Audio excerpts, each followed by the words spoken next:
my gold and my heart and soul shoes, and walk among the groups of two.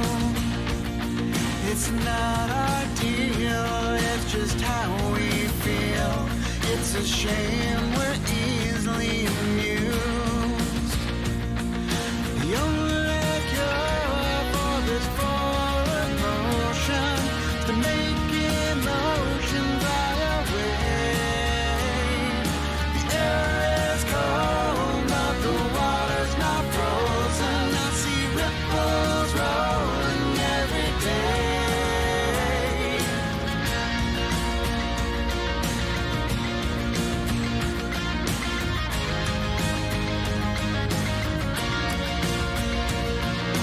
Cast a stone and get a hardcore view. Catchphrase of the day is that it's true. There's no coffee talk and only one way to please. It's a shame what you do moves me. The only cure for this forward motion is to make emotion fly away. The air is cold, but the water's not frozen. I see ripples rolling every day. Yeah, never looking for a windswept view. Our change has changed. Nothing's new. I've had new song that knows.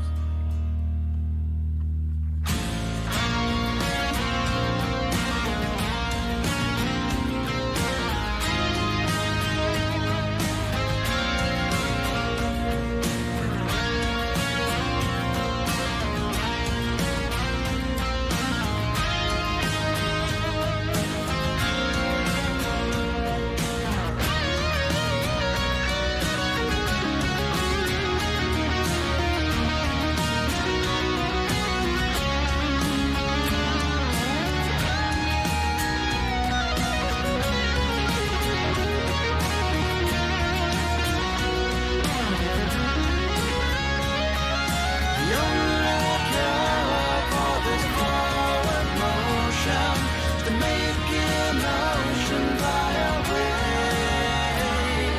The air is cold, but the water's not frozen. I see ripples rolling every day. If I know what we'll do wrong, I take the smile. The only cure for this forward motion is the smile. The only cure for this forward motion is the smile. The only cure for this forward motion.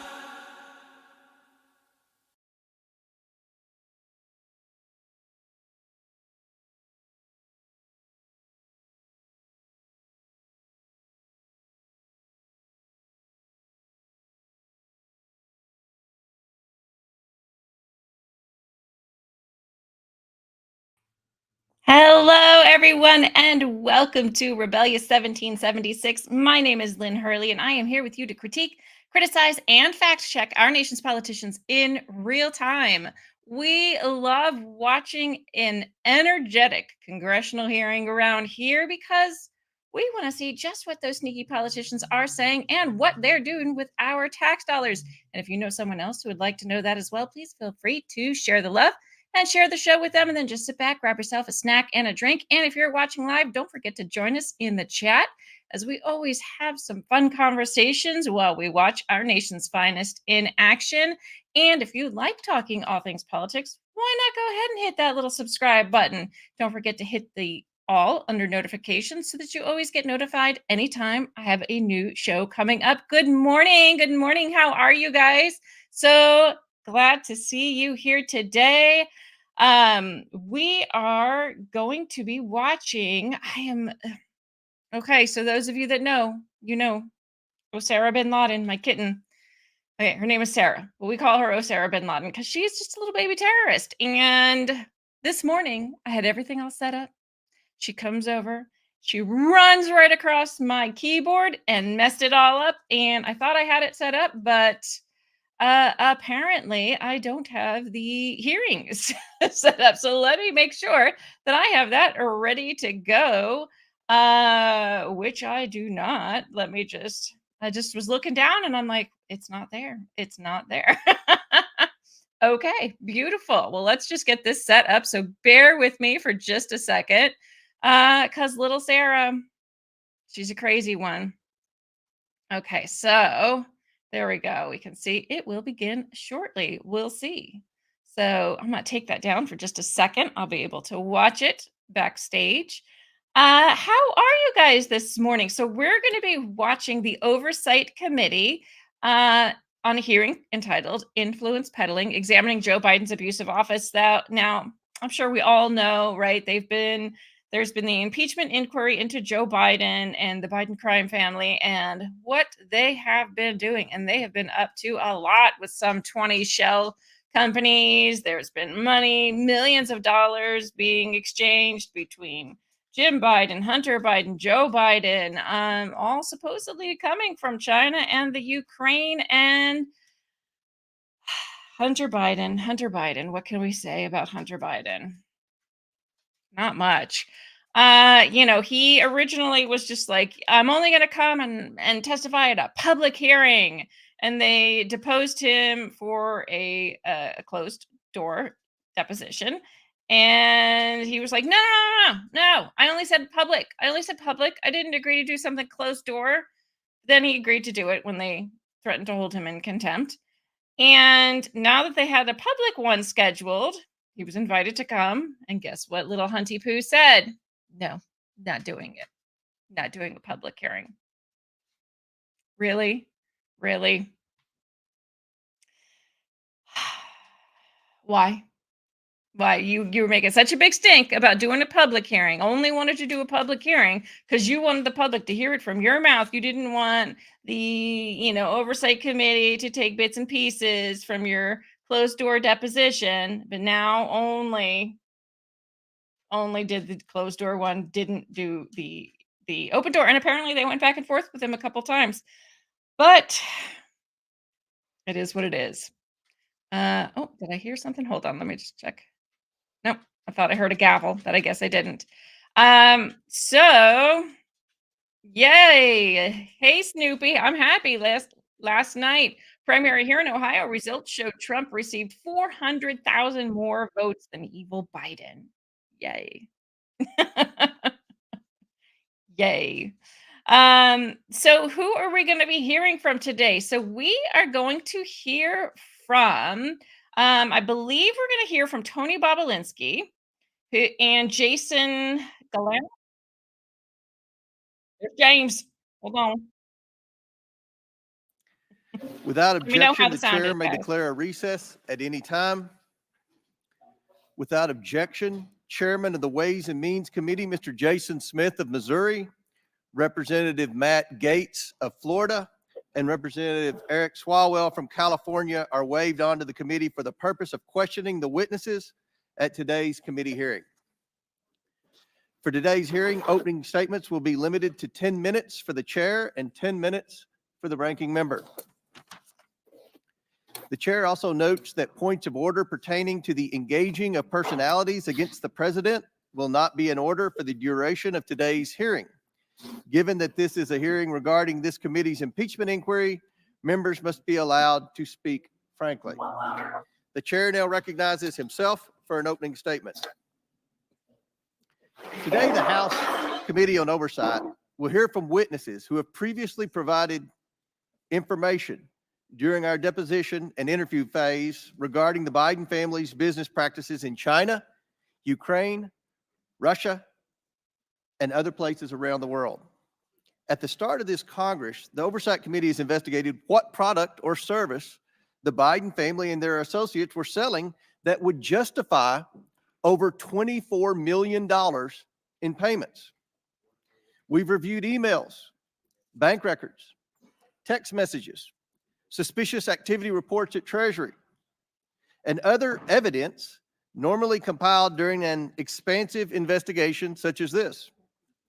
The Oversight Committee has found no credible evidence of the Bidens providing any work product. The committee has identified no legitimate value or document or even one single hour of work the Bidens have provided their business partners. Nothing. What is apparent after over a year of investigation is that the Bidens do not work in any traditional sense of the word. They do not work as consultants or lawyers or advisors. The Bidens don't sell a product or service or a set of skills. The Bidens sell Joe Biden. That is their business. For months, we have heard Democrats desperately proclaiming that witnesses have told this committee that Joe Biden had no involvement in his family's business dealings. But where are those witnesses today? It's telling.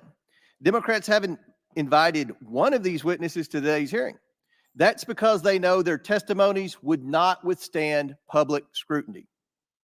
Democrats have relied on these witnesses' opening statements and have willfully turned a blind eye to the facts that have come out in these interviews once the witnesses were questioned about our record of evidence. Democrats now must rely on bringing in a distraction witness to talk about nonsense, and who can't talk about any of the facts brought by today's witnesses who worked with the Bidens. Now, President Biden cannot control his adult son. He cannot control his brother, his sister-in-law, or his 9 family members who have received money from these transactions. All President Biden can do is control his own actions. And that is what we are here today to discuss with the witnesses. Because in the course of this investigation, we have learned that Joe Biden has taken action after action to further his family's plans to get rich.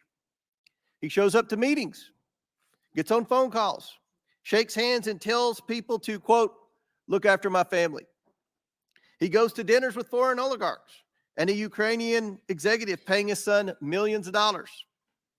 He gets paid with money from Chinese businessmen who he has meetings with and tells other business associates he'll see what he can do to help their situations. He writes letters of recommendation for foreign business associates' children. The scam is simple. The Biden family promises they can make a foreign partner's problems go away by engaging the U.S. government.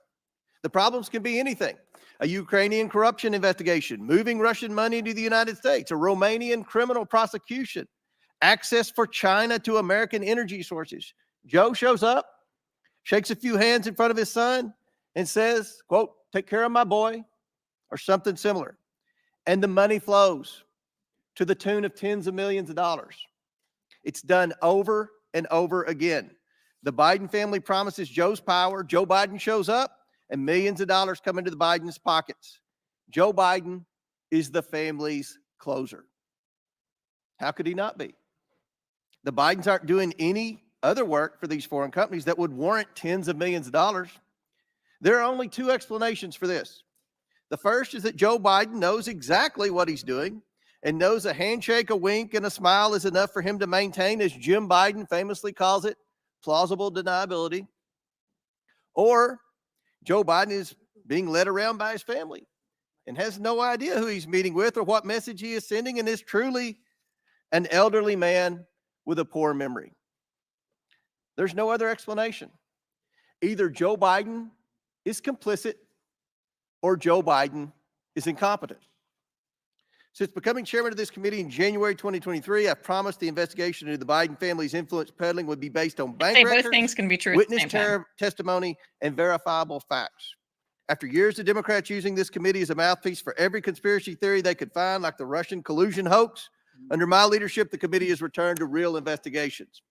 If Democrats want to spin another Russian hoax, I will ask them to answer one question. What services did the Bidens provide to earn them and their business associates over $24 million? What did they do for the money? Democrats have the same bank records as we do, and bank records do not lie. The witnesses today are here to talk about Joe Biden. Republicans are here to talk about Joe Biden. If Democrats wish to spend their time beclowning themselves with another Russian collusion hoax for the sake of protecting President Biden, they can do so.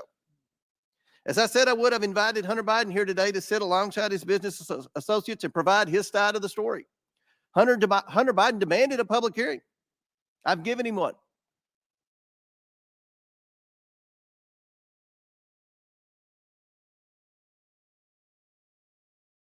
Reflect poorly on his ability to tell the truth at all. But this hearing is not about Hunter Biden. This investigation is not about Hunter Biden. It's about Joe Biden and the lies he continues to tell the American people. With that, I yield to Ranking Member Smith, or Chairman Smith. Thank you, Chairman Comer and Ranking Member Raskin. From the beginning of this investigation, we've made clear that we will follow the facts wherever they lead. The facts have led us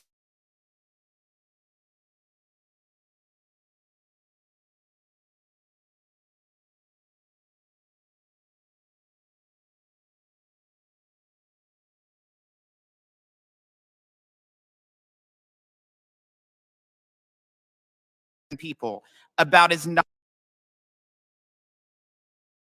knowledge of his family's business dealings. We have testimony from multiple witnesses that Joe Biden was the brand. He knew what his son and brother were doing and did nothing to stop it. That alone makes him complicit in a scheme to make money off of his public service. But he was not just complicit. He was, as one of today's witnesses has testified, an enabler of this activity. The evidence of the two IRS whistleblowers who came to the Ways and Means Committee has been affirmed by volumes of material provided to Congress, by the testimony of others, and even by the Department of Justice, who finally brought charges against Hunter Biden that mirror those called for by the IRS investigators. The evidence obtained shows that, one, Joe Biden met with his son's business partners on multiple occasions. He used an alias to exchange dozens of emails with his son's bookkeeper.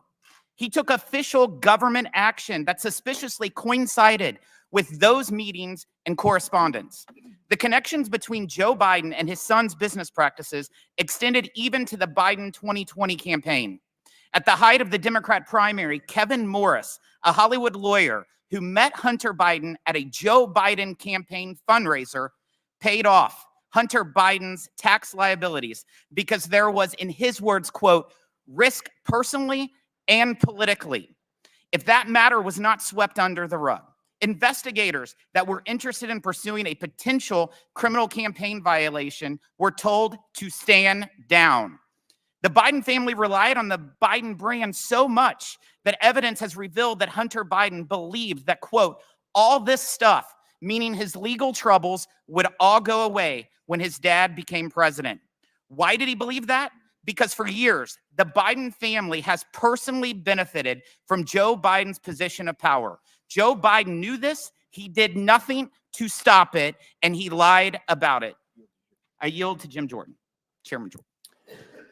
I thank the gentleman. Who planted the pipe bombs on January 6th?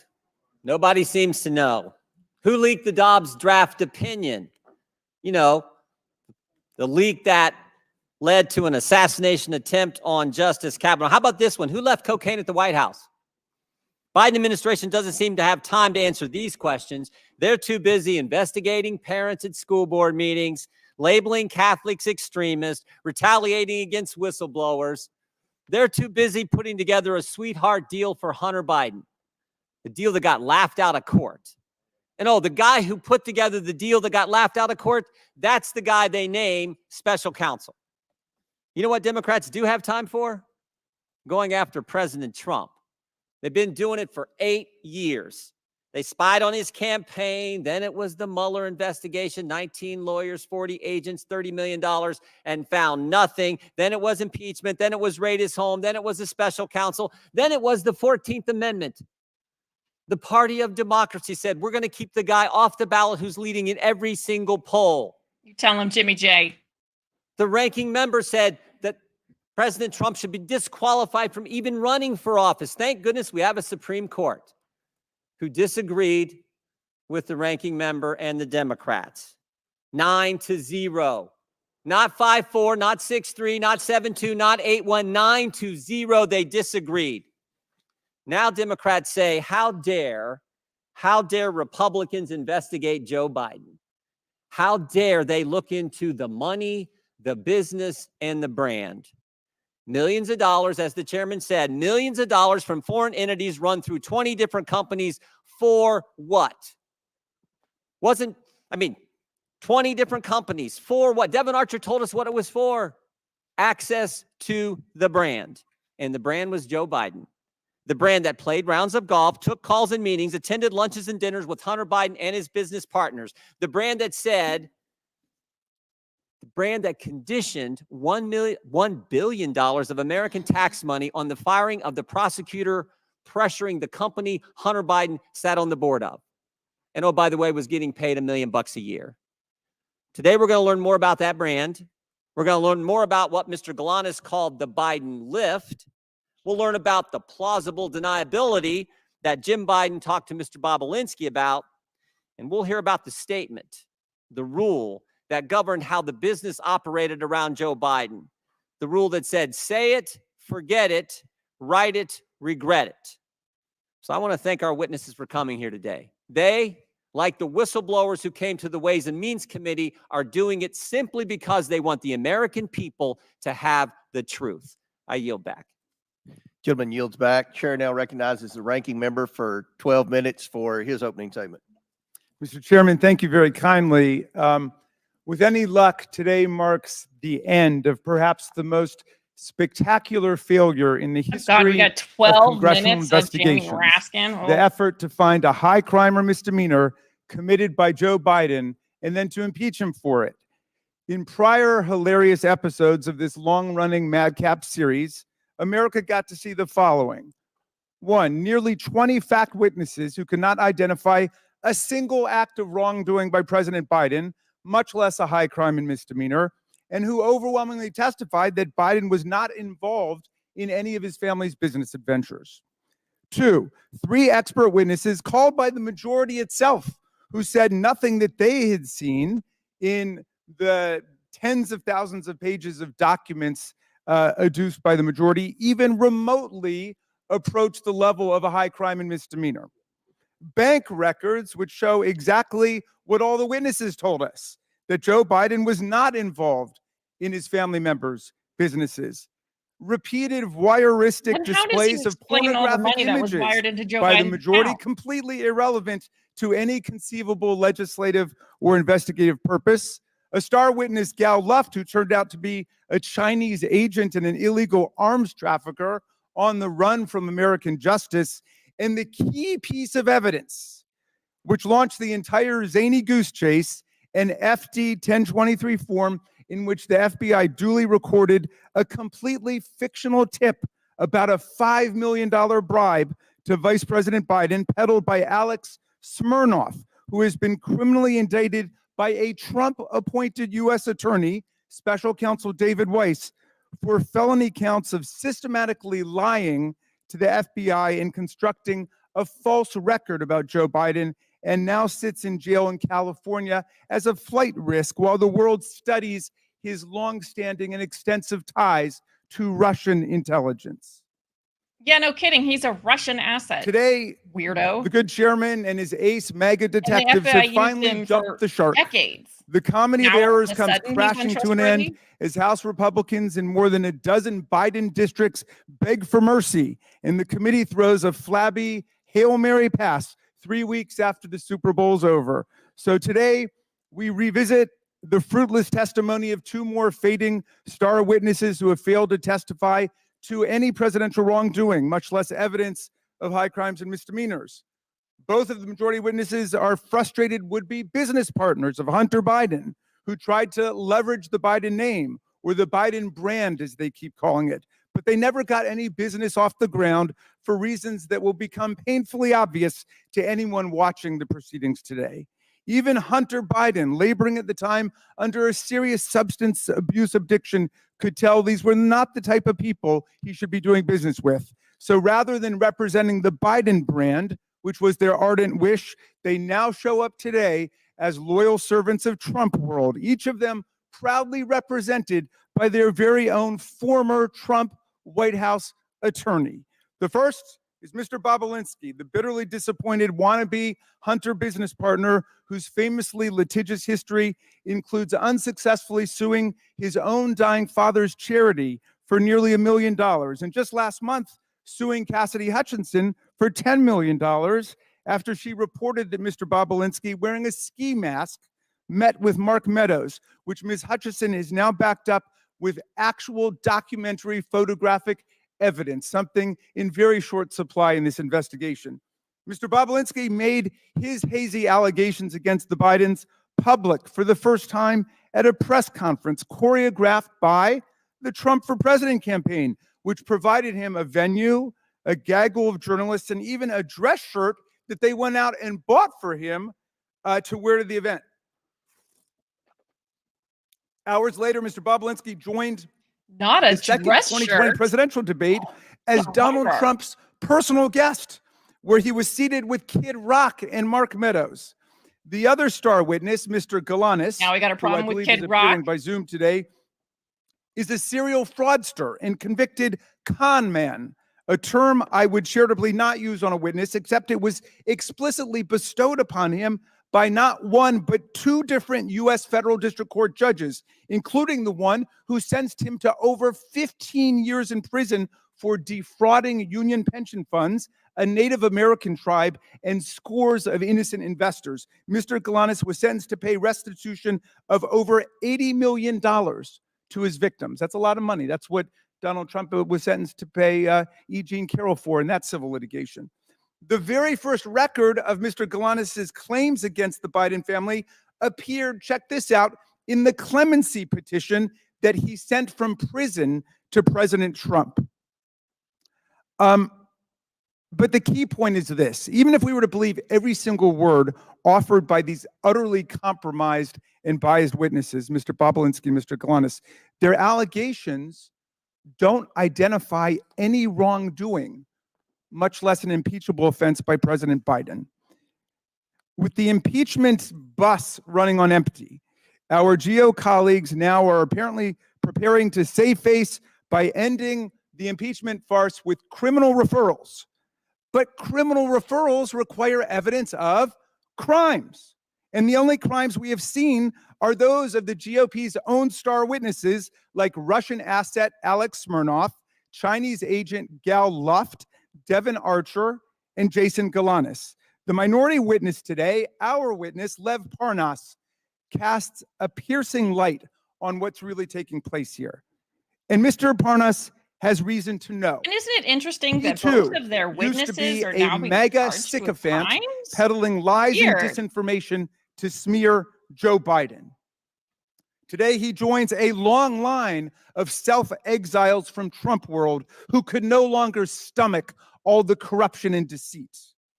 People like Cassidy Hutchinson, people like Michael Cohen, Sarah Matthews, Alyssa Griffin, General James Mattis, the chair of the Joint Chiefs of Staff, Mark Milley, General John Kelly, and now Vice President Mike Pence, who refuses to endorse for president the man he served with. But we do have loyal sycophants still in the room, and one day I look forward to hearing their testimony about how they got sunk into this religious cult.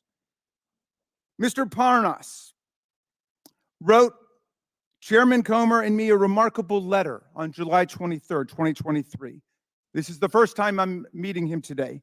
He was Rudy Giuliani's right-hand man, his globe-trotting business partner and language interpreter in the mission to manufacture Ukraine and Burisma-related dirt and smears against Joe Biden in 2018 and 2019. He spent all of his time traveling around the world trying to stage evidence against Joe Biden. In his letter, Parnas explains that the desperate search to find evidence of any kind of Biden corruption was a complete and total bust because there was no evidence to find. He wrote to tell us that not only is there no evidence in Ukraine that Joe Biden did anything improper, but more darkly, Sorry, guys, I gotta the manic switch something search around for for a just a second. smoking Hold on. gun against Biden became a mission to invent. I just realized I have this on my personal channel, and I don't want us to get commercials, and we probably will on that one. I was wondering what was something was funky. So sorry about that, but here we go. Okay. Oh, come on, stop it.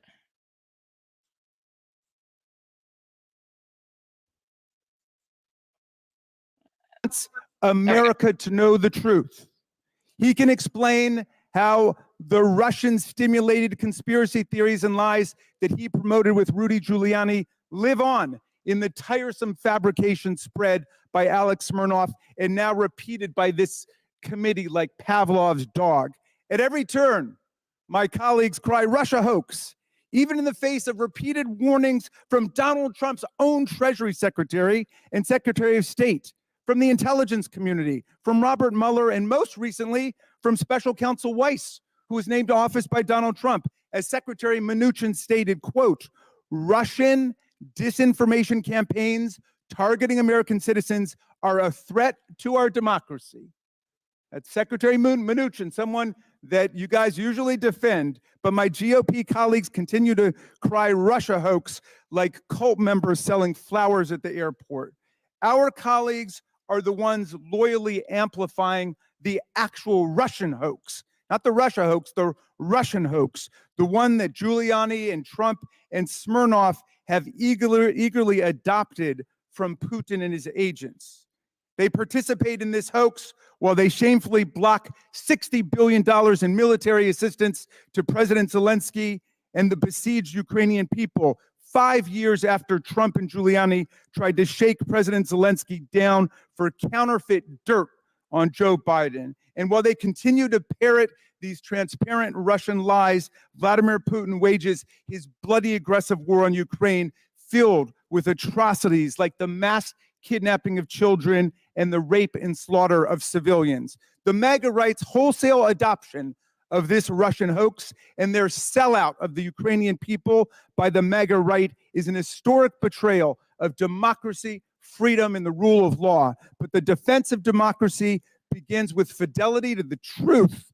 And the Oversight Democrats, America's truth squad against this disinformation, is here today to set the record straight.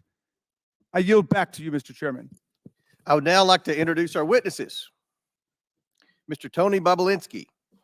Mr. Bobulinski was a business partner of Hunter Biden in a joint venture between a Chinese energy entity, CEFC. Mr. Bobulinski sat for a transcribed interview with the committee on February 13th, 2024. Mr. Lev Parnas. Mr. Parnas was not a business associate of the Biden family. Mr. Parnas is an entrepreneur, a political activist, and an author. And Mr. Jason Galanis.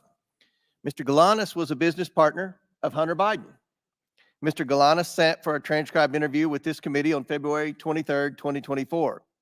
We asked the Bureau of Prisons to make him available in person today. They would only provide Mr. Galanis for virtual testimony. Notably, Mr. Galanis applied for CARES Act home confinement, and after a lengthy approval process, was approved for home confinement on June 9th, 2023. On June 12th, 2023, I issued a subpoena to Devin Archer for testimony. On the following day, June 13th, 2023, Mr. Galanis' approval was reversed as a result of Department of Justice's intervention. So Mr. Galanis has remained in a federal prison facility. He is currently in Montgomery, Alabama. Mr. Galanis, can you please state for the record who else is in the room with you? Yes, Chairman, my counsel and advisor, Mark Paletta, and Nicholas Wise. Thank you. Pursuant to Committee Rule 9G, The witnesses will please stand and raise their right hands.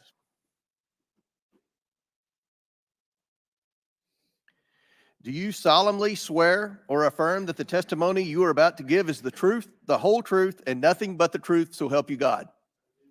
Let the record show that the witnesses all answered in the affirmative. Thank you. You all may be seated. We appreciate you all being here today and look forward to your testimony. Let me remind the witnesses that we have read your written statements and they will appear in full in the hearing record. Please limit your oral statements to 5 minutes. As a reminder, please press the button on the microphone in front of you so that it is on and members can hear you. When you begin to speak, the light in front of you will turn green. After 4 minutes, the light will turn yellow. And when the red light comes on, your 5 minutes is expired, and we would ask that you would please wrap it up as quickly as possible. I now recognize Mr. Bobulinski for his opening statement. Should I allow Hunter to give his opening statement first? Doesn't appear Mr. Biden showed up for his public hearing, so we'll recognize you, Mr. Bobulinski. Thank you, Mr. Chairman. Chairman, ranking members, and members of Congress, good morning. Thank you for this opportunity to speak with you and present my truthful testimony to the American people. I sit here today under oath for one reason and one reason only. The American people deserve to hear the truth. Though the truth involving the deep corruption of the Biden family, including the malfeasance of the sitting president of the United States, might be raw and unpleasant, the American people must hear it. You're presented here today with two narratives in this investigation. A false one being pushed by Joe Biden, a serial liar and fabulous, now under this impeachment investigation for public corruption. His brother, Jim Biden, a 75-year-old man who can't keep his lies straight, including under oath. And his son, Hunter Biden, a chronic drug addict facing 2 indictments with 12 counts. You also have before you the truth, confirmed by multiple Biden family business partners over many years and backed up by mountains of irrefutable evidence, including text messages, emails, documents, recordings. I am the only Biden family business partner with an impeccable military record. I'm grateful that this country has given me the freedom to be successful. I worked hard to become independently wealthy. I've taken several businesses public, sold multiple businesses to some of the world's best private equity firms. In fact, my business success is why they sought me out. However, what they have done is repugnant to me. I am here today because I'm a patriot and I'm a truth teller. We keep hearing from certain corners that our democracy is at risk and democracy is on the ballot in 24. Yet the same people preaching this mantra know better. They continue to lie directly to the American people without hesitation and remorse. Rep. Dan Goldman and Jamie Raskin, both lawyers, and Mr. Goldman, a former prosecutor with the SDNY from New York, will continue to lie today in this hearing and then go straight to the media to tell more lies. Hunter Biden's defense attorney, Abby Lowell, weaponizes letters to Congress to try to smear my name Mr. Chairman, misstate the cold hard facts Mr. Chairman, in an attempt to save his powerfully connected client Wait. and his father. I Settle down, challenge Mr. Jamie. Lowell to make those claims on national television so he can be held accountable for his lies. Prior to my successful business career, I was an officer in the United States Navy. At Navy's elite Naval Nuclear Power Training Command, I later served as the command's chief technology officer. Please proceed. I apologize for the disruption from the Okay. Am I supposed to say it's my time, Mr. Raskin? Yeah. But please, Mr. Bobulinski, please Okay. come to order. Mr. Bobulinski, please I'm sorry. proceed. Okay. Please proceed. I apologize for the disruption from the minority. Okay. Can I well, begin? Mr. Chairman, save his time, but he called members of this committee liars, and I just want to know whether the order and decorum requirements of House Rule 11 apply to witnesses appearing before the committee.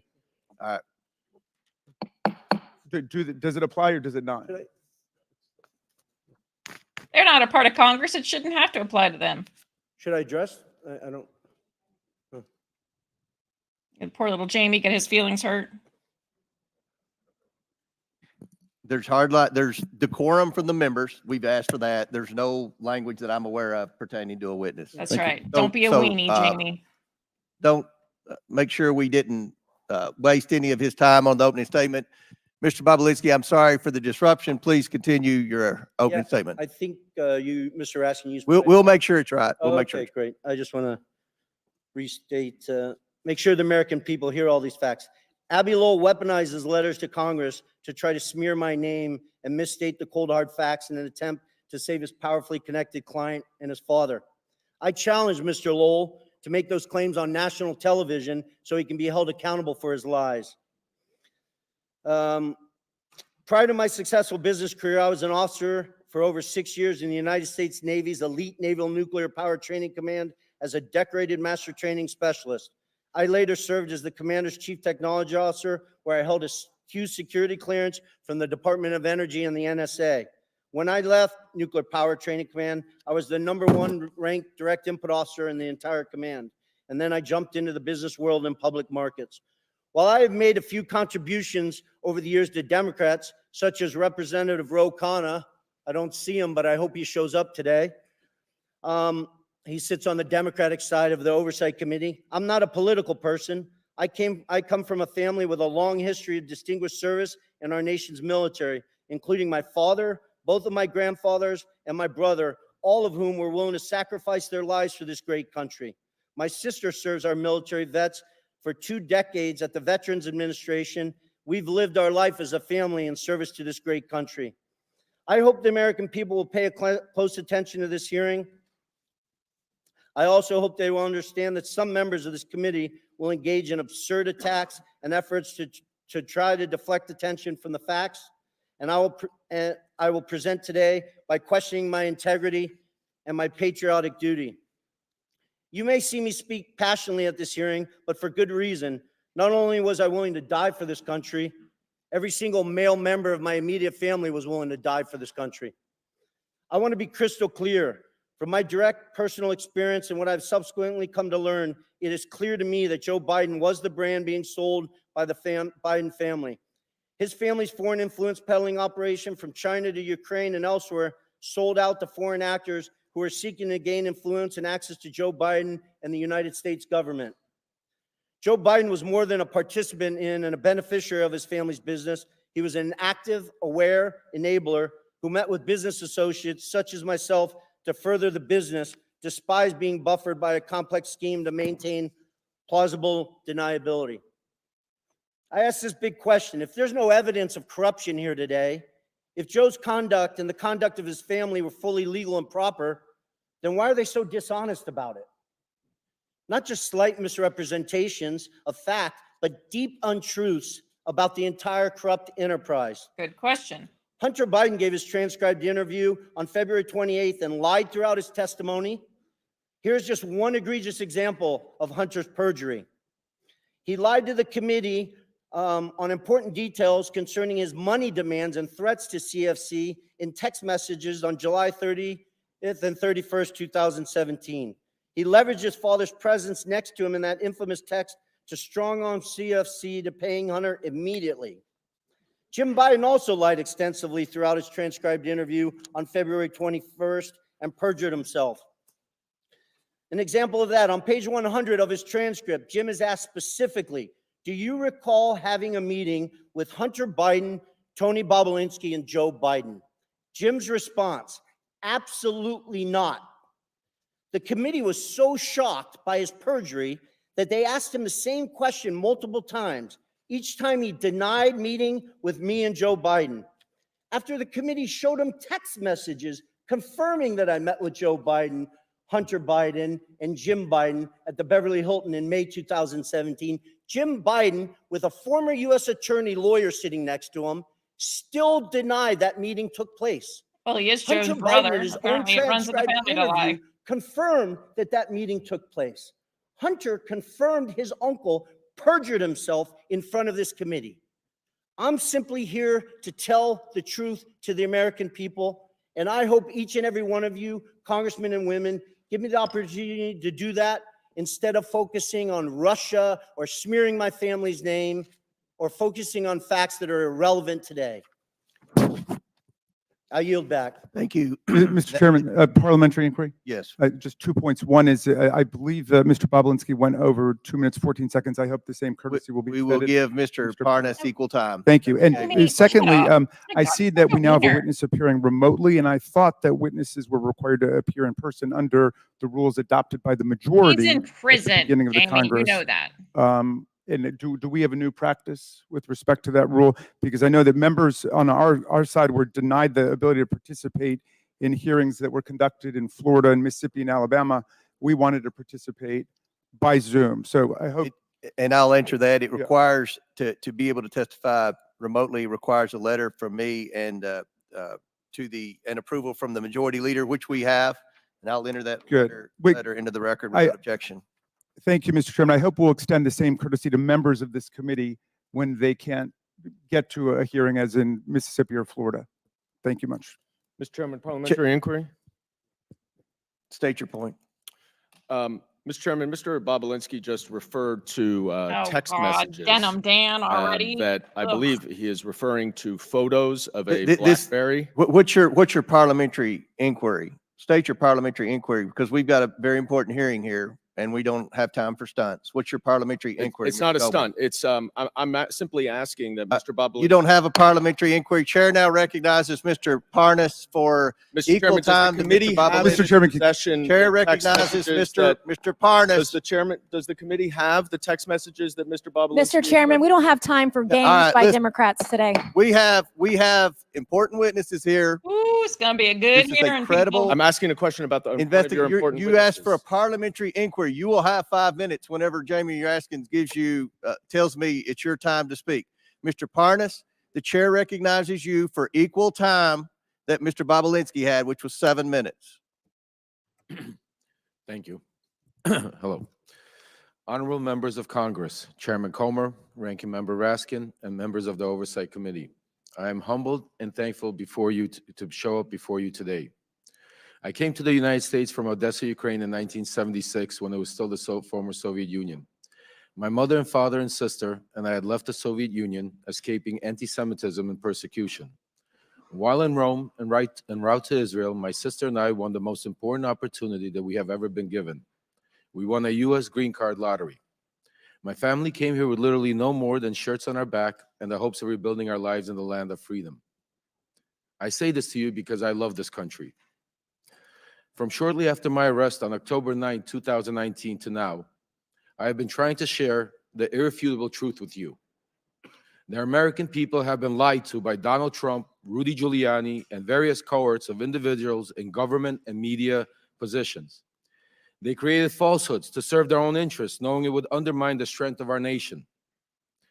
From November 2018 to October 2019, I was a key participant and a witness to numerous efforts to prove that Joe and Hunter Biden were linked to corruption in Ukraine.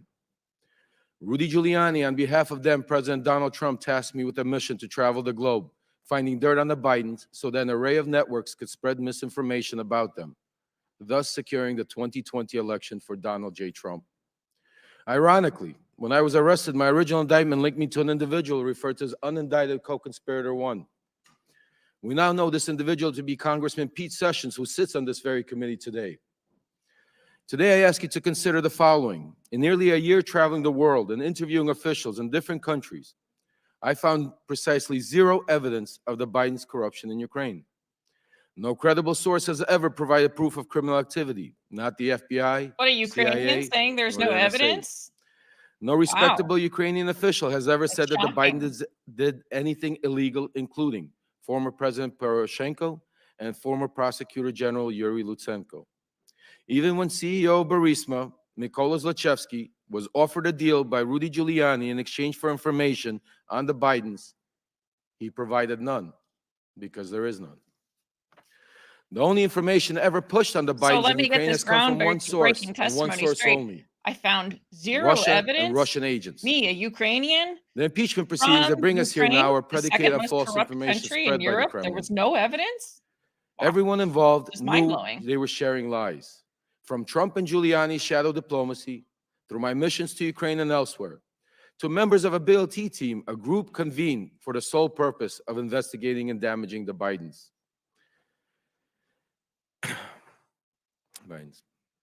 Everything was for the ultimate benefit of Donald Trump and thereby Vladimir Putin. Because the team's investigations were centered around Biden and Ukraine, I was designated the point person in every matter they pursued. That is how I know with certainty that these Biden stories are untrue then and are untrue now. Congressman Pete Sessions, Because you just then made Congressman point Devin percent. Nunes, Senator Ron Johnson, and many others understood they were pushing a false narrative. The same goes for John Solomon, Sean Hannity, I'm and going to media designate a personnel, point particularly person, at guys. Fox News, I know who these are used this true narrative to manipulate the public because I ahead have of a the point person. 2020 elections. Sadly, they are still doing this today as we approach the 2024 elections. We cannot separate this conspiracy from the Russian-Ukraine war because Trump has no intention to keep aiding Ukraine. Without the support of the United States and NATO, millions in Ukraine will suffer and die. If we allow Russia to defeat Ukraine, eventually that suffering will reach American shores. Today, I admit my own wrongdoings. I have been a convicted federal election campaign and fraud crimes and served my sentence. I do not hide that from reality. It is part of my truth. Despite rigorous attempts by those in power to silence me, I will be silenced no longer. Thank you to the committee for allowing me to speak. I look forward to answering any and all of your questions. Thank you. Chair now recognizes Mr. Galanis for his opening statement. Chairman Comer, Ranking Member Raskin, and members of the committee, my name is Jason Galanis. I was a business partner of Hunter Biden and Devin Archer, among others, during the years of 2014, 2015. Our business included the acquisition of 85-year-old Wall Street firm, Burnham & Company, the $1.5 billion surviving division of Drexel Burnham Lambert. Our objective was to build a diversified private equity platform, which would be anchored by globally known Wall Street brand together with a globally known political name, Biden. Our goal, that is Hunter Biden, Devin Archer, and me, was to make billions, not millions. The entire value add of Hunter Biden to our business was his family name and his access to his father, Vice President Joe Biden. In 2014, we believed that the Burnham enterprise would be significantly enhanced by forming a partnership with Harvest Fund Management, a $300 billion Chinese financial service company closely connected to the Chinese Communist Party. This effort was led by Hunter Biden's contact with Henry Zhao, the Harvest chairman. Mr. Zhao was interested in this partnership because of the game-changing value add of the Biden family, including Joe Biden, who was to be a member of the Burnham Harvest team post-vice presidency. My lawyers provided the committee a drafted email dated August 23rd, 2014, drafted for Hunter Biden that reflects this understanding. It states, and I quote, "Michael, please also remind Henry Zhao of our conversation about a board seat for a certain relation of mine. Devin and I golfed with that relation earlier this week, and we discussed this very idea. And as always, he remains very, very keen on the opportunity," end quote. I'm certain that this phrase, a certain relation of mine, refers to Vice President Biden. Devin told me about this golf course conversation shortly after it happened. Ultimately, this paragraph was deleted from the final version, with Hunter following our general rule of thumb on business deals: say it, forget it, write it, regret it. Further to that, I recall being with Hunter Biden and Devin Archer at the Peninsula Bar in New York, where Hunter took a call from his father and told him things were going well with Henry Zhao and Harvest, and that he might need a little help getting across the finish line. It was not the only time I heard Hunter speak with his father for business reasons. I was present when Hunter called his father on May 4th, 2014 on a cell phone, put it on speaker mode to have him say hello to Yelena Baturina, a Russian oligarch and an investor in Rosemont projects, and her husband, Yuri Luzkov, the former mayor of Moscow. Devin Archer was also there. Hunter said, quote, I'm here with our friends. I told you we're coming to town, and we wanted to say hello. The vice president said hello, some pleasantries, and I hope you had safe travels, and then said, quote, okay, you be good to my boy. Hunter responded by saying, everything is good, and we are moving ahead. The vice president said something about, quote, being helpful, and Hunter ended the call by saying he was going to call his father later. Before this call, Hunter sat next to Yelena Baturina at a table, and I heard him speaking on business matters generally. A few days after this May 4th party, an email my lawyer provided to this committee shows that Devin had confirmed Ms. Baturina was committed to a, quote, hard order of $10 to $20 million in a Burden investment banking client. In an effort to build this financial platform, I engaged in unlawful conduct. Our companies were entrusted with $11 billion of union pension money pension fund money, whose trust I betrayed. I pleaded guilty. I've had 8 years in federal custody to reflect on my actions. I'm profoundly sorry for committing these crimes. I deserve the lengthy sentence I received. Nevertheless, as I set out more fully in my full statement, I believe the SDNY prosecutors did not indict Hunter Biden on the same deal for political reasons, despite then available documentation that we were partners, were involved in decision-making that involved illegal self-dealing, and all of us had financially benefited from these schemes.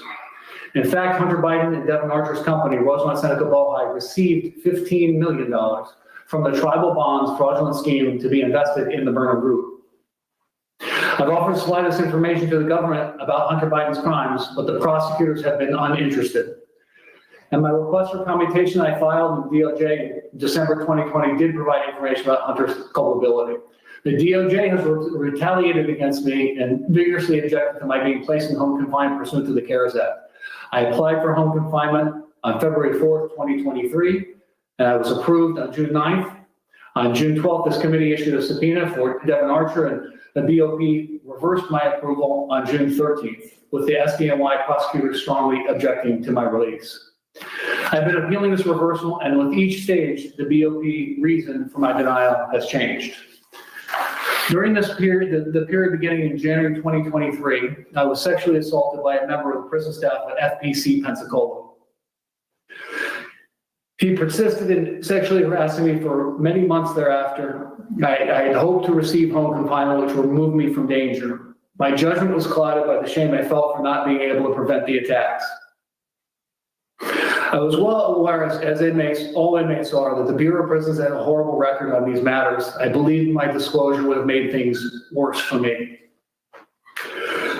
Unfortunately, the sexual harassment continued until early August, when the prison correctional officer's comments became more threatening.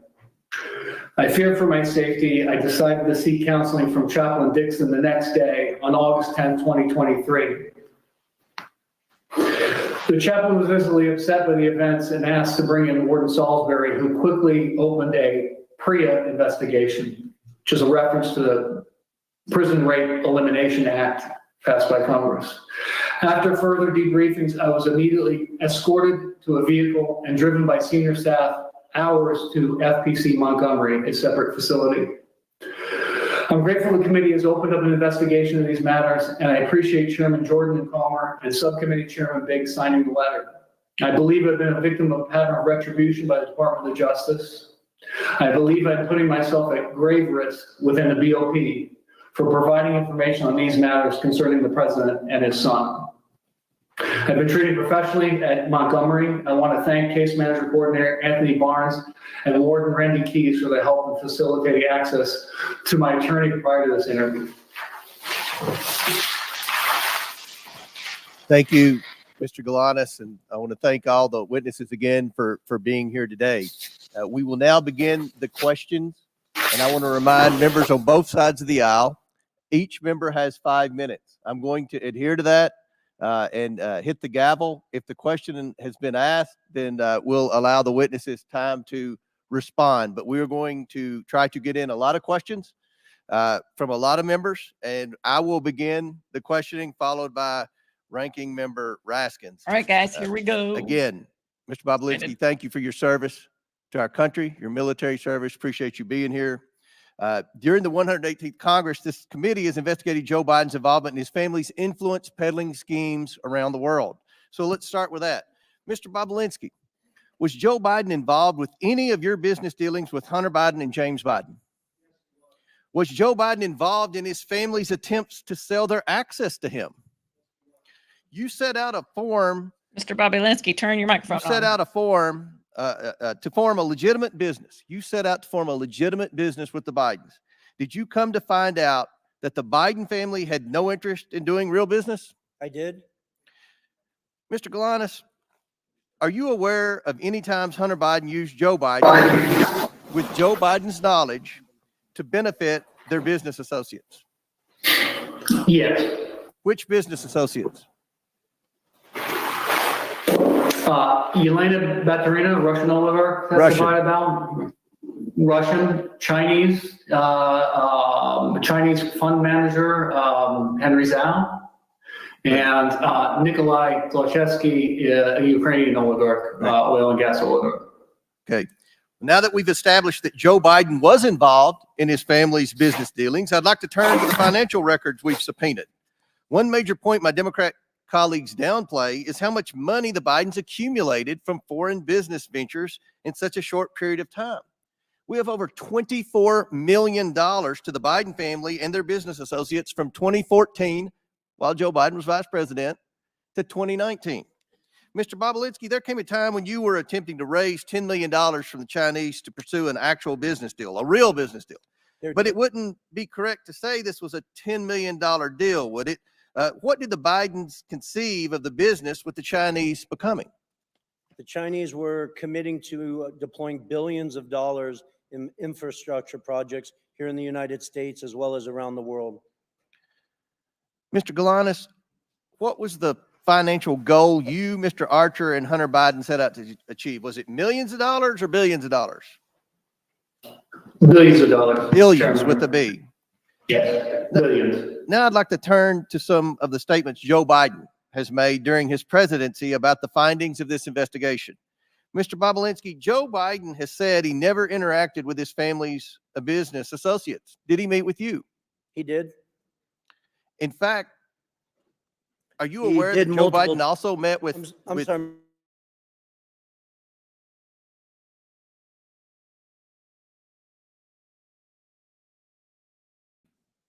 I'm generally aware of it.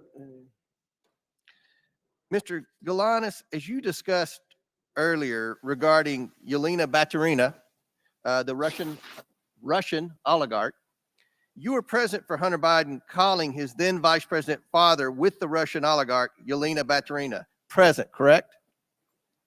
That's correct.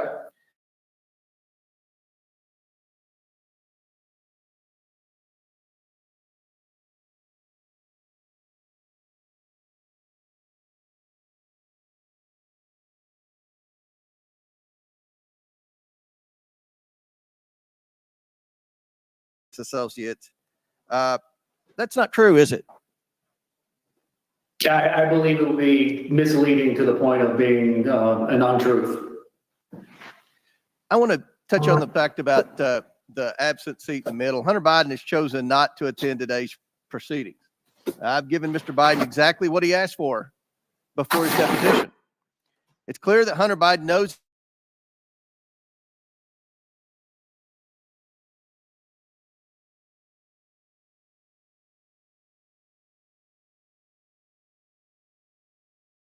president and his allies on this side of the aisle are eager to hide. Mr. Bobulinski, can you tell us about your meeting at the Beverly Hilton with Joe Biden? The short version or the long version? Long version, but within a minute. Okay. So Hunter Biden, Jim Biden, and Joe Biden were in Los Angeles for a variety of business discussions. Joe was there to speak at the Milken Conference in May of 2017. I had lunch with Hunter Biden at the Chateau Marmont, and he had asked me to meet with his father that night. He set up a meeting at the Beverly Hilton where they hold the Milken Conference, and I got there a bit early and sat with Jim Biden, Hunter Biden, and we're just talking about what we were doing with the Chinese and the legal documents I was working through. And they had sort of coached me before Joe showed up to listen, we're going to just keep things at a very high level. We're not going to go into a lot of details in this meeting. And I just remember that discussion generally because it just struck me as odd, honestly. Joe wasn't in the White House then, and that they were sort of framing it that way. And then Joe showed up, walked through the lobby of the Beverly Hilton Hotel. I stood up to shake his hand, and we sat down and spent 45 minutes to an hour going through my background. You met with him that long? Yes. This wasn't a handshake, All right. a 2-second discussion about the weather. This was a 45-minute long is this gonna go? long meeting to an hour where we talked about a lot of stuff. Very good. Thank you. Chair now recognizes ranking member asking for his questions. But we're actually going to go to Mr. Garcia to begin. Great, thank you very much. And thank you again. I just want to, just for the record, be very clear that in Mr. Bobulinski's testimony, he has provided zero evidence zero evidence of any sort of link between Hunter Biden and the president as far as it relates to the business dealings. And so once again, we're back to a hearing where no evidence is being provided of any sort of wrongdoing by the president. But I want to go back, That's a Mr. blatant Bobulinski. lie. Actually, it's my time, sir. Mr. Bobulinski, I want to go back to the private deposition that we had. I was one of a handful of Democrats in that private, on the record, under oath conversation we had. And during that deposition, I asked you a question of which you gave a false answer to, and I want to go back to that. I asked you specifically who got you into the presidential debate that was attended by you and others, and that, of course, was a huge moment in that campaign, and you could not recall. In fact, you said, quote, "I do not recall who got me into the debate." Do you remember telling me that, sir? You were playing semantics, trying to ask me as if somebody called me directly and gave me a ticket like Sir, I was going to a movie sir, I theater. asked you, I asked you, told you I'm going to that reclaim my time, lawyers sir. I'm going to ordered me. reclaim my time. What I Well, said you was, just asked me a question, Mr. I'm reclaiming my time. Thank you, sir. Actually, what I asked you was, do you recall who actually got you into the presidential debate? You actually said, quote, "I do not recall who got me into the debate." You did not remember who got you into the debate between President Biden and between Joe Biden and Donald Trump. That's course, we not a showed- true statement. Sir, you quoted, "I don't recall who got me into the debate." It's on page 102 of the transcript. You did not Sir, ask me I asked whether you I that was question. a guest of Mr. Thank Biden you. I'll or a reclaim my guest time. of I'm not Mr. asking you a question right now. Thank you very much, sir. In fact, here, as was shown by Ranking Member Raskin, we know that you were in the debate actually sitting adjacent and next to Trump officials.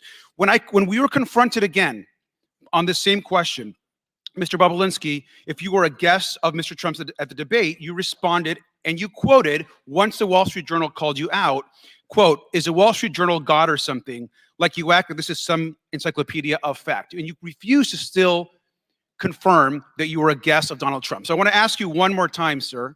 Were you a guest of Donald Trump at the presidential debate? Mr. Garcia, those were not the questions you asked me in my transcribed interview. Wow. You were trying Were you, to ask semantical answer the question, sir. Were I you was a guest of clearly Donald guest Trump? Of Donald Trump at the gate or at the debate. You were. That was obvious to everyone in the world at that point. Oh, it's interesting. You were asking me semantic. Thank you, sir. So you were a guest. That you answered the question, because at the time you said in the transcript under oath, "I don't recall who got me into the debate." So just to be clear. So I want to keep going. So you also call yourself, you're not a political person, yet you went to a presidential debate on behalf of Donald Trump.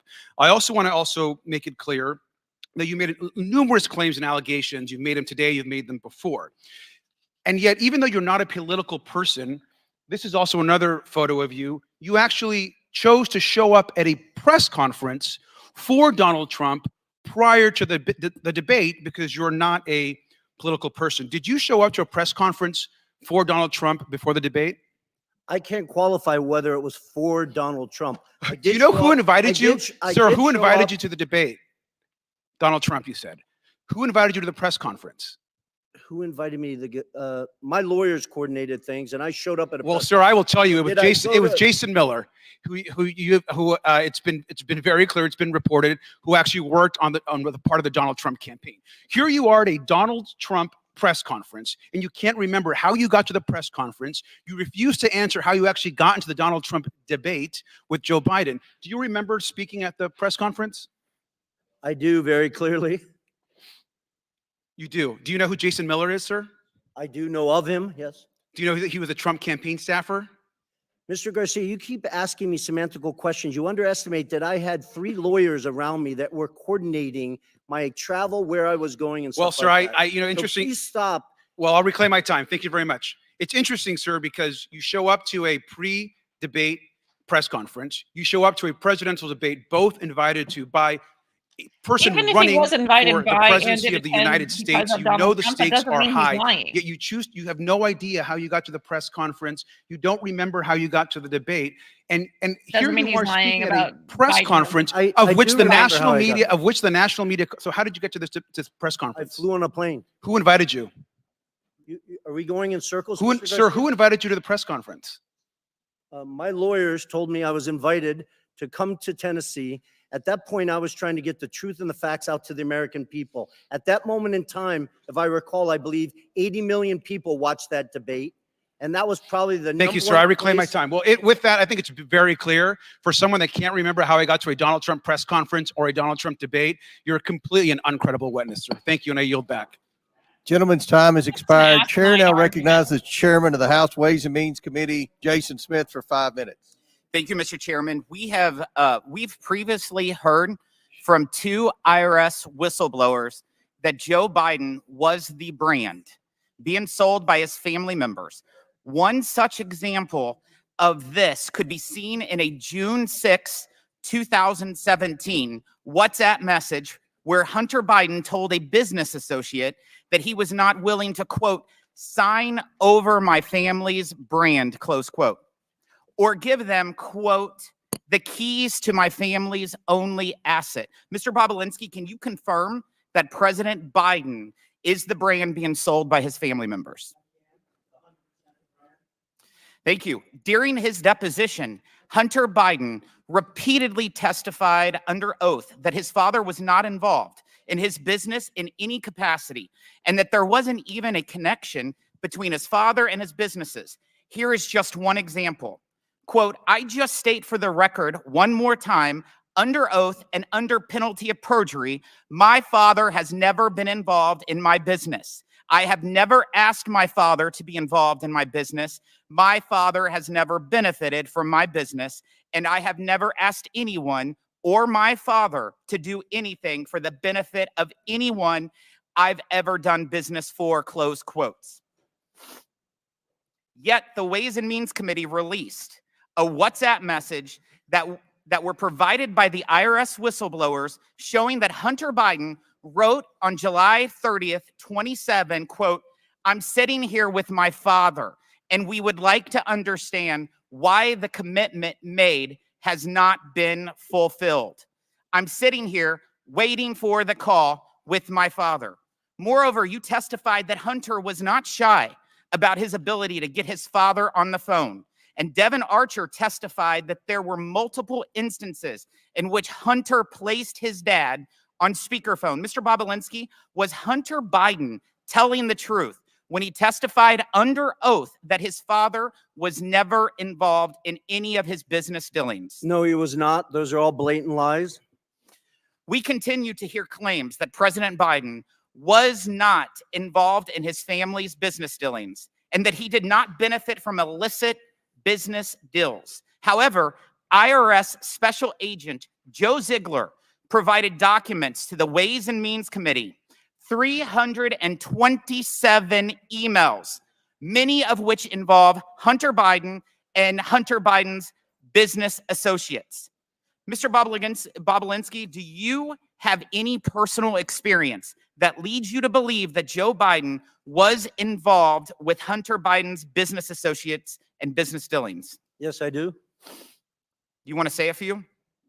That to outline how Joe was involved? Yeah. Yes, different congressmen and women keep trying to say that there's no evidence and use the word involved, which is a very opaque language. If Joe Biden was not involved in his son's business dealings, why, after flying all the way across the country to the Milken Conference, where there is next to Davos, is probably the biggest conference in the world, why would he take 45 minutes out of his night? It wasn't a 10 a.m. meeting. It was 10:40 in the evening. He's an elderly man, flew all the way across country to sit with me for 45 minutes to an hour to discuss my background, the business we were doing with the Chinese, his family's background. Speaking of the business with the Chinese, in October 2020, Joe Biden asserted that his family had not earned money through business dealings in China. However, IRS whistleblowers shared evidence that the Biden family made at least $1.1 million from their business with China, including $100,000 in payment from CFC, China Energy, and a $1 million payment in exchange for legal services that were never provided to a CFC official, Patrick Ho. Mr. Bobulinski, do you know whether the Biden family made any money from China? They did, millions of dollars, I think approximately 8 to 9 million. The Biden family has made millions of dollars from China, correct? Correct. And you said at least 9 million? Yeah, I think it's actually over 10 million, but I'll leave those details up to you guys. Thank you. I yield back. Gentleman yields back. Chair now recognizes the ranking member. Thank you, Mr. Chairman. Thank you, Mr. Parnas, for being here today. Your involvement with the real Russian hoax about Joe Biden began in 2018 when, as a big donor and a big supporter of Donald Trump's, you were introduced to Rudy Giuliani and you began working with him to dig up dirt on Joe Biden, Ukraine. If you can just tell us quickly how you got involved in that. Yes, I was a donor at the time. I became doing business with Rudy Giuliani. He got involved in a business I was doing called Fraud Guarantee. And in the midst, we started spending a lot of time together until eventually in November of 2018, he approached me and asked me about my connections in Ukraine. After telling him about people that I knew and things that I heard, at that point, then he wanted me to go to Ukraine to find Viktor Shokin, the prosecutor general. And basically, he wanted to go from his fraud guarantee to guaranteeing a fraud on the American people. But after turning over every stone and going down every rabbit hole, including interviewing Viktor Shokin and Zlochevsky, the owner of Burisma, did you ever find the smoking gun or any evidence that Donald Trump was looking for to paste on Joe Biden? On the contrary, Representative Raskin, not only did we keep hitting dead walls and not finding the smoking gun, but we kept running into sources of the information that was coming out of Russia. In fact, Joe Biden was part of a global campaign, including by the United States, to oppose corruption and to go after the corrupt forces in Ukraine. Isn't that right? Yes, sir. At what yes, point Joe did the Biden campaign is to just dig the up dirt on epitome of Biden anti-corruption. become a campaign to spread disinformation and lies about Biden?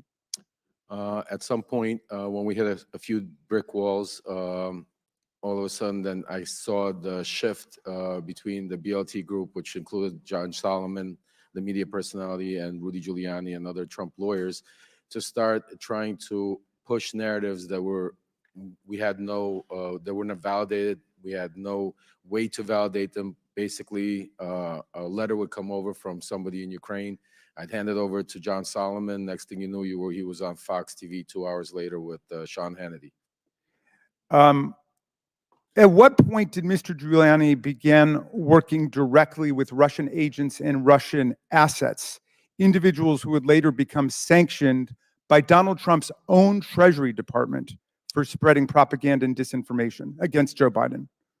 It was sometime in probably around May, June of 2019.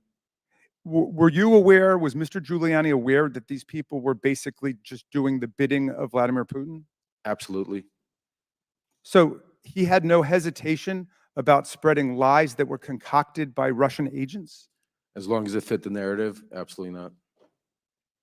How were you and Giuliani able to Wonder how take much this these guy's false being paid off for. allegations peddled by corrupt officials and Russian agents and promote and amplify them here in the United States, in our political system? Weren't media groups skeptical of your claims? Most media groups, I'd probably say all except for Fox and a few other right-wing media groups, didn't want to take any of the information, and that aggravated Rudy Giuliani and John Solomon and other players. And the main group that was being pushed through was Fox, Sean Hannity, and some other media personnel over there. But then there was also other people that were doing the bidding for the Russian people in Congress, like Senator Ron Johnson, like Congressman Pete Sessions that sits here right now, that was with me from the very beginning of this journey into finding up digging dirt on Joe Biden. Is Putin's war on Ukraine today, which has cost hundreds of thousands of people's lives, is that part of the vaunted Russia hoax? Russia hoax? Absolutely not. Is it real? Yes, absolutely. I want to ask you a more personal question, if I might, Mr. Parnas, because in my several years living through this extraordinary period of American history, I've tried to ask people like Michael Cohen and Cassidy Hutchinson. I've wondered about people like General Milley, General Kelly. Why did you break with all of the deceit and corruption and lies of Donald Trump? How did you get out of that culture?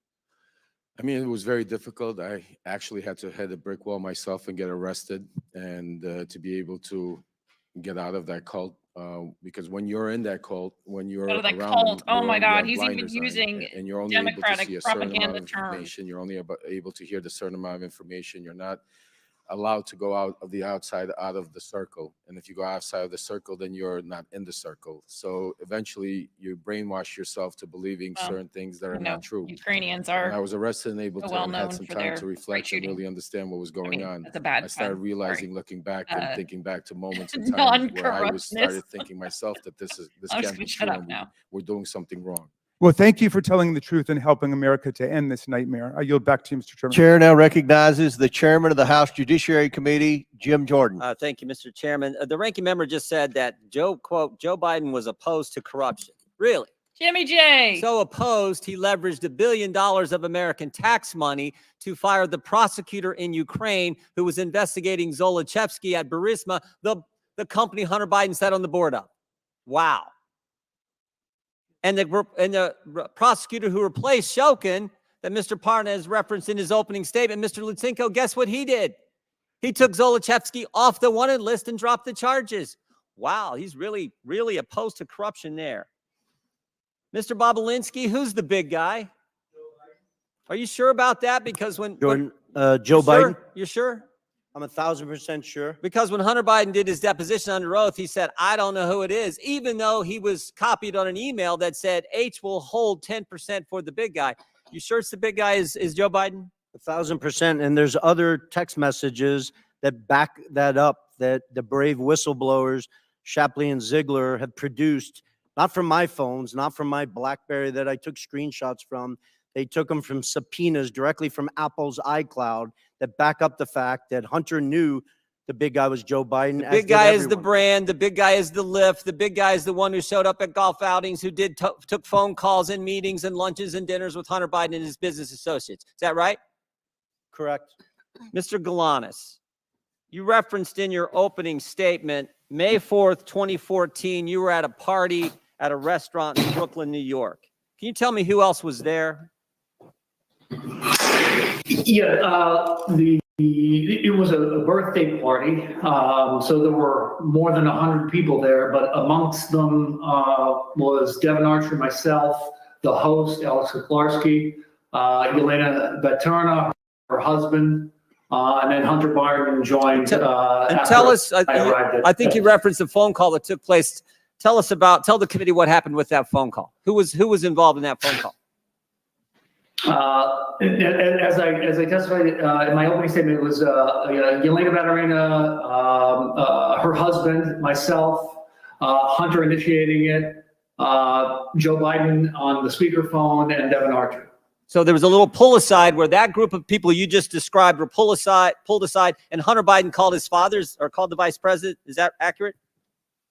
That's accurate. And then tell me what was discussed on the call. The discussion I testified was a relatively short discussion, but it was a discussion about their Yelena and Yuri coming to town. That as I testified specifically, they talked about being good to his boy, and it was. Ended. Well, let me ask you this. Mentioning that, Mr. Galanis, let me ask you this. Did you get the impression Joe Biden was expecting the call? Yes, to me, it was clearly set up ahead of time. It was an arranged call. So this was arranged, this was coordinated. Hunter Biden calls his father, then vice president. And I think in your deposition, he said this, I'm here with our friends that I told you were coming to town. So it's our friends, and I told you this was going to happen, which suggests that it was most definitely coordinated. Is that accurate? That's accurate, yes. And again, can you tell the committee who Miss Baturina is again? A Russian billionaire, wife of the former mayor of Moscow, served for near 20 years as the mayor. She's the wealthiest woman in Russia. She'd already given money. She'd already given money to Hunter Biden and his business before this meeting in May, and then subsequent to that meeting, she committed to give more money. Is that accurate? That's accurate. So subsequent to the coordinated call, the arranged call that Hunter Biden had with the vice president of the United States, the wealthiest woman in Russia commits to give millions of dollars more to Hunter Biden's business. Is that all accurate, Mr. Galanis? That is accurate, yes. And again, this was a pull aside done at this meeting, and you think and you know that it was coordinated. Is this what they call access to the brand, access to the Biden lift. Is that what you would describe it as, Mr. Galanis? I don't think there's any doubt that that was the intent of the call and the objective, yes. And it followed the motto. It followed the statement that you all agreed to: say it, forget it, write it, regret it. This wasn't put in writing. This was a phone call on a speaker that was all, there's no writing about this. It was all done that way. That was how the business operated. Is that correct, Ms. Galanis? Yes. I yield back. Gentleman yields back. Chair now recognizes Mr. Lynch from Massachusetts for 5 minutes. Thank you, Mr. Chairman. I want to make an observation here. I've been on this committee, this investigating committee, for over 20 years. And as an attorney before that, I've had sufficient training and experience to say that with high confidence that when you review the entire record of evidence of these hearings going back over a year, you've actually provided more evidence to impeach Donald Trump for a third time than you have in so much as laying a glove on President Biden. We keep on hearing about the Biden family. When you hear someone say the Biden family, that translates into, we have no evidence on the president, so we're going to use the Biden family. It does not. It does not translate into that at all. Biden. But is by Joe the Biden not a constant part of the Biden bumbling family? and continually shifting arguments here, you've done nothing more than exonerate President Biden. We heard initially How so, from, Mr. Lynch? for Tell us months, how we heard so. about the Hunter Biden laptop. And, you know, there were absolutely some embarrassing photos on that, and some awful information about Hunter Biden's personal life. I will admit that. Then you bring in your own witnesses, your legal experts before this committee, and have them testify. And what they said was amazing. They said there was no evidence to even suggest that there was support for articles of impeachment against the president. That is not what they legal said. experts. That is not what The they said. Republican legal They say this every experts that time. said that. What they said was, at this point in time, there's not enough evidence to impeach Then we him, have but there is certainly enough evidence statements to by go Mr. forward Jordan with an saying inquiry. that, Get it right, that Mr. Lynch. Mr. You know Smirnov you're lying. was the most corroborating witness that the Republicans had, the strongest witness that they had.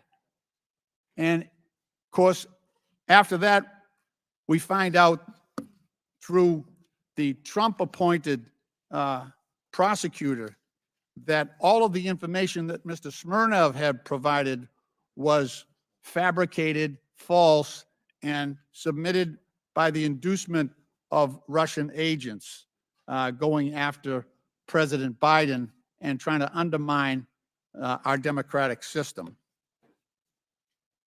And now we come to a point where, since that witness blew up, now we're going to prison, and we're reaching out to witnesses who have been convicted and sentenced to prison for stealing $80 million from the pensions of innocent workers. We can't get any lower at this point. That's your star witness. I want to Your remind witness people that you have he's at this sitting in hearing was prison. also arrested That's and why he sentenced can't be and here today. imprisoned. He's sitting in prison for scamming workers' pensions. I mean, how low can you get? Then it's the Republicans' idea that this is the best guy they can get to testify against the president. This is the best guy they can get. A guy sitting in prison who can't even be here. Mr. Parnas, you've talked about your You're own right. Your guy direct already served his involvement term. with We can be there. Mr. Giuliani, and you said that your mission was to dig up dirt. Get off your on high horse, President Mr. Lynch. Biden. Can you talk to us about the coordination between yourself and Mr. Giuliani? Thank you for being here. Thank you, Congressman. Yes, So thank you, basically, former Julie, it inmate was a shadow Parnas. diplomacy Thank you for run being by here. Trump and Giuliani, where Giuliani was the shadow diplomacy Secretary of State. I was his right hand and basically the point person in Ukraine to not only dig up, validate, search, whatever needed to be done to try to find up some corruption against Joe or Hunter Biden to be able to present. Once I would receive whatever information I received, I would then meet with him, John Solomon, other members of the team like Pete Sessions and Derek Harvey or other people there to discuss what we found. At that point, from there, Giuliani would then go to the White House and share with the president. And that was the line of communication. You said also in your testimony that members of this committee, Republican leadership, should have known before Smirnoff was indicted that this information was fabricated about President Biden. Could you talk about that? Congressman Lynch, not that they should have known, they did know. They knew exactly what was going on. They knew that the evidence was not vetted. This information was just coming in from anywhere from left, right field, and it was being pushed straight to the halls of Congress without zero verification of it. Okay, thank you. Mr. Gentlemen- Chairman, my time has expired and I Gentlemen- go back. Gentlemen's time's expired. Before I recognize Mr. Palmer, I'd like to enter into the record the testimony of Tony Bobulinski with the committee on February 13th, 2024. It corrects the record of Representative Garcia's, who did not provide your entire testimony. On page 147, you told the committee about your understanding of who invited you to the events referenced by Mr. Garcia. So without objection, I'd like to enter into the record the entire transcribed interview of Tony Bobulinski. And Mr. Chairman, I'd like to enter for the record an article from today's Daily Beast entitled "Texts Reveal More Russia Ties for Key Anti-Biden Witness Bobulinski." Okay, Daily Beast. Without objection. Chair now recognizes Yeah, this is their Mr. Palmer from unimpeachable Alabama for witness 5 right here. minutes. Mr. Bobulinski, I have very limited time and I want to get through a lot of information, so please answer these questions with a yes or no, if you don't mind. You have met Joe Biden, isn't that correct? Correct. In fact, you had a meeting with Joe Biden, isn't that correct? 2 of them. One of those times was before the Milken Conference in Los Angeles, May of 2017, is that correct? It was during the Milken Conference. You provided a great deal of documentation to this committee. I want to show you some messages between you and Hunter Biden, be on the screen here, in May of 2017 before you first had a meeting with Joe Biden. These are messages between you and Hunter Biden dated May 2nd, 2017. Do you recognize these? I do. At the bottom, Hunter wrote, "Dad, not in now until 11. Let's me and Jim meet at 10 at Beverly Hilton where he's staying." Jim is James Biden, President Biden's brother. Is that correct? Correct. The next set of messages is, if you put those on screen, is between another business associate of Hunter Biden's and you. His name is James. Do you Correct. recognize it? I do. At the top, you write, "About to meet Hunter, Jim, and I guess Joe at Beverly Hilton Hotel." Joe is now President Joe Biden. Is that correct? Correct. This chat between you and Joe Biden, Joe Biden's brother, you write to Jim, "Great to meet you and spend some time together. Please thank Joe for this time. Was great to talk. Thanks, Tony B." You met with Joe Biden, Hunter Biden, and Jim Biden the night before the Milken Conference in 2017. Is that correct? I did, and Jim Biden perjured himself by trying to deny that Thank you, meeting. Mr. Bobulinski. That was at the Beverly Hilton, correct? Correct. You can provide more details around that meeting. What was the purpose of that meeting? I didn't ask for the meeting, so I wish Hunter Biden was sitting next to me and he could under oath describe it. But the only reason why I was meeting with Joe Biden and the only reason why I was there is because I was the CEO of the enterprise that they were putting together with the Chinese company CFC. So can you give me a little more detail about what was discussed in the meeting? Well, as I said earlier, before Joe Biden showed up, Hunter and Jim Biden coached me, asked, said a sort of outline that we wouldn't go into a lot of details. So through the 45 to 60-minute meeting I had with Joe Biden, I think it was about 10:40 p.m. after he flew across country, we talked about my background, my family's military background, the different business ventures I'd done around the world, the family I worked with. Joe spent time talking about his family, some of the tragedies that they had lived through. And at a high level, Hunter actually introduced me to Joe because before Joe came and sat down with us, Hunter said, "Hey, give me 5 to 10 minutes. I need to read my father in on it." So when you're referencing Joe and Hunter's father, you're referencing President Joe Biden. I am. Correct. These 4 images, well, in this message you sent to James again, you said you spent more time with Joe and Jim this morning, and to be factually correct, that's President Joe Biden and James Biden, his brother. Also saw them last night, including Hunter. These 4 images show a pretty clear record of your meeting with Joe Biden in May of 2017, Mr. Bobulinski. Hunter Biden, during his transcribed interview, testified that the meeting did in fact take place. And after being asked, did Mr. Bobulinski meet with your father during the trip, Hunter stated he met with him in the lobby of the hotel. When asked who attended the meeting, Hunter replied, my uncle and myself. But when asked whether the meeting at the Beverly Hilton between Joe Biden, Jim Biden, Hunter Biden, and Tony Bobulinski took place, Jim Biden testified, absolutely not. These stories don't match up. Mr. Chairman, Jim Biden also told the committee that Joe Biden did not meet the Chinese businessman Xi Jinping. Rob Walker, by known as a friendly witness committee, said the opposite. So, Mr. Chairman, it appears to me that there are material inconsistencies between the witnesses' testimony. These witnesses' statements appear to me to be irreconcilable. In short, Mr. Chairman, someone appears to be lying to the committee. The inconsistent testimony seems to come from Jim Biden, the president's brother. Lying to Congress is a serious offense, Mr. Chairman, a criminal one, in fact. And if the Bidens or anyone else has come before this committee and lied to this committee, I strongly encourage the committee to pursue criminal referrals to the Department of Justice. One last thing that I want to ask, and Mr. Bobulinski or Mr. Galinas, have either of you heard of any offer of a pardon for anyone involved or associated with or a partner to the Biden family enterprise corruption investigation? I'm sorry, that was a question. Have I Have heard you anything heard of anyone being suggested that a pardon might be in order for anyone associated with this enterprise? I have not. Thank you, Mr. Bobulinski. Thank you, Mr. Chairman. I yield back. Mr. Chairman, I just have a parliamentary inquiry. State your point. But we've heard for months now and seen the photo of that BlackBerry with the cracked screen. Does the committee have in its possession the data from Mr. Bobulinski's phone from which he's allegedly taken these pictures? Because I think we need the data that they keep referring to. And maybe Mr. Bobulinski could just turn it over to us, or we could subpoena it today. We have the images that we have shared with you. Right, I saw the picture of the cracked BlackBerry, but do we have the underlying texts that are being referred to by my friend, Mr. Palmer?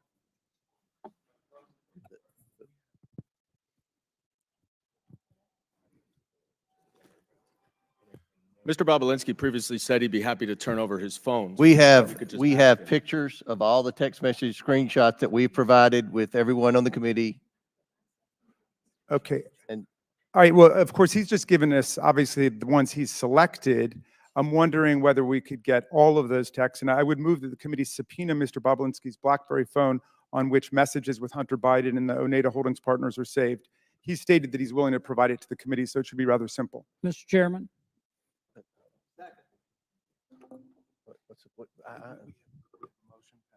Yeah. Okay, there's a motion to subpoena Bobulinski's BlackBerry. Seconded. Yeah, with the texts that were just referenced by Mr. Palmer. Mr. Chairman, I move, Chair recognizes Mr. Jordan. I move the table in motion. There's a motion to table. I request. The a recorded motion is vote. to table is not debatable. As many are Mr. in Chairman. favor of tabling may signify by saying aye. Aye. All those opposed signify by saying no. No. In the opinion of the chair, the ayes have it, and the motion to table Well, is agreed to. Mr. Chairman, what we're doing is we're tabling evidence here, which you keep relying on. So I'm going to ask for a recorded vote for that. That just makes no sense. A recorded vote is ordered. We'll suspend for a moment. We don't, this is a Because the old people ain't. committee hearing. We don't have the clerk. Will somebody go find the clerk? I love the chairman's discretion with the ayes have it, but clearly the no's were no, much louder. Granted, there might be 4 of them saying no very loudly, but it always cracks me up every time the chairman's like, "Yep, the ayes have it." Would, Mr. Speaker, Mr. Chairman, Mr. Minority Leader, do you think it's possible that the witness would voluntarily just give it?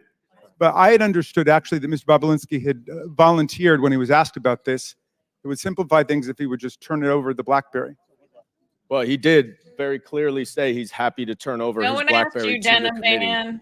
No one We then asked asked you. for it at the deposition. He didn't. We've asked the majority to You're, ask for it. Mr. Goldman, you're out of order. We're in suspension here, waiting for the clerk to come so we can take the vote that your side of the aisle requested. That's right. You get him, Jamie.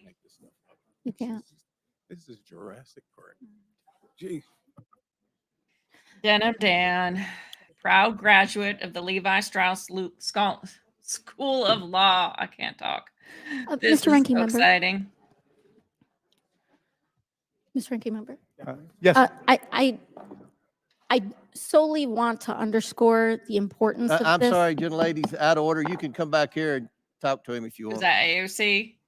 Mr. Chair. The Democratic Socialists of America have a question, Mr. Chair. Are you opposed Mr. to a Chairman? communist government? Mr. Chairman, People, settle down. They're just trying to find the damn clerk. we don't even have, You're gonna, I said Ms. Ocasio-Cortez would have to come up. You will as well. Sorry. Come on, Marjorie. Get up there and tell them what you think, too. She's like, she's a socialist. You know that, right? Just so you know. AOC's a socialist.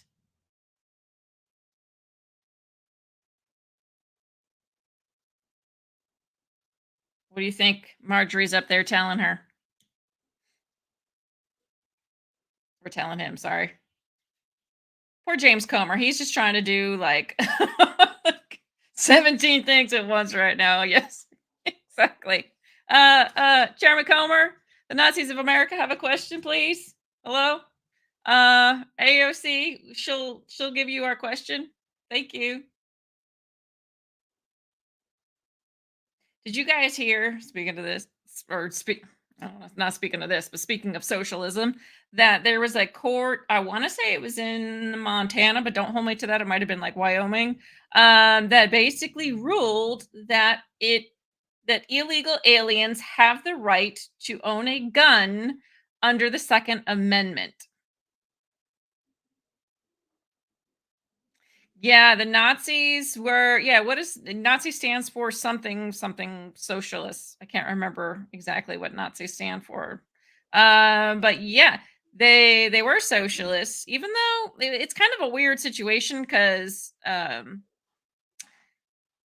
Adolf was against, I think, communism, but socialism is actually a stepping stone to communism, especially the Democratic Socialists of America. Let's just get into this while we're waiting right now. So I've talked about it on the show before. I've talked about it on X repeatedly because I want to get this out there. The Democratic Socialists of America is the largest socialist group in America. AOC is a proud card-carrying member, as is Cori Bush and Rashida Tlaib. And there's one more. What's her name? The lady who... Mr. Chairman, just an damn it. invitation to regular order. We have Democratic clerks who are faithful to the rule of law and could do this if you're waiting for clerks, and we'll all be here to watch, to document their work. So, I mean, in other words, if you want to conduct the vote with the Democratic clerks, we can do it. Of course you can. Yes, they are socialists too. A recorded vote is ordered. The clerk will call the roll. All right, we got a Democratic clerk. Mr. Jordan. Oh, no, this is Mr. the same Jordan girl, isn't votes it? yes. Mr. Turner. Mr. Gosar. We'll get into the Democratic Socialists of Ms. America Fox. later. Don't you worry. Mr. Grothman. Mr. Grothman votes yes. Mr. Cloud. Mr. Cloud votes yes. Mr. Palmer. Mr. Palmer votes aye. Mr. Higgins. Mr. Higgins votes yes. Mr. Sessions. Mr. Sessions votes aye. Mr. Biggs. Mr. Biggs votes aye. Ms. Mace. Ms. Mace votes aye. Mr. LaTurner. Mr. LaTurner votes aye.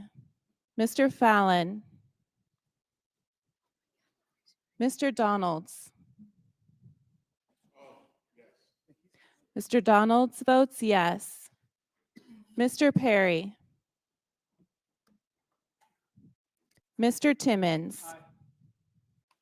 Mr. Timmons votes aye. Mr. Burchett. Ms. Green. Aye. Ms. Green votes aye. Ms. McLean. Ms. McLean votes aye. Ms. Boebert.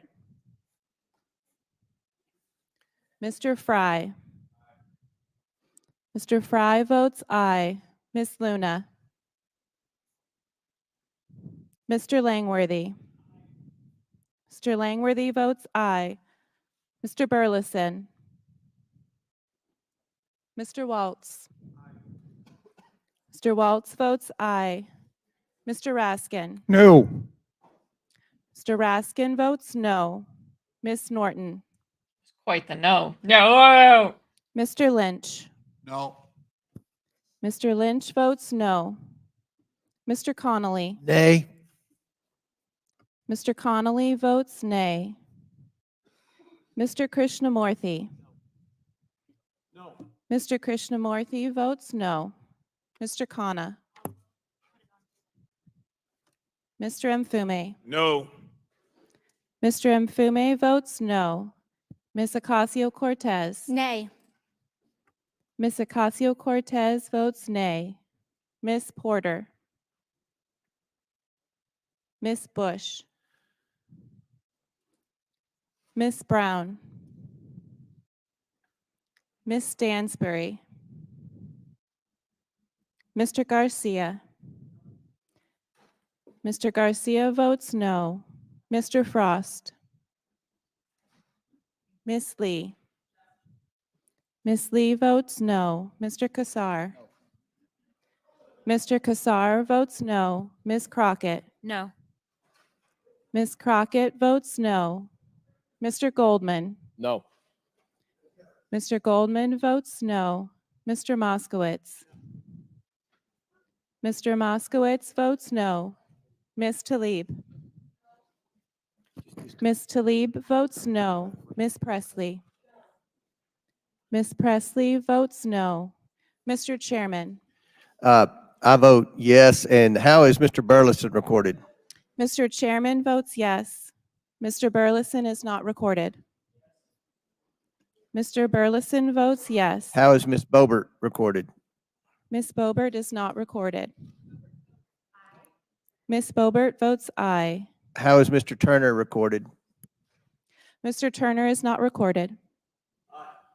Mr. Turner votes aye. How is Mr. Frost recorded?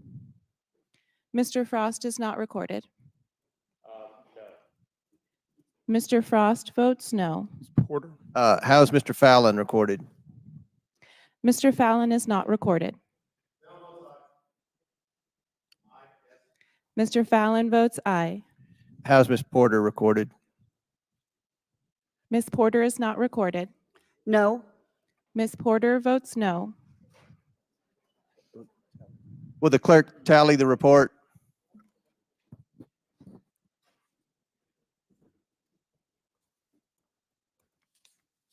So who's next? Who do I recognize?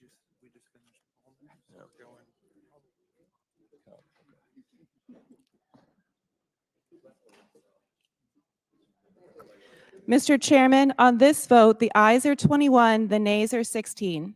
The ayes have it. The motion passes. Chair now recognizes Mr. Connolly for 5 minutes. Thank you, Mr. Chairman. Mr. Bobulinski, in your deposition, you were asked about taking a picture of your phone, and you said, and I quote, "I still have that phone. I could put that phone on this table right here, and every person in this room could look at that individual text and validate that it's a legitimate text and the date and time stamp on it." Are you willing to provide the committee voluntarily with the BlackBerry referenced and that phone?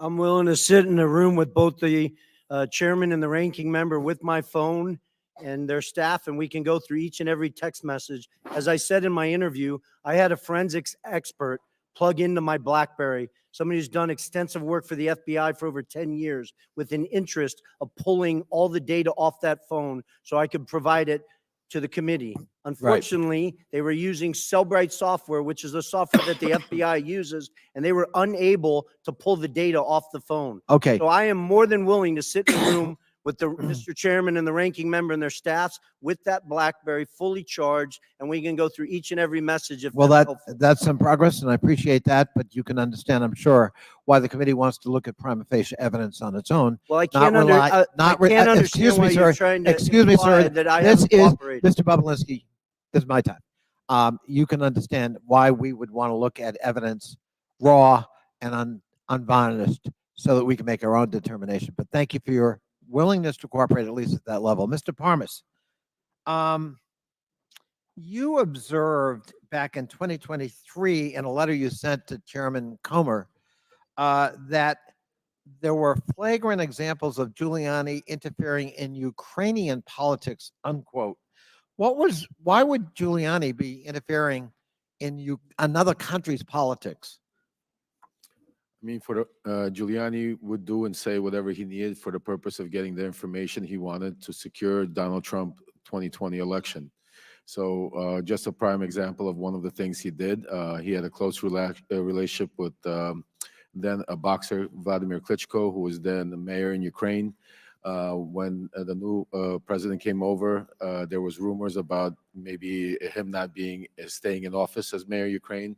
Klitschko flew to New York, met with Rudy Giuliani, and then on a meeting that we had with Andrei Yermak in Spain that was relevant, had to do with President Zelensky announced an investigation into Joe and Hunter Biden. At that meeting, he also brought up the Klitschko situation and basically told Yermak that if Zelensky got rid of Klitschko, President Trump and the American people would be very upset about that because we love him and he needs to be in there. So was Giuliani just doing this as a rogue on his own because he was a patriotic American who loved Donald Trump, or had somebody encouraged him to engage in this kind of political interference in another Here we country? go. Let's pull Trump into it. I think he was encouraged by Donald Trump. Personally? Personally, yes. That's your testimony? Yes, sir. Thank you. Keep in mind, this is the same guy, Parnas. In your letter, who you also said that offered Mr. Giuliani was to, quote, help the deliver congressional a Democrats precise in his message probe in against Trump in order very for a lighter strict sentence. words, unquote. With respect to the administration of the then newly installed president of Ukraine, President Zelensky. What did you understand a very strict message, or a message of very strict words construed, and what was that message that you delivered that was in very strict words? Yes, Congressman. He basically told me not to be nice, to be very stern, and relay the message that unless Zelensky announced an investigation into the Bidens by Monday, this was Sunday, that there would be no cooperation, no aid to Ukraine from the United States, and the Vice President Pence at the time that was scheduled to appear for the inauguration would not appear to the inauguration. That would seem to corroborate that very famous and beautiful telephone conversation between President Trump then and President Zelensky, basically saying, but I need a favor, and hinting that there'd be withholding of military aid until that favor was delivered. Is that fair? Oh, absolutely. I was a part of setting up that phone call, that famous phone call that Trump had with Zelensky. That famous phone call, yes. I think your testimony is very important, Mr. Parnas, and it's under oath. Yes, sir. I thank you. I yield back. Chair now recognizes Ms. Taylor Greene from Georgia for 5 minutes. Thank you, Mr. Chairman. Joe Biden continues to lie to the American people about his role in his family's businesses. In 2020, he stood up on stage of a presidential debate and told the American people that his family didn't take any money from China. That was a lie. Not only was it a lie, he knew it was a lie. He knew it because he met with his son, Hunter Biden's Chinese business associates. I want to talk about CEFC, which is the China Energy Fund Committee. Mr. Bobulinski, who is Chairman Yi? Chairman Yi was the chairman of CEFC. Thank you. Jim Biden told the FBI and IRS that Chairman Yi was the protege of Xi Jinping, the leader of China and the Chinese Communist Party. Mr. Bobulinski, Rob Walker told this committee that Joe Biden met Chairman Yi. Are you aware of that? Yes or no? I am now. I wasn't at the time. And Joe Biden also met with you, is that right? Yes, he did. twice. Who is Director Zhang? Director Zhang was the number 2 at CFC. The executive director of CEFC, the number 2? Yeah, he was the number 2 executive, but really the point person that I worked with and the Biden family worked with. And he's the individual that Hunter Biden was shaking down at the end of July 2017, demanding that they fund the $10 million. They ultimately sent 5, but $10 million directly to Hunter Biden's account, Owasco. Thank you, Mr. Bobulinski. I want to show you a text message that Hunter Biden sent to you and his other business associates. I'm holding it right here. I'll read it to you. Hey, Tony, I have an idea. In light of the fact we are at an impasse of sorts, and both James' lawyers and my chairman gave an emphatic no, I think we should all meet in Romania. He's speaking about my chairman. When Hunter Biden came in for his deposition, he said that he was referring to Chairman Yi and that the rest of your group referred to Zhang as a different chairman. Does this make any sense to you? That's a lie. I never heard Director Zhang referenced as chairman, and I had direct communications with Director Zhang over WeChat. Met him in Romania, met him in Moscow, met him around the world in New York, trying to develop this business, and he was never referred to as the chairman, first of all. Second of all, that makes absolutely no sense in the context of this message because we are discussing Oneida Holdings, LLC. Thank you. So he was not the chairman, just to clarify. Yes Correct. or no? Okay.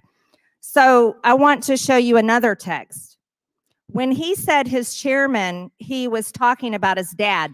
This is from Rob Walker. It didn't seem to make much sense to Rob Walker either. So he said that when Hunter, he said this to you, when Hunter was talking about his chairman, he was talking about his dad. When Rob Walker came in to give his transcribed interview to the committee, he basically said, well, Hunter was high or confused or mad. And Rob Walker said that he was just trying to calm things down between you and Hunter. But that doesn't really answer the question about who Hunter Biden is talking about. Hunter Biden lied to this committee. So here, clearly, he says, Rob Walker's saying he's talking about his dad. So I want to be very clear. We've established that Zhang is not the chairman, obviously. Is that correct? Yes or no? Correct. Let me show you another message. This message doesn't call Zhang Chairman Zhang, does it? It just says the Chinese want to do business with the Bidens. As a matter of fact, it says both coming to be my partner, to be partners with the Bidens, with an S. He, Zhang, is implied, has implied that the number one has made it clear and available to him. Who is the number one? The number 1 is Xi Jinping. Xi Jinping, the president of China? Yes or no? The leader of the Communist Party, the CCP? Yes. Is the number one. Yes, that's the number 1 that Hunter was referencing in that message. Now, let's be very clear. This was in 2017, but I would like to make it known for this committee that Joe Biden told the press in 2016, as a matter of fact, I quote, yeah, I am going to run in 2020. He told the press in 2016 that he was running for president of the United States in 2020. So here is the Bidens doing business in China in 2017 when everybody knew he was planning to be president of the United States. Do you see that to be a serious problem, Mr. Bobulinski? I do, and I wish this committee would thoroughly investigate it and focus on all the evidence that the SDNY has on CFC. They had FISA warrants, so they were recording conversations, and I wish they disclose all that data and fact to this committee. Thank you, Mr. Bobulinski. I yield, Mr. Chairman. Gentlelady yields back. Chair now recognize Mr. Kristamorte for 5 minutes. Thank you, Mr. Chair. Mr. Parnas, Rudy Giuliani tasked you with, quote, a mission to travel the globe to find dirt to damage the Biden's reputation in the 2018-2019 timeframe, right? Correct. Yes. And this was in an effort to secure Trump's Re-election. re-election 2020. as president in 2020, right? Correct. Yes. And by dirt, you mean evidence of wrongdoing or criminality, right? Yes, sir. And in your travels, you found, quote, precisely zero proof of the Biden's criminality, right? Correct. And there was no evidence of the Biden's corruption in Ukraine because, as you said, there truly was none, right? Correct. Yes, sir. Now, interestingly, you have looked for dirt around the world about the Bidens and specifically Joe Biden in particular, and you say the FBI, CIA, NSA have all failed to produce any evidence of criminal wrongdoing, right? Correct. Not only that, but former Ukrainian President Petro Poroshenko stated, quote, "There's not a single word of truth to these allegations about Joe Biden," right? Absolutely. Yes, sir. Oh, yeah, and he's to Now, be there's trusted. a guy named Yuri Lutsenko, who's the former prosecutor general of Ukraine. And he also, quote, confirmed that nothing ties the Bidens to criminal activity in Ukraine, right? Correct. And then there's another prosecutor general named Viktor Shokin, who also So said we're he supposed to believe conceded, that a quote, bunch of Ukrainians that he had say no there's no evidence that either Joe or to link Hunter Joe Biden Biden had to ever corruption in interfered Ukraine with Ukrainian law, believe? right? Yes, sir. And the reason you know this is because you talked to each of these people, right? Yes, sir. And your job was to try to dig up dirt or manufacture dirt, right? Yes, sir. And yet we have conducted months of hearings, and because there's been no evidence of wrongdoing, you've called this whole impeachment inquiry a, quote, wild goose chase, right? Yes, sir. Now, interestingly, we've heard from the other side that, quote, the real quid pro quo wasn't Donald Trump. It was Joe Biden when he tried to hold up foreign aid when he was vice president in exchange for firing the federal prosecutor in Ukraine that was investigating the corruption from his son. Now, you, again, looked for evidence to support this claim. There is no evidence, correct? Correct. That was false. In fact, firing the prosecutor would make it more likely that they would go after the company in question, Burisma, not less, right? Well, the ironic part is the reason why majority of the world and Ukraine and the Obama administration wanted to get rid of Viktor Shokin because he was corrupt, not because he was investigating Burisma, because he was stalling investigations for UK that was looking into a $23 million they wanted to get out from Zlochevsky, and Shokin stalled that investigation. So it was the logic is just the opposite of what the majority claims is to be the case, namely that they say that somehow Joe Biden was out to fire the prosecutor to reduce the chances of a prosecution of Burisma. But actually, in firing that prosecutor, he increased the chances of prosecuting Burisma, right? Absolutely correct. Yes. So let me just talk to you about what some of the other witnesses in this impeachment inquiry have said. Jonathan Hurley, the constitutional expert the Republicans brought forward, said there's no evidence of which he was aware to support impeaching the president. You agree with that, correct? 100%. Garrett Graves, a colleague of ours, said just last week, quote, "Have I seen anything that is impeachable? No, I haven't." You agree with that statement as well? Yes, sir. Last year, our Republican colleague Ken Buck, who's about to retire, said that evidence of wrongdoing by President Biden, quote, "doesn't exist right now. It doesn't exist now. It didn't exist then," right? That's exactly true, sir. Sir, how many times have you met Donald Trump?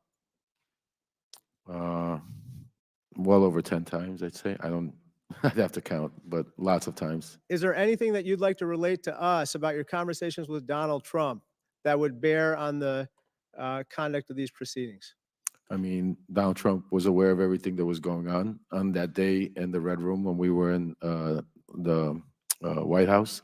After Rudy bringing Donald Trump up to speed on that I could go out to Ukraine and get Viktor Shokin, Donald Trump approached me, shook my hand, said, "Thank you for all that you're doing. Keep up the good work," patted me on the back, took pictures, and I was off to Ukraine. To meet with Viktor Shokin? To find Viktor Shokin, to bring him back here to meet with Lindsey Graham. Got it. Thank you so much. I yield back. Thank you. Chair now recognizes Mr. Cloud from Texas for 5 minutes. Thank you, Chairman. Now, we have heard time after time Joe Biden say that he had no knowledge whatsoever about the business dealings, and that changed. He had never allegedly had any conversation with Hunter.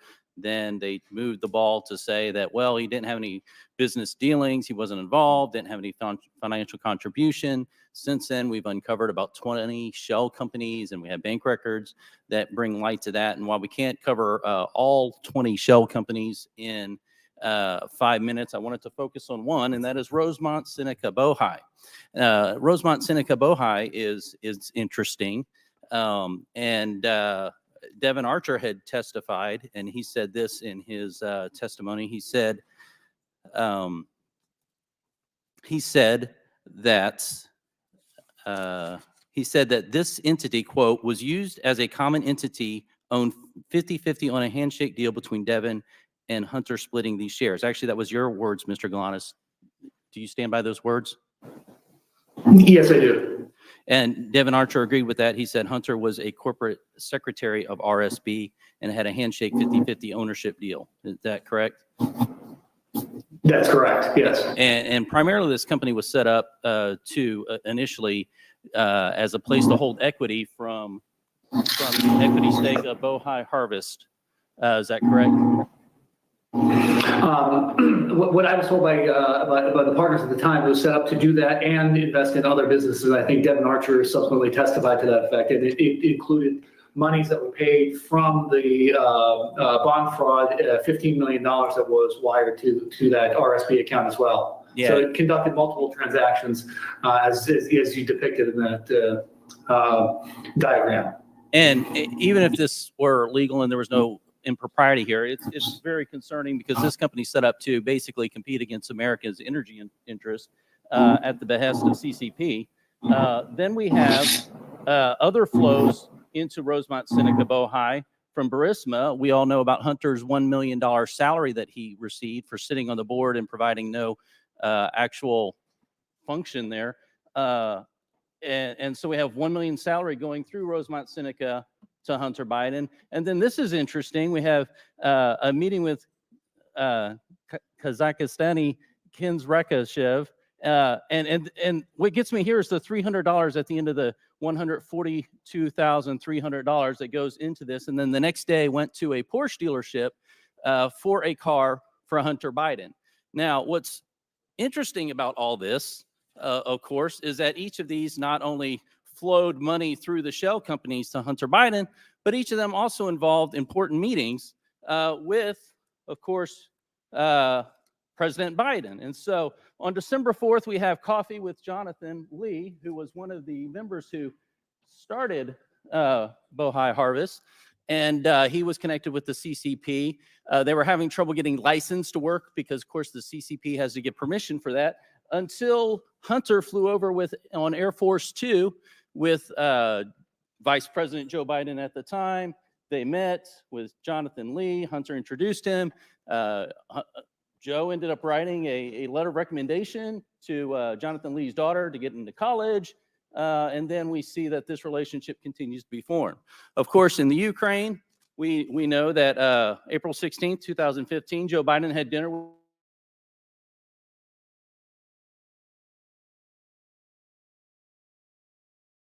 also had dinner with Kens Rekashev there.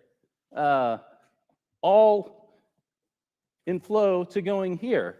And of course, as Tony Pawlinski has pointed out several times, this all comes down to eventually the one big guy who gets 10% for the big guy. And so we know that all this money flowed through this to get to Hunter.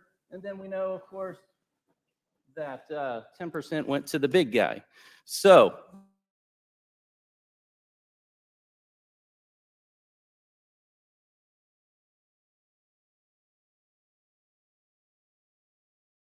basically what the general practice across many of these shell companies were?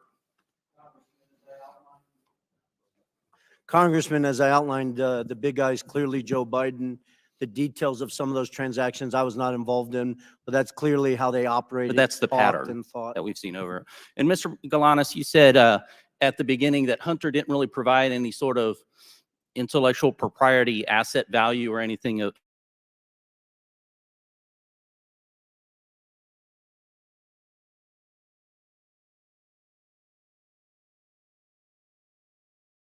delivering the Biden lift. the Biden lift. And one more question for you, Mr. Galanis. Did you offer to provide information on Hunter Biden and Devin Archer back in 2016 to prosecutors and the SEC, and what happened there? Yes, through counsel, I had offered to provide information specifically on that to the SDNY. And I subsequently also did the same thing to the Securities and Exchange Commission, which was interested in, subsequently was told to quash that interest. I understood that to be an order from the Southern District of New York quash the SEC information. Thank you, Chairman. I yield back. Gentleman's time's expired. Chair now recognizes Mr. Goldman for 5 minutes.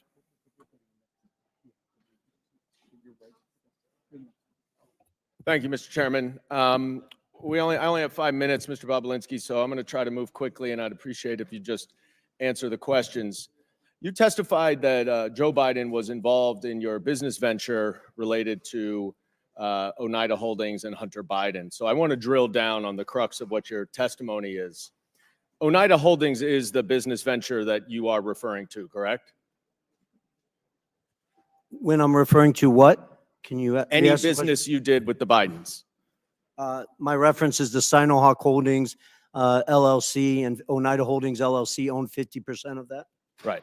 And Oneida Holdings was the 50% that was on the American side of that Sinohawk deal, right?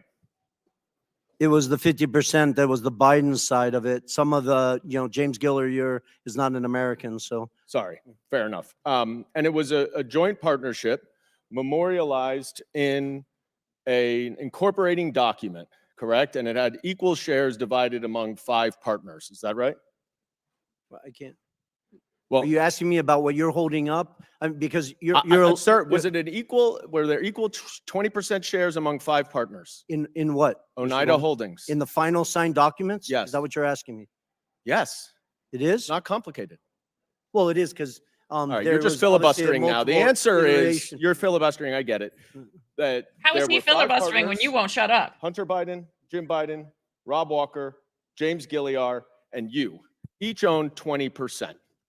Do you well, they didn't each own, their LLCs owned it, which is a material do you difference. see Joe Biden or an LLC related to Joe Biden on this? I don't know if Joe Biden owned any of Jim Biden's LLC or Hunter Biden's LLC. I'll leave that up to the committee. Okay. And do you know when this agreement was entered into? The poster Take it board that down. you're holding up, or the actual legal document that was signed? The agreement, sir. The agreement. The agreement was signed May 22nd, 2017. Who was the vice president then? May 22nd, you said? I think it was Mike Pence. Who was the president? Donald Trump. Okay. And when did you first meet Hunter Biden? I first met Hunter Biden in early 2017. When? When in 2017? A day or The an month. hour Month is or a good. month? I believe I briefly met him in New York, but I spent the first meeting I had extensive time with him was in early May 2017. And that was around the same time that you had those 2 meetings with Joe Biden, right? It was, but prior to that, I had So numerous look, you have discussions with said Hunter. you have said I had that- lawyers Sir, working through the documents that you're can I asking. please reclaim my time, sir? As I Okay. said, we have to move quickly here. Unfortunately, in your testimony earlier today, one of my colleagues asked you about that meeting at the bar, 45 minutes to 60 minutes. And you were also asked about that in your transcribed interview. And in neither of your answers did you mention any discussion that you had at that meeting with Joe Biden about the Chinese business venture. Yet, in grandiose terms here today, you have declared that Joe Biden was involved and that you have mountains of irrefutable evidence to support it. So let's look at the mountains of irrefutable evidence. I just get my hand You up provided the at committee my with a hands, please. screenshot of a text message that is between James Gilliard and you, dated May 11th, 2017. You see this? I don't know if you can see it. If you can't see, it's just you and James Gilliard, though, right? You remember this text message, I'm sure. Generally, yes. All right. And in it, Gilliard writes, "Man, you are right. Let's get the company set up, then tell H and family the high stakes and get Joe involved." And 2 days later, Mr. Gilliard sent an email to you, CCing Rob Walker and Hunter Biden, in which he suggested a division of the company and included a proposal of, quote, 10% held by H for the big guy, question mark. You remember that, right? The infamous email with the big guy? Yes, Yeah. I do. Did anyone ever respond to that email? Yes, they did numerous times. Sorry. Did Hunter anyone Biden ever- himself excuse me, did. Excuse me. You're right. Well, no, I Did think anyone that's e- important because Sir, Hunter did Biden anyone has ever claimed that he didn't Can you answer my respond to it, questions? and he responded to Okay. it. I believe You're just 3 going to times. filibuster. I reclaim my time that's running out, but I will say no one responded to the big guy reference for 10. Thank you So for making my what- point. They didn't have to respond Right. And because they then, all knew the big sir, guy was Joe I Biden. reclaim my time. Mr. Chairman, please control the witness. I would like to get a little extra time, Mr. Chairman, because I want to read what Mr. Gilliar said to the Wall Street Journal. Quote, I would like to clear up any speculation that former Vice President was involved with the 2017 discussions about our potential business structure. I am unaware of any involvement at any time of the former Vice President. The activity in question never delivered and project revenue. 9 days later, the agreement without Joe Biden was signed. You and James Gilliar wanted Joe Biden involved, and that is why Hunter Biden dumped you and did the business That's a on his blatant own. lie, And Mr. I yield Goldman. You back. know better. Chairman's time's expired. Chair now recognizes Mr. Higgins from Louisiana for 5 minutes. Thank you, Mr. Chairman. Mr. Bobolinsky, thank you for being here today. And we appreciate the candor of your responses, sir, which is reflective of the way you handled yourself in private testimony and deposition. So I thank you for communicating truthfully to the American people today. I'm going to ask you about the China Energy Fund Committee, the CEFC. You familiar with that, sir? I am.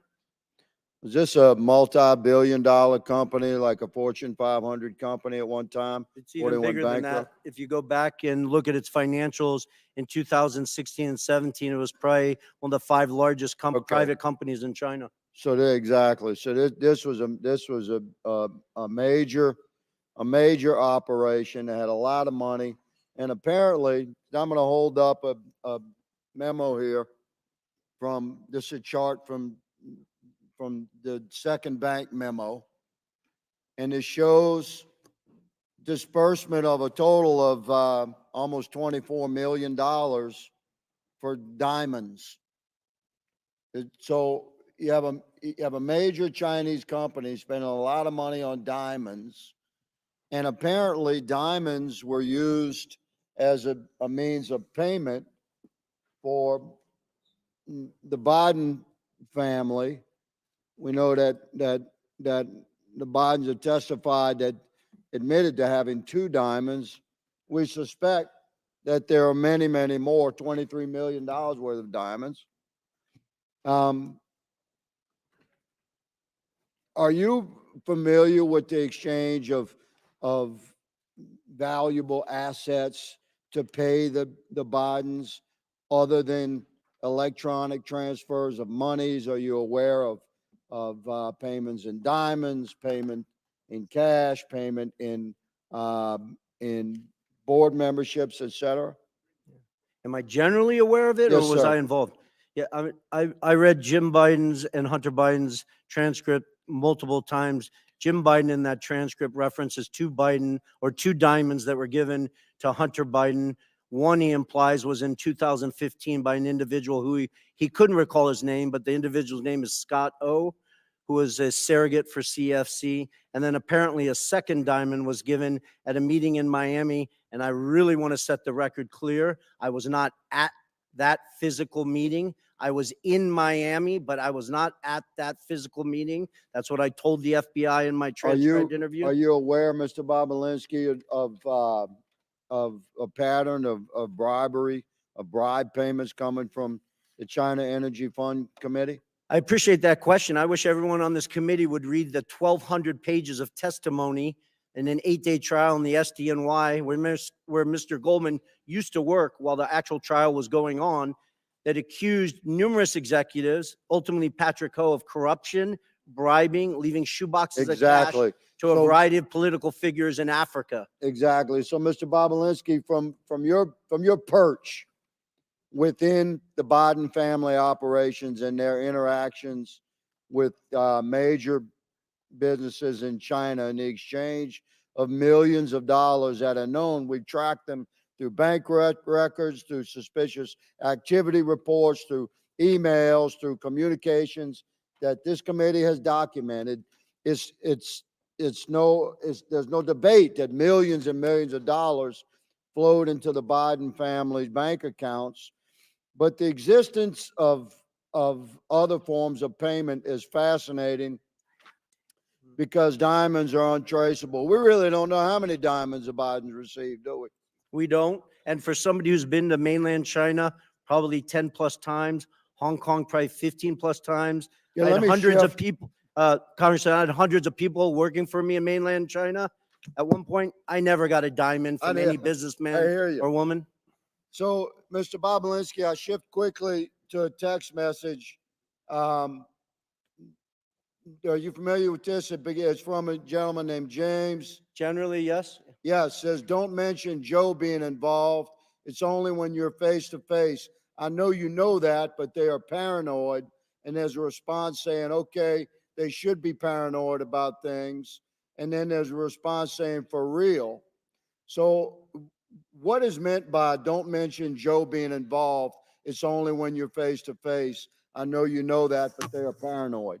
Well, I think it outlines how the Bidens operated, not specifically just with CFC. You have Galanis here testifying and numerous other witnesses that have given you tremendous amount of evidence that outline they work to obfuscate it, create layers of obstruction. That's the reason why Rob Walker was getting sent millions of dollars instead of Hunter Biden directly. That's the reason why Devin Archer was receiving millions of dollars instead of going to Hunter directly. You guys have a mountain of evidence that stacks high and answers that question on how they obfuscated. They lived in a world of plausible deniability.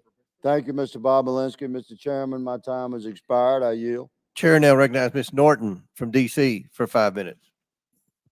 Thank you, Mr. Chairman. Mr. Galanis, thank you for appearing voluntarily for this hearing from Alabama.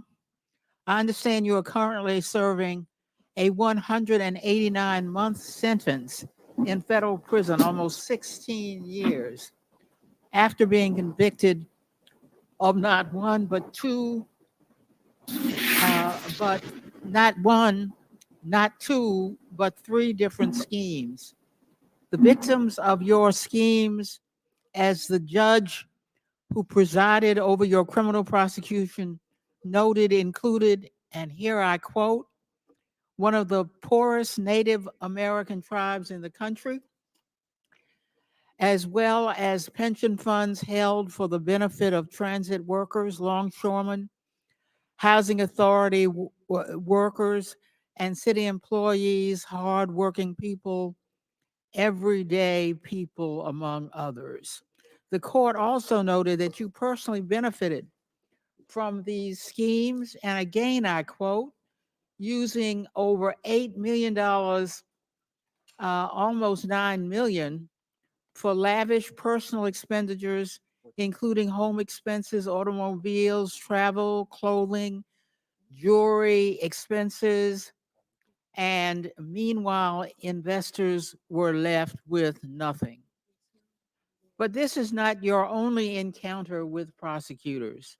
In another case, the Security and Exchange Commission charged Well, Ms. Norton, to be you fair, are you in going to be looking at Mr. Parnas' 2005 with criminal history accounting fraud in or connection with witness? your involvement rather, with Penthouse magazine. And in 2010, They're all you were criminals. convicted of attempted tax evasion and were sentenced to 5 years probation in order to pay nearly $2 million in restitution. In imposing your prison sentence, the judge noted that you are, and here I quote, an extremely talented man, extremely gifted in his interpersonal skills, uncommonly so. He is very persuasive as an individual, and those were the tools in his tool bag of the fraud he committed and the people he ensnared, his intelligence, his interpersonal skills, his charm, if you will. And this is something that is not unseen in people who are commonly referred to as con artists. Another judge who presided over your case referred to you as, quote, a skillful con artist. A skillful con artist, that is who my Republican colleagues are relying on to carry their water in this sham impeachment inquiry after their last star witness, the author of the infamous FBI Form 1023, was indicted for lying and outed as a likely Republican agent. It is time we put an end to this pathetic and desperate inquiry. I yield my remaining time to Ranking Member Raskin. Ms. Norton, thank you very much.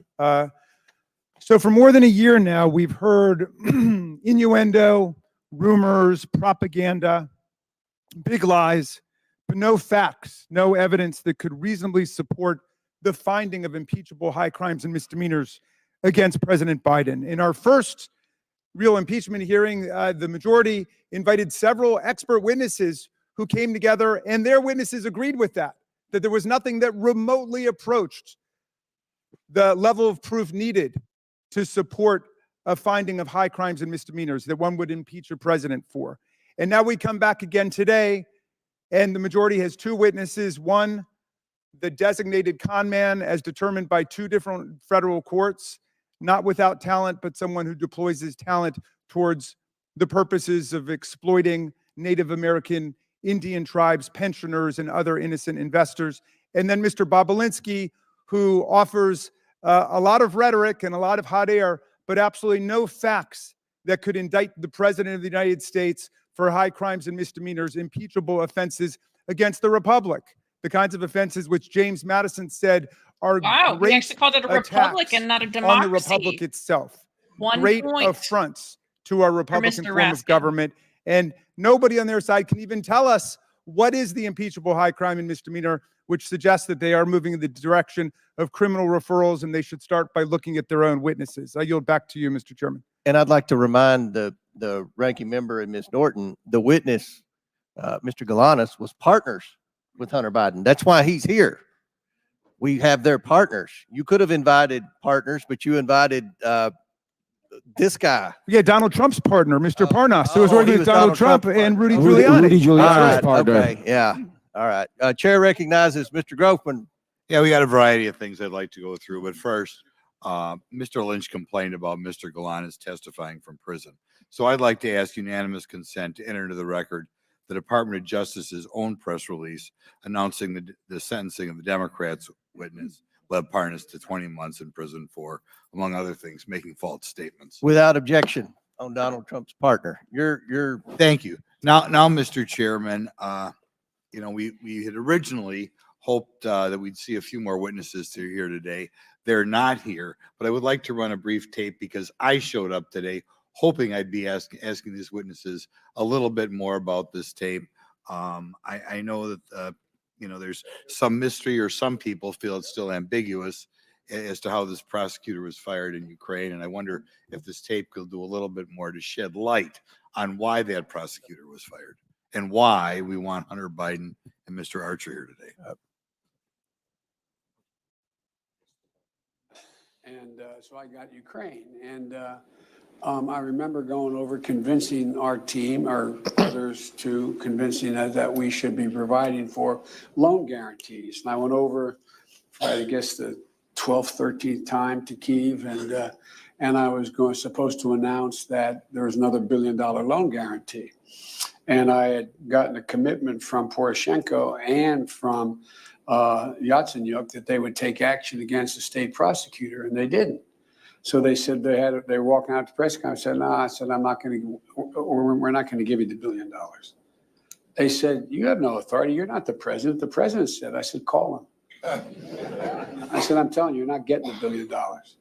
I said, you're not getting the $1 billion. I'm going to be leaving here. And I think it was, 6 hours? I looked, I said, I'm leaving in 6 hours. If the prosecutor's not fired, you're not getting the money. Oh, son of a bitch. Got fired. And they put in place someone who. I just wanted to put that up there because I do eventually want further efforts made to get Hunter Biden or Mr. Archer here, because we have Joe Biden himself bragging that they got rid of a prosecutor who would have provided his son's business dealings with a little bit more tough going, or more observation. I'll put it that way. Now, Mr. Bobulinski, in previous interviews, in previous interviews with this committee, you said that Joe Biden not only knew about the family's business dealings, but enabled them and participated in them. You went so far as to say, it's clear to me that Joe Biden was the brand sold by the Biden family. Could you elaborate a little bit why you felt that way again? Correct. That's one of the challenging things I've had to deal with over the last 4 years, with a focus of just simply telling the truth. The obfuscation around these facts are just beyond beyond insane. So I'll use a meeting at the Four Seasons Hotel in Washington, D.C. that I was not at, but apparently 8 to 10 Chinese executives of CEFC were at, with Chairman Yi and Director Zhang. Director Zhang I interacted with extensively. And James Gilliar was in that room, Rob Walker, Hunter Biden was in that room. And my understanding, based on Rob Walker's testimony, is that Joe Biden walked into that room, sat down, shook hands with people, and spent 5 or 10 minutes talking about his family, I guess. I was not in the room. People have tried to obfuscate that meeting like Joe Biden was walking in there to ask about the weather. And Rob Walker said that the Chinese didn't even know that Joe Biden was the former vice president of the United States, which is beyond absurd. The power that those 10 Chinese individuals had to go back to mainland China and say that they were in a room with Joe Biden is the value of what they were giving. Okay. You stated that the Biden family concocted a scheme to give Joe plausible deniability. Could you elaborate on that a little bit? Well, I would just point to all the different text messages and communications. They call him the big guy. I wasn't involved with Mr. Galanis or Mr. Archer, but they're giving you numerous data points. There was obfuscation. They didn't use his name. They used the big guy. You weren't supposed to talk about it. It was just, you know. And you personally met with the vice president? I did twice. Okay. And it was obvious, did he say anything that indicates that you wanted him to help his son, that sort of thing?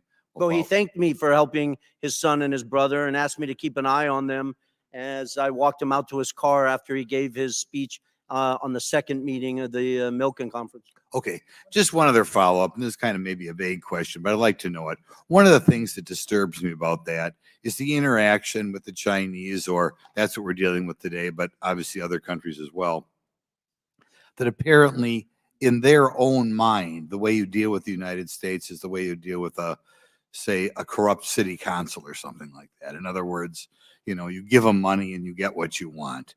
Do you want to comment on that, or did you hear any stories about that, or did you hear stories that they were surprised how easy it was to buy the U.S. government? Well, I think it it was was subject, sorry, but answer the question, but please feel free to answer the question. Yeah, I think CFC, and there's tremendous evidence, believed that they were bribing the Biden family, and they were doing it via Hunter Biden. It's kind of shameful. Thank you. Very good. Chair now recognize Mr. Khanna for 5 minutes. Thank you, Mr. Chairman. Mr. Parnas, can you tell me about your meetings with Dmitry Firtash and why you believe the Trump campaign used his services? Yes, well, I was sent to meet with Dmitry Firtash because Dmitry Firtash had resources. He's an oligarch that was in Vienna waiting to be extradited to the United States, but he was very close with Vladimir Putin, Ukraine, and lots of characters in that part of the world. And my objective at the time was to have him help us lean on Mykola Zlochevsky and get dirt on the Bidens. And what type of dirt were you trying to get? We were searching for Hunter's hard drive that we were told was out there. We were searching for bank records to validate certain bank records that was given to me, Hunter's personal bank records that was given to me by John Solomon that he said he got from the FBI to validate certain payments that were going for car purchases. But the objective was to try to find a link from any of the payments that would go into Joe Biden's account. And who told you to get this dirt? Well, who told me? Rudy Giuliani. Anyone else that you remember? John Solomon. I mean, everybody that was part of the team. I mean, Did Bill Barr know that you were involved in getting this dirt? Absolutely. Bill Barr was notified of our investigation from the day he took office. Did you ever have a conversation with Bill Barr of being lenient towards Dmitry in his role, in Bill Barr's role as Attorney General? I personally did not, but I was witness to Victoria Tunzing and Joe DeGeneva having a conversation with Bill Barr about Dmitry Firtash. What did they say to Bill Barr? Basically, they were telling him that the charges were false and that he needs to drop the charges and basically end the case. And why did they tell him to drop the charges on this Russian oligarch? Because Dmitry Firtash was going to help us getting dirt on the Bidens or whatever else the Trump campaign needed. So my understanding is you have the Trump campaign telling you to talk to a Russian oligarch to get dirt on the president of the United States for political reasons. And then someone from the Trump campaign is talking to the attorney general to drop the charges because this foreign national is helping get dirt on a political candidate. Absolutely. Did Bill Barr indicate any willingness to drop the charges? After a meeting that Victoria Tunzing and Joe DeGenova had with DOJ, they came back and informed me that we're going to Vienna because to tell Dmitry Firtash everything's going to be okay. Do you know if Bill Barr in any way told you to say that? I was not privy to in that meeting, no. Do you have any evidence that Bill Barr would have indicated to signal to Dmitry that the charges would be dropped? Only from conversations from Rudy Giuliani or Victoria Tunzing. And what did they say about what Bill Barr said? They basically told me that this would be taken care of as long as Firtash played ball. And that's the message they relayed to me to tell Firtash. And they said that Bill Barr was conveying that to them directly? Yes, after meetings. There were several meetings. One, there was a private meeting at where Rudy Giuliani went and bumped into actually Bill Barr at the Trump International Hotel, and he used that as a moment to take him aside, speak to him. And then there were certain official meetings through official channels where Victoria Tunzing met with him. So yes. Do you know anything if anything was done with the charges? Till this day, Dmitry Firtash is not here. Do you believe that Bill Barr should be investigated for his conduct in potentially dropping these charges? I absolutely believe that, but not only that, I believe Bill Barr should be investigated into the cover-up and trying to silence me to get the truth out of what really happened in Ukraine. And explain the cover-up and what you believe he should be investigated with your last minute. My arrest was set up strictly to shut me up, to seal my documents, take away all my information, and turn me into a crazy man that had no way to prove what was going on. But the real story was Bill Barr Oh, you was mean trying like to what the save Donald Democrats Trump do? from impeachment and use me as a scapegoat. What he didn't realize was Donald Trump was not going to stop and was continue doing what he wanted to do. And that's why it blew up in Bill Barr's face. He also hired special counsel at the time, Brady, to look into Ukraine. When we tried to reach out with my attorney to special counsel Brady, he never returned our phone call. Nobody wanted to hear anything I had to say that had to do with Ukraine, Donald Trump. This guy is such a liar. And the Democrats Wait, are with the gentleman, into it, man. Thank you. Mr. Parnas, I just want to say you have stuck to the facts today. We don't hear bombast and rhetoric from you, but you're telling a true story, and you've conducted yourself with great purpose and great dignity. And I know your son is here with you today, and I hope he and the rest of your family are proud of what you're doing for America. Yield back. Thank you. Chair now recognizes Mr. Donalds from Florida for 5 minutes. Thank you, Chairman. Mr. Parnas, the same guy the Let's actually prosecutor get said to the fraud was actual a way paper of trail life of money for him. flow from the CEFC into the bank account for President Joe Biden. And I want to start with a text message, July 31, WhatsApp text message between Hunter Biden and one chairman, Mr. Zhao. Real quick, Mr. Bobulinski, who is Mr. Zhao? Congressman Donalds, I'd just actually like to spend 20 seconds. If you noticed, Congressman Khanna scurried out of here very quickly, and I'm actually disgusted as I sit here that he didn't address me based on the fact that I'm sitting here in front of the world trying to testify to the truth. In October 2020, I have messages I'm willing to produce to both the Democrats and the Republicans that Ro Khanna sent to me saying, you have always demonstrated to me that you're nothing but an honest with the highest integrity individual. And I was begging for him to go on CNN and tell the world in October 2020. I have extensive emails with Congressman Ro Khanna in 2021 and 2022, where I begged him and his staff to sit down with me and look at my BlackBerry phones that the Democrats are so focused on, to hire forensics experts and go through all of the factual information I had. So the fact that he did not even address me and then scurried out of here is disgusting to me. All right. Sorry, Mr. Donalds. I'll answer your question now. All right, so we're gonna have to come off of that because now we're at 3 minutes, 30 seconds. Yep. Mr. Chairman, for the record, I want to submit into the record 2 different WhatsApp text messages. One, July 31, between Hunter Biden and Mr. Zhao of CEFC, which stipulates that Hunter Biden wants to be able to move on from and get the contract resolved, get the deal resolved, and that Mr. Zhao responds and says, yes, the CEFC is willing to cooperate with the family On August 31, there's another exchange, this time August 3rd, 2017, between Hunter Biden and Mr. Ganwei Dong. And in this message, they're talking about the stipulations of the arrangement between the Biden family and CEFC. I want to submit both WhatsApp text messages for the record, Mr. Chairman. Without objection to order. Okay, now to the money flow, because this is where the rubber meets the road. On August 3rd, they actually stipulate through WhatsApp text messages the exact stipulations of the deal. On August 4th, $100,000 is wired into Owasco PC from CEFC infrastructure. Mr. Chairman, I want to submit for the record a portion of the bank statement for the time period August 3rd of 2017 to August 31, 2017, stipulating $100,000 going from CEFC into the bank account of Hunter Biden through Owasco PC. Without objection to order. On August 8th, 4 days later, $5 million is then transferred from the Northern International Capital account of $5 million to Hudson West III. Hudson West III is a bank account controlled by Hunter Biden and Mr. Ganwei, aka Kevin Dong, who is a CEFC associate. That money comes from the Northern International Capital bank account that is tied to the CCP. Mr. Chairman, I want to submit for the record the bank statement demonstrating that transfer. Without objection to order. Okay, moving on.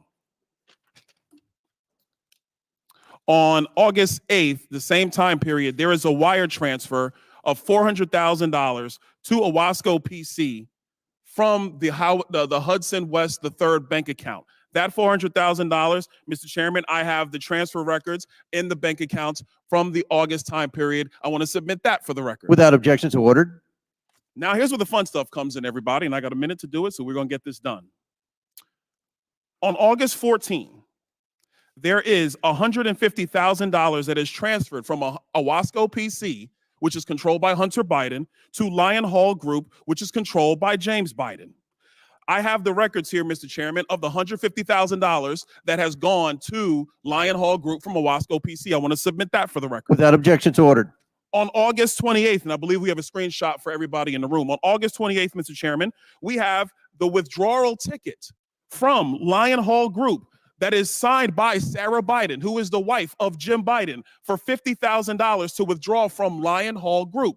I want to submit that withdrawal receipt for the record. Without objection to order. On September 3rd, on August 28th, actually, Mr. Chairman, we have the deposit reference into Sarah Jones Biden's account on the same day she withdrew it from Lion Hall. I want to submit that. Without objection to order. Last document. On September 3rd, 2007, from Sarah Biden's own personal account, there is a check that is written to Joseph Robinette Biden Jr., the President of the United States today, for $40,000, signed loan repayment. A loan repayment, by the way, that Joe Biden's own personal accountant, Mr. Eric Schwerin, has no record for. I want to submit that for the record, Mr. Chairman. Without objection to order. To the members of the committee, it is clear that the source of this money came from CEFC, and that CEFC is a company that is directly linked to the CCP and actually the chairman of the CCP, the chairman of the Chinese Communist Party, Chairman Xi Jinping. With that, I yield. Very good. Mr. Chairman, I've got a UC request. That's okay. Yes, Byron Donalds. First, White House for sale, the staff report of the minority side, which details the CEFC's business interactions with Donald Trump. They own a $5.5 million unit in Trump World Tower and others. And then the Department of Justice press release announcing the sentencing of Jason Galanis in federal court to a term of 189 months in prison, ordering him to pay restitution of more than $80 million for 3 criminal fraud conspiracies against a Native American tribe, pension funds, and other investors. Without objection to order. Chair now recognizes Mr. Bafume for 5 minutes. Mr. Chairman, thank you. I'm sitting here and imagining what I would be thinking if I were not here, but rather somewhere around the country watching the Congress of the United States, and in this case, this committee, for 15 months hold these hearings on Hunter Biden and come up with not one impeachable offense in all that time. I can tell you, we're thinking you're lying. Months. That's Over what I'm thinking. 10,000 Anyone else? documents and more, as you can see, today as a result of that. This is a do-nothing Congress. And we should be doing the jobs that we were sent here to do, which is not to have investigation hearing after investigation hearing over and over and over again, and then run to our favorite TV outlet to give interviews afterwards. We were sent here to get a job done. Taxpayers are looking at all of us. Meanwhile, Americans, Black, white, Asian, Latino, Native American, and their families are wondering what the hell is going on. Is this another investigation hearing in this 15 months that has yielded nothing at all? I'm not It's thinking the that. Do nothing Congress. You thought Harry Truman said it in 1948. Anybody can say it today. Look at what we've done in 15 months. Virtually nothing. Nothing at all. Senior citizens sit in their homes and watch C-SPAN or some other outlet carry this. Some of them sitting in nursing homes, all of them worried about losing their Social Security. They're on fixed incomes, and they expect the Congress to use its time and its energy to deal with things that affect them directly. Students are defaulting on loans to colleges all over the country, and no one wants to talk about that. Why is that? Let's talk about that. Let's talk about Healthcare is inflation. Let's talk inadequate about the economy. in most places in this Happy. country. And diseases are ravaging our communities, and people assume that at some point the Congress will deal with that. And so whether it's cancer, cardiovascular disease, kidney disease, diabetes, HIV, stroke, the disparities in the health system say, please, please give us a little bit of your time also when you're not dealing with Hunter Biden and when you can't prove that he's done anything wrong. Crime is out of control. Prove that Hunter White Biden's collar done as well anything as wrong? black collar. Come on now. And that's assault a bit weapons are still much. being used every day to shoot and kill innocent children and Americans. And we're sitting up here talking about something There that we go, we've David talked Hurley, about they're for bringing guns into 15 it. months with no substantial evidence. Can't get humanitarian aid to Palestine. Can't get military aid to the Ukraine. Ladies and gentlemen, it's what Children we are call looking and wondering what the hell is going on. Is that what politics are about? So we are doing a disservice. I know I'm supposed to be asking questions, and Mr. Parnas, I may have one or two for you, but I am so outraged at a do-nothing Congress. Let's put just that up pointing there. the finger over and over again, and people are hurting, looking for real help. Can't deal with immigration because Donald Trump calls up and kills the immigration bill, and yet people say that's really a major shitty one? issue, isn't Yeah. it? He I didn't haven't even need seen the to. sort of Couldn't pass the attention Senate. that we thought we were putting to that or anything else. And so this particular hearing will probably be followed by another hearing and another hearing and another hearing until this Congress expires in January of next year. And we haven't done a damn thing to move the ball forward, except make accusations. Life is too short. Now, maybe some of you have a guarantee you're going to be around forever, but I don't. I came to this body first in 1987. I worked under Ronald Reagan and the first Bush and Bill Clinton and Donald Trump and now Joe Biden. This Congress is not doing anything. It's not like the previous Congresses, trust me. That's why people have such a low Why is esteem it? of Why those is of it us that who nothing say, is well, happening? our Maybe congressman's it's all doing the so. infighting, which right People on the now, street don't right buy now, that. Mr. Mifune, They don't see the you action. are a part of. So I'm You're done. doing it. I know I've You're exhausted my contributing. time. Mr. Parnas, a couple of quick questions, and I'll let you go. Is it your understanding that Rudy Giuliani worked for an individual identified by the Trump administration as a Russian agent? Yes. Do you know what these Russian line actors were trying to do? Quickly. Push a conspiracy theory about the Bidens. Did you warn Rudy Giuliani? Yes, I did. And what was his response succinctly? He told me that he agreed with me, but then proceeded to work with these people behind my back. And these people have been identified as Russian agents. Yes, sir. And we've got a meeting here of Mr. Giuliani with one of those. I'm disgusted, as most people are, about this process. And the only way we get to a point where we get things done is that we learn to talk to one another across the aisle without having another conspiracy theory after another one after you've another been one. doing this You whole don't buy time? trust that way. Great example. You buy contempt. I yield back. Chair recognizes Lisa McLean for 5 minutes. Thank you, Mr. Chairman. I want to start off by saying I think most Americans are taught at a very young age that you are who you surround yourself with. I think keep that in a premise as I sat here and listened to everyone talk about how Hunter Biden is just this golden boy. I mean, are we really supposed to believe that Hunter Biden is the golden boy? His associates, such as Jason Galanis and Devin Archer, are felons convicted of fraud, yet he is the golden child. I want to talk about examples of Biden's influence peddling scheme. This time, it was Romania. It follows the same general pattern as we have seen with other countries like China, Russia, Ukraine, and Kazakhstan. Here's the pattern. It's really simple. A corrupt foreign oligarch needs access to the US government. Hunter Biden sells influence to the US government. The oligarchs pay up. So let's just take a deeper dive into this Romanian scheme. Mr. Bobulinski, who is Gabriel Popovich? Gabriel Popovich is a businessman from Romania, probably worth hundreds of millions of dollars, I'd envision. Okay. Is it true that Gabriel Popovich faced corruption charges in Romania in 2015? It is. Thank you. And when you were in Europe with the Bidens to close on that CEFC deal with the Chinese, you separately negotiated with Popovich to get a 17th payment. Is that also correct? I did. Okay. But Popovich did not want to pay him. Is that correct?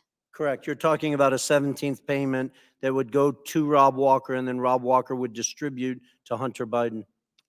That is correct.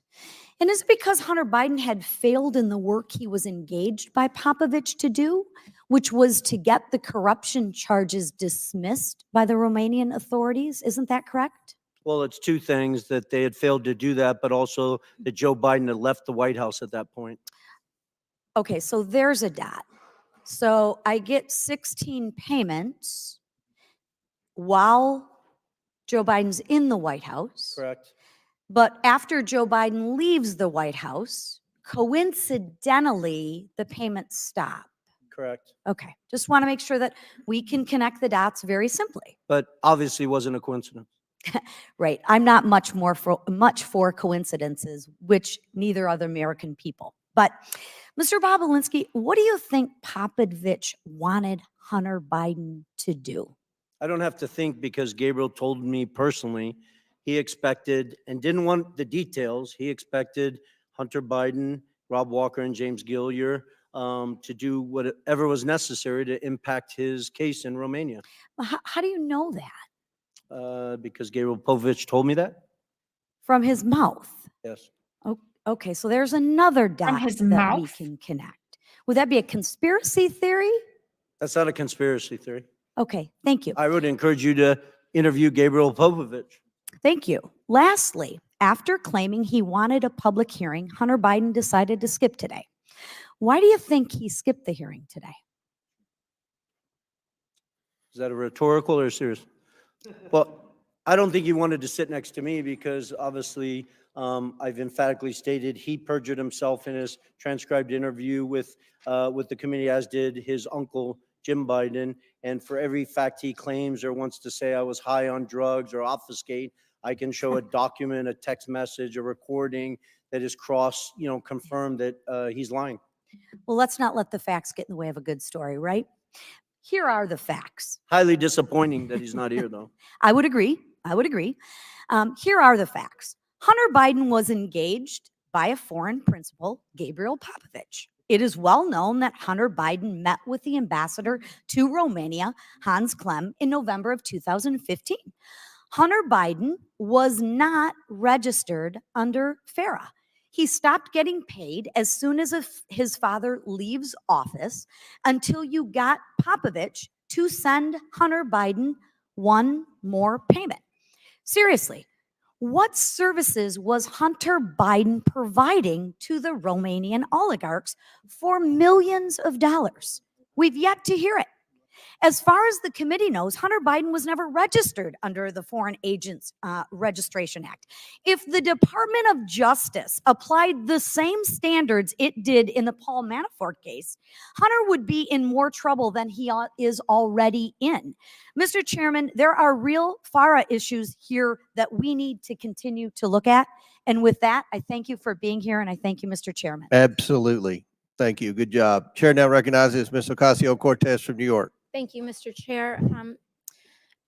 Mr. Bobulinski, I heard your opening statement. It's submitted to the record, part of our proceedings. Here we I have go. a quick question. Simple. Is it your testimony today that you personally witnessed President Joe Biden commit a crime? I believe the fact that he was sitting with me while I was putting together a Did business you deal, witness the but president commit a crime? Is it your Let him answer testimony the today? question. Yes. And what crime do you have you witnessed? How much time do I have to go through it? It is simple. You name the crime. Uh, Did you watch him steal something? Corruption statutes, RICO and What conspiracy. is it? What is the crime, sir? He's listing out crimes. Specifically. You asked me to answer the question. I answered the question. No. RICO, you're obviously not familiar with. Corruption Excuse me, statutes, sir. Excuse me, FARA. sir. Excuse me, sir. RICO is not a crime. It is a category. What is It's the a category of crimes that you're then charged You under have charges. a long 100 You list have of charges. Sir, You want me please to name, the name. exact statute Sir, under RICO? yes. Well, it's funny. In this committee room, everyone's not here. There's over 18 All right, sir. I reclaim my time. lawyers that I went to reclaim law my school. time. I I'll leave reclaim it my up to time. you guys Okay, to thank define you, the sir. I statutes reclaim my under time. RICO. Clearly, what we are seeing here today is a continuation of the 15-month saga of the Republican majority lost in the desert. Impeachment 101. The majority party or whomever is raising impeachment The Democratic must Socialists of accuse America the president of a high co-chair. crime, a specific high crime or misdemeanor. I would like to submit to the record HRes 918, the House resolution to open this impeachment inquiry. Without objection to order. She's This going Fannie Willis resolution does not style. outline a high Lies, crime or lies. misdemeanor. It's not here. Now, when we compare the chairman's opening from his previous opening, he's talking about Ukraine and Burisma and all of this.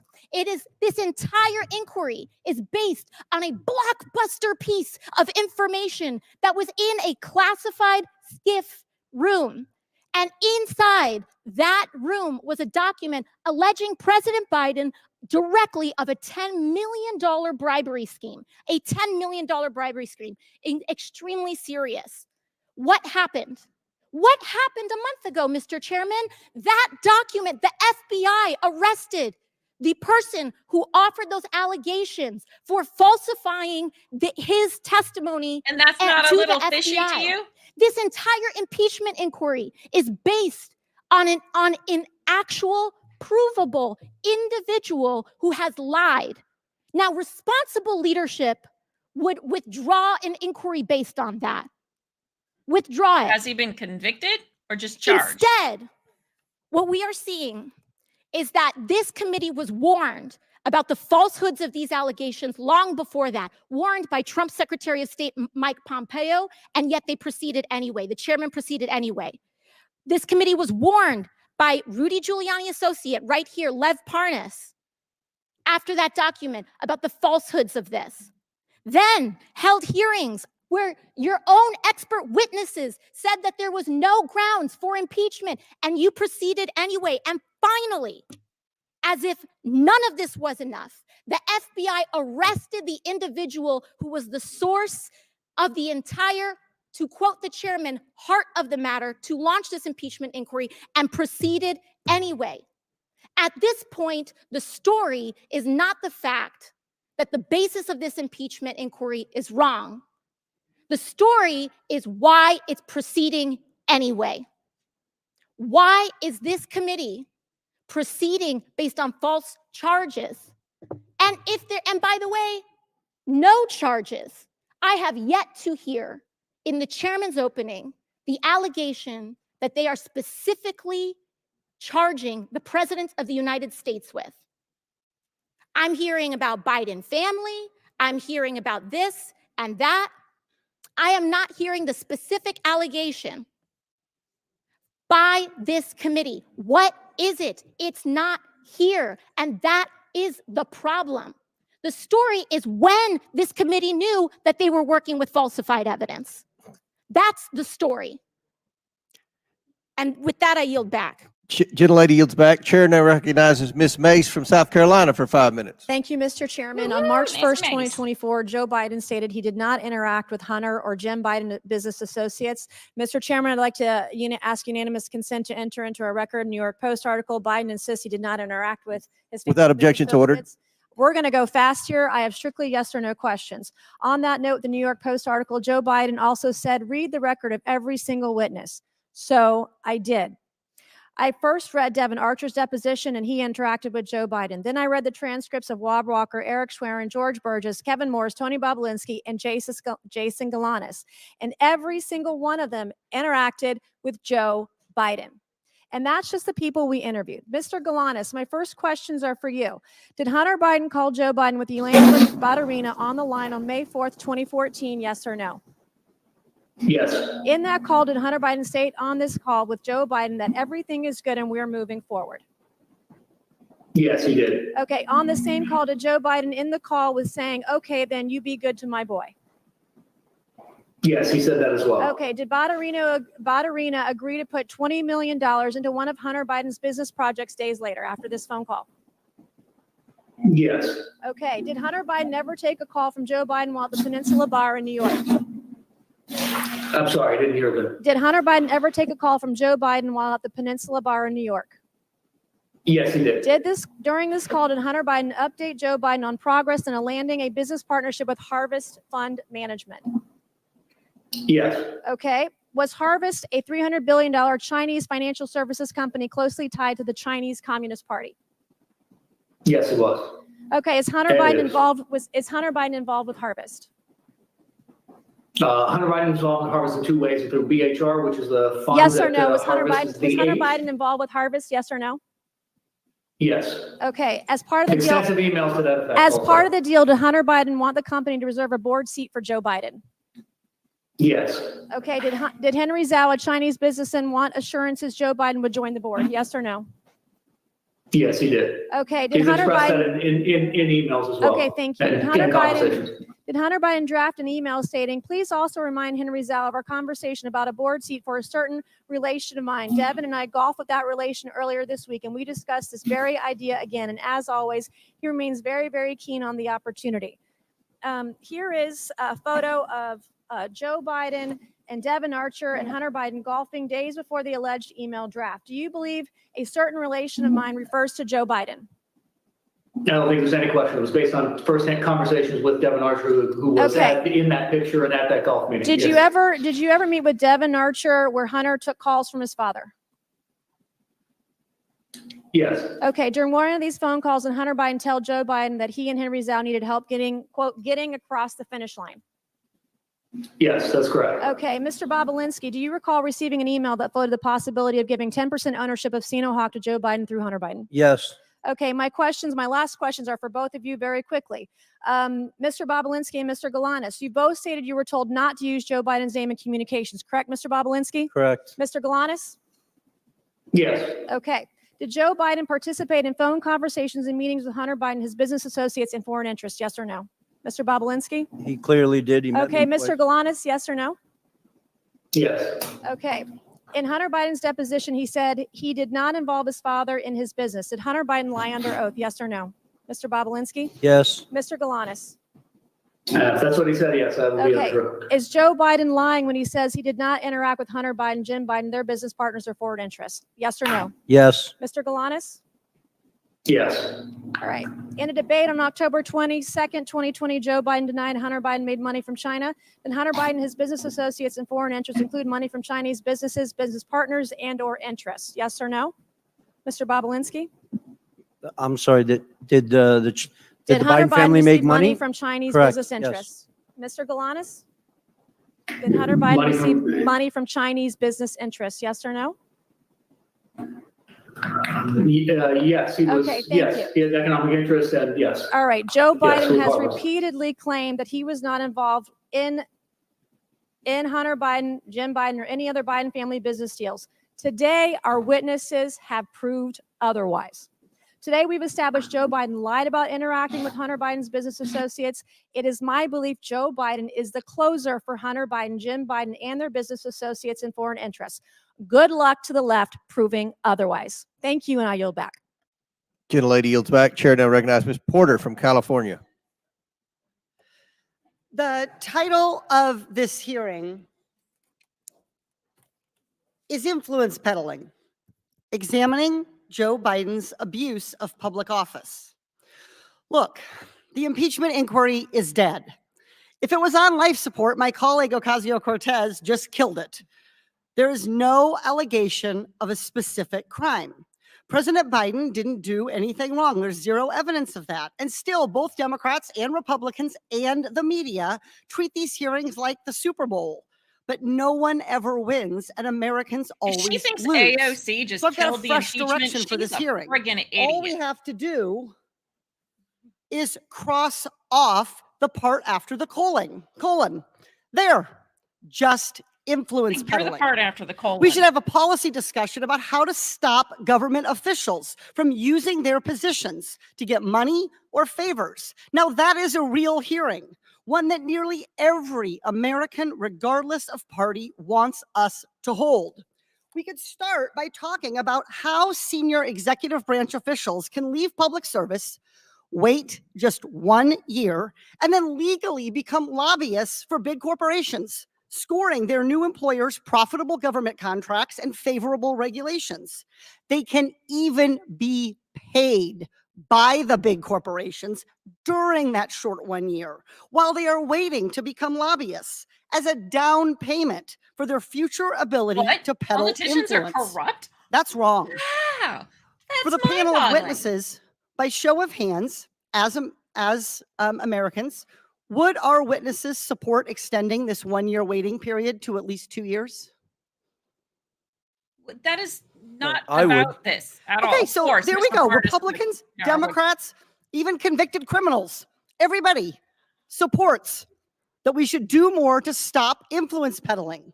This is the kind of good government reform that Americans of all political stripes support. And I should know, in 2022, I passed that exact reform as an amendment to the National Defense Authorization Act with a bipartisan majority vote.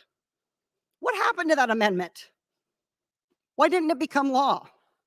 The answer is simple. Nearly 500 former members of Congress worked for lobbying firms. And too many people around here want to follow in their footsteps, and so don't want to make it harder for government officials to become lobbyists. Ultimately, Democratic leadership under then Speaker Nancy Pelosi let the amendment get stripped out of the final bill. When I offered up the amendment again during this Congress, Republican leadership under then Speaker Kevin McCarthy never even put the amendment up for a vote.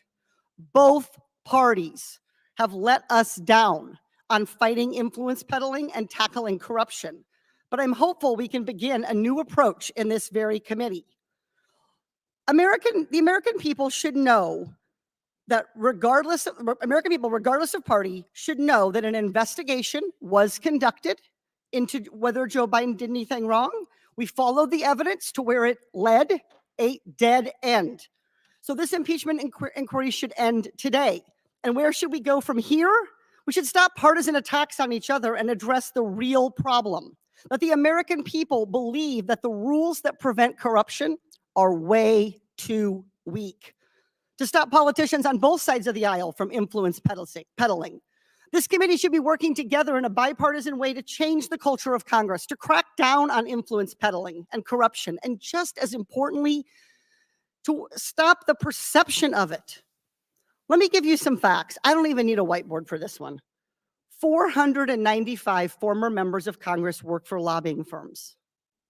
467 members of Congress take corporate PAC money. 78 members of Congress violated the Stock Act last Congress. Clearly, we have our work cut out for us. So let's start the conversation today on what a bipartisan ethics reform package could look like. Here are the organizations that could have come today as witnesses so we could have had a productive conversation. Oversight staff, do you have your notebooks ready? Citizens for Responsibility and Ethics in Washington, Common Cause, Project on Government Oversight, Public Citizen. With the right witnesses and the commitment to doing what the American people want, this committee can have a real conversation about the problem of influence peddling. And we can pass legislation to create badly needed ethics guardrails. That would be real work, not a real circus. I yield back. Before I recognize Mr. Timmons, Ms. Porter, I think you are sincere, and I look forward to working with you on that legislation. Chairman, can we take a 5-minute break? I need to go to the bathroom. Let us get one more, and then we'll do that. Chair recognizes Mr. Timmons for 5 minutes, then we'll take a break because we have votes coming up anyway. Thank you, Mr. Chairman. At our hearing last July, I laid out the scheme that the Bidens concocted to sell the Biden brand, netting almost $30 million for various members of the Biden family. This scheme was repeated with various clients in Kazakhstan, China, Romania, Russia, and Ukraine. I'm going to spend my time on just one instance, Ukraine, specifically involving Burisma, which netted Hunter over $3 million during a 3-year period. And to clarify the criminal offenses being alleged, for Hunter Biden, it is conspiracy to commit bribery, 18 U.S.C. section 201 B, 2A, and C. And for Joe Biden, it's conspiracy to commit extortion under color of official right, 18 U.S.C. section 1951 B2. And if you want a refresher on those, just look up Senator Menendez and his wife's indictment. So let's start with this. Foreign client has a problem. I've got an email here from Vadim Pozharsky, the Secretary of Burisma, and he is advocating that Hunter Biden intervene with high-level U.S. officials to facilitate meetings and communications, expressing their positive opinion of Zlochevsky, the president of Burisma, to the Ukrainian president, chief of staff, prosecutor general, with the ultimate purpose to close down any cases against Zlochevsky in Ukraine. This is dated November 2nd. Now, keep in mind, and again, foreign client has a problem. Zlochevsky is being investigated by Viktor Shokin, the Inspector General of Ukraine, and he needs help, the Biden brand. So here we got bank records galore of Hunter Biden receiving, prior to this email, over $1 million. After this email, $2 million. You'll find out in a second he really earned his fee. So again, client pays a Biden $3 million. Next, what happens? What happens? This is great. 11 days later, we have the U.S. Embassy in Ukraine announcing that Vice President Biden is traveling to Ukraine on December 7th. Oh, interesting. Vice President Biden travels to the country. Here we got a great photo of him touching down. They're very proud of themselves. So Vice President Biden leverages U.S. policy to achieve a favorable outcome for the client. We've all seen the video. He brags about leveraging U.S. foreign loan guarantees to get the Ukrainian government to fire Viktor Shokin to end the investigation. Again, we've got the email from Pozharsky saying that we need to leverage you, who have not provided value yet for your $1 million in service, Hunter. He brings in the big guy. Biden leverages U.S. influence, withholds $1 billion in loan guarantee to fire Shokin. So if that's not enough, we got the victory lap here. We got an email just a few months later saying, whoa, we won in less than a year. You brought us in, so take a victory lap. So look, I mean, this is straightforward. Pay to play. It is bribery. Hunter Biden was paid $3 million at the lowest point in his life. He testified in the deposition that he was drug addicted, that he's never been to Ukraine. Yet he's paid $3 million to get his father to go to solve his client's problem. That is the scheme. Mr. Bobulinski, does this sound like the scheme that you've seen the Biden family do? I wasn't involved in Ukraine, but the facts surrounding this are very similar to CFC and Romania. Thank you for that. So this is the thing. If Hunter Biden were here, we would be able to ask him some questions, maybe clear this up. But he's not. He's not here. And what's interesting is that just yesterday, Peter Navarro, reported to federal prison in Miami for 4 months for not showing up in front of the January 6th committee. And I want to point out to everybody that the January 6th committee was procedurally defective under House rules. It was procedurally defective because the minority leader did not get to appoint members to that committee. The United States House of Representatives Oversight and Accountability Committee is a procedurally perfect committee. And we have authority to subpoena Hunter Biden, and he has to show up. He has to answer these questions, and he has to tell the world that his father didn't leverage U.S. foreign policy so he would get $3 million. This is no different than what Senator Menendez did. And look, the American people are not buying this nonsense y'all are selling. We must restore their faith in our institutions. And we have to stop this ridiculous two-tiered system of justice where the Department of Justice persecutes President Trump and hides Hunter Biden behind every corner. I mean, this is not the United States of America that the American people deserve. And we have to get our country back on track. With that, Mr. Chairman, I yield back. Mr. Chairman, parliamentary inquiry. Did the committee subpoena Hunter Biden today? Chair recognizes pursuant to the previous order and at the request of the minority witness, the chair declares the committee in recess for 10 minutes. Then we're going to come back in here and then we may have to recess again for votes. All righty, so they're taking a 10-minute break because I think Mr. Parnas had to tinkle. Then they're going to go for a little while, and I'm not sure exactly when they're going to take a break. I just took myself out of play right now. All right, it's a fun one, guys. It's a good one. So they are going to have some votes later today. Let me see if I can find out when they're scheduled to do that. I know there's a House session part 2 coming up at 1:30, but they must be coming in a little bit later than that to vote because I don't think they would do a 10-minute break and then have to leave 3 minutes later. But why don't we also take a quick break, get yourself a little snack or some lunch if you haven't eaten anything. It has been a very lively hearing, hasn't it? AOC, well, she was just all woo. She was Fannie Willising it. She had her little like lies, and or just she was all up in arms.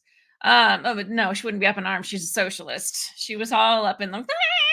Anyway, and then what's her face? Katie Porter was just like, she totally just destroyed this impeachment. Really? Really? Are you that dumb? Apparently she is. All right, everybody. So we're going to take a quick break and we will be back. So they said 10 minutes. So we'll be back right around just a little before 1:30. I'll be back probably like around 1:25 or so. We'll start chatting until they come back. All right, I'm going to take a quick break as well. And I'm going to still keep this rolling, but we're going to take a break. All right.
For 5 minutes. Thank you, Mr. Chairman. Today's hearing is another unfortunate attempt by my Republican colleagues to muddy the water in an election year with no proof, no evidence, no wrongdoing at all by President Biden. The American people are tired of this charade. As I said before, my Republican colleagues simply grasp at straws that do not exist.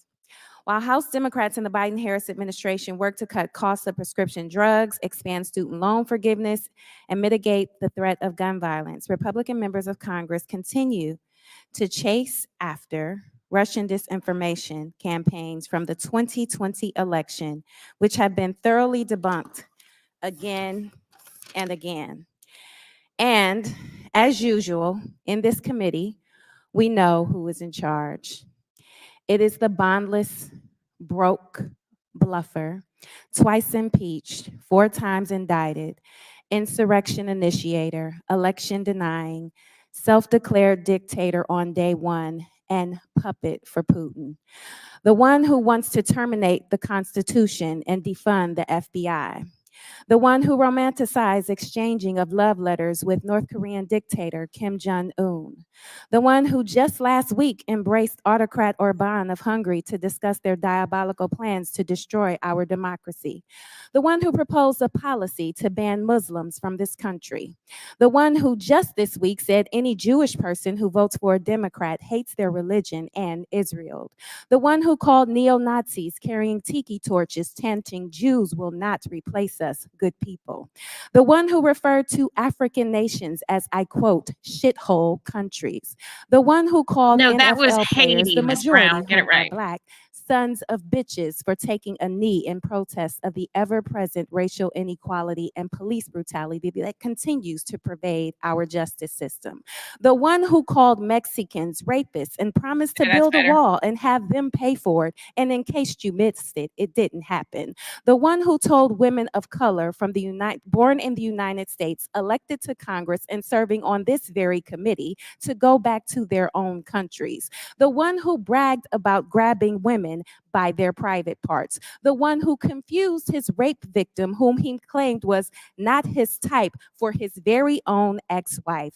The one who is an admitted and committed adulterer, He who was not attempted to convicted pay of off rape. a porn star for her silence. That's The libel, one who Ms. has Brown, publicly mocked people with defamation. disabilities. The one who dodged the draft and referred to prisoners of war as losers, the very people who pay a high price so we could enjoy the freedoms that far too many of us take for granted. The one who boasted about being She's able the to worst. stand People in of the middle Ohio, of Fifth why do you Avenue keep to voting for her? shoot someone and not lose She's votes. not in The our one who district. promoted I would never vote political for and her. physical violence multiple times, including most recently at my rally in my home state of Ohio, where he declared there would be a bloodbath if he didn't win. The one who intentionally denied COVID was deadly and eventually suggested injecting bleach into our bodies to Do they kill the think these respiratory lies virus actually that work took the for the lives American of 1 people? million people in the United States. The one who ordered his son-in-law get top secret security clearance, overruling concerns flagged by intelligence officials, who, according to this committee's chairman, admitted the former president's son-in-law crossed the line of ethics by accepting a $2 billion investment into that very same son-in-law's fledgling firm only 6 months after leaving the White House.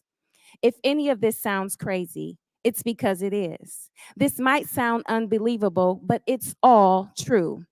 These are facts, indisputable facts, a thing that is known and proven to be true. This may be a foreign concept to some of my colleagues, but for those of us who still have a relationship with the truth, please know this I is think not she an has a loose exhaustive list understanding of of the terms inappropriate, fact unethical, and and questionable truth. behavior by the maniacal manipulator of Mar-a-Lago, because I could go on, but I only have 5 minutes. Yet here we are again, trying to make sense out of nonsense. I would He's an humbly, arbitrator of respectfully ask my alliteration. Republican colleagues on this committee to stop falling over yourselves to win the approval of one, because millions of people are depending on you to defend our delicate democracy. And with that, I yield the remainder of my time to Chair, now, the Not one ranking question member. asked. 7 seconds.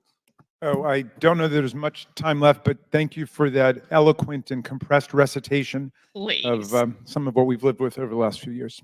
Chair recognizes Mr. LaTurner from Kansas for 5 minutes. Mr. Bobolinsky, I want to talk about May of 2017. To be clear, Hunter Biden was doing business with CEFC while his dad was VP. Are you aware of that now? Rob Walker told us that during his transcribed interview before the committee. But I want to talk to you about your meeting with Joe Biden, Hunter Biden, and Jim Biden in May of 2017.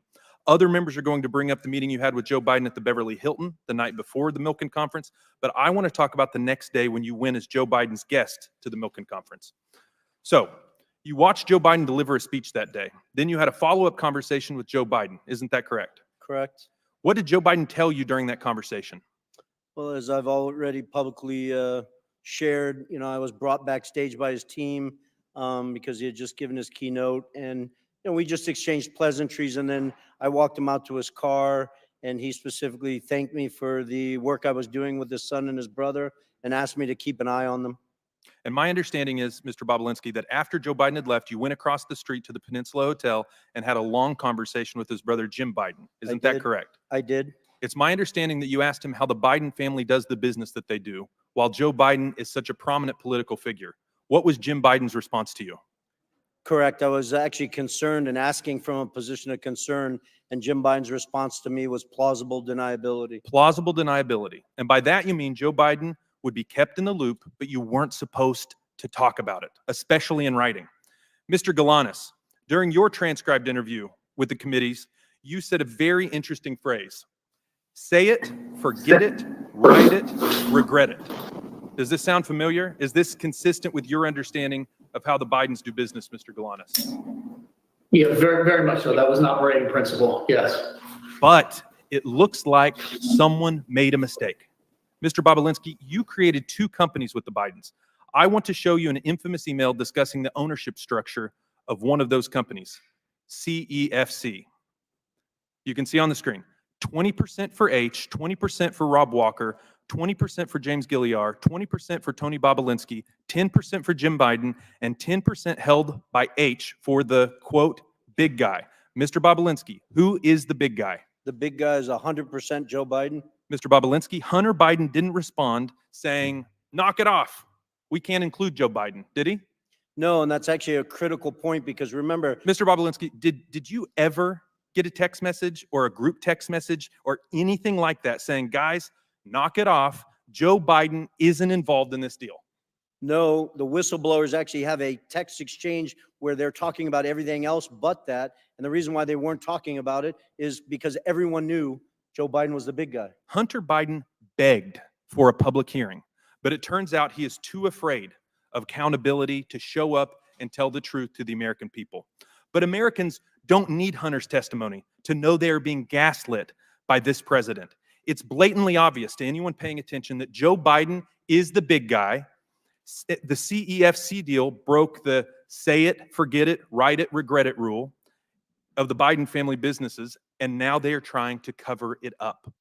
Joe Biden said repeatedly that his family never made a dime from China. But Mr. Bobolinsky just confirmed that Hunter, Jim, and the big guy himself all got a cut from the CEFC China energy deal. Let me be clear.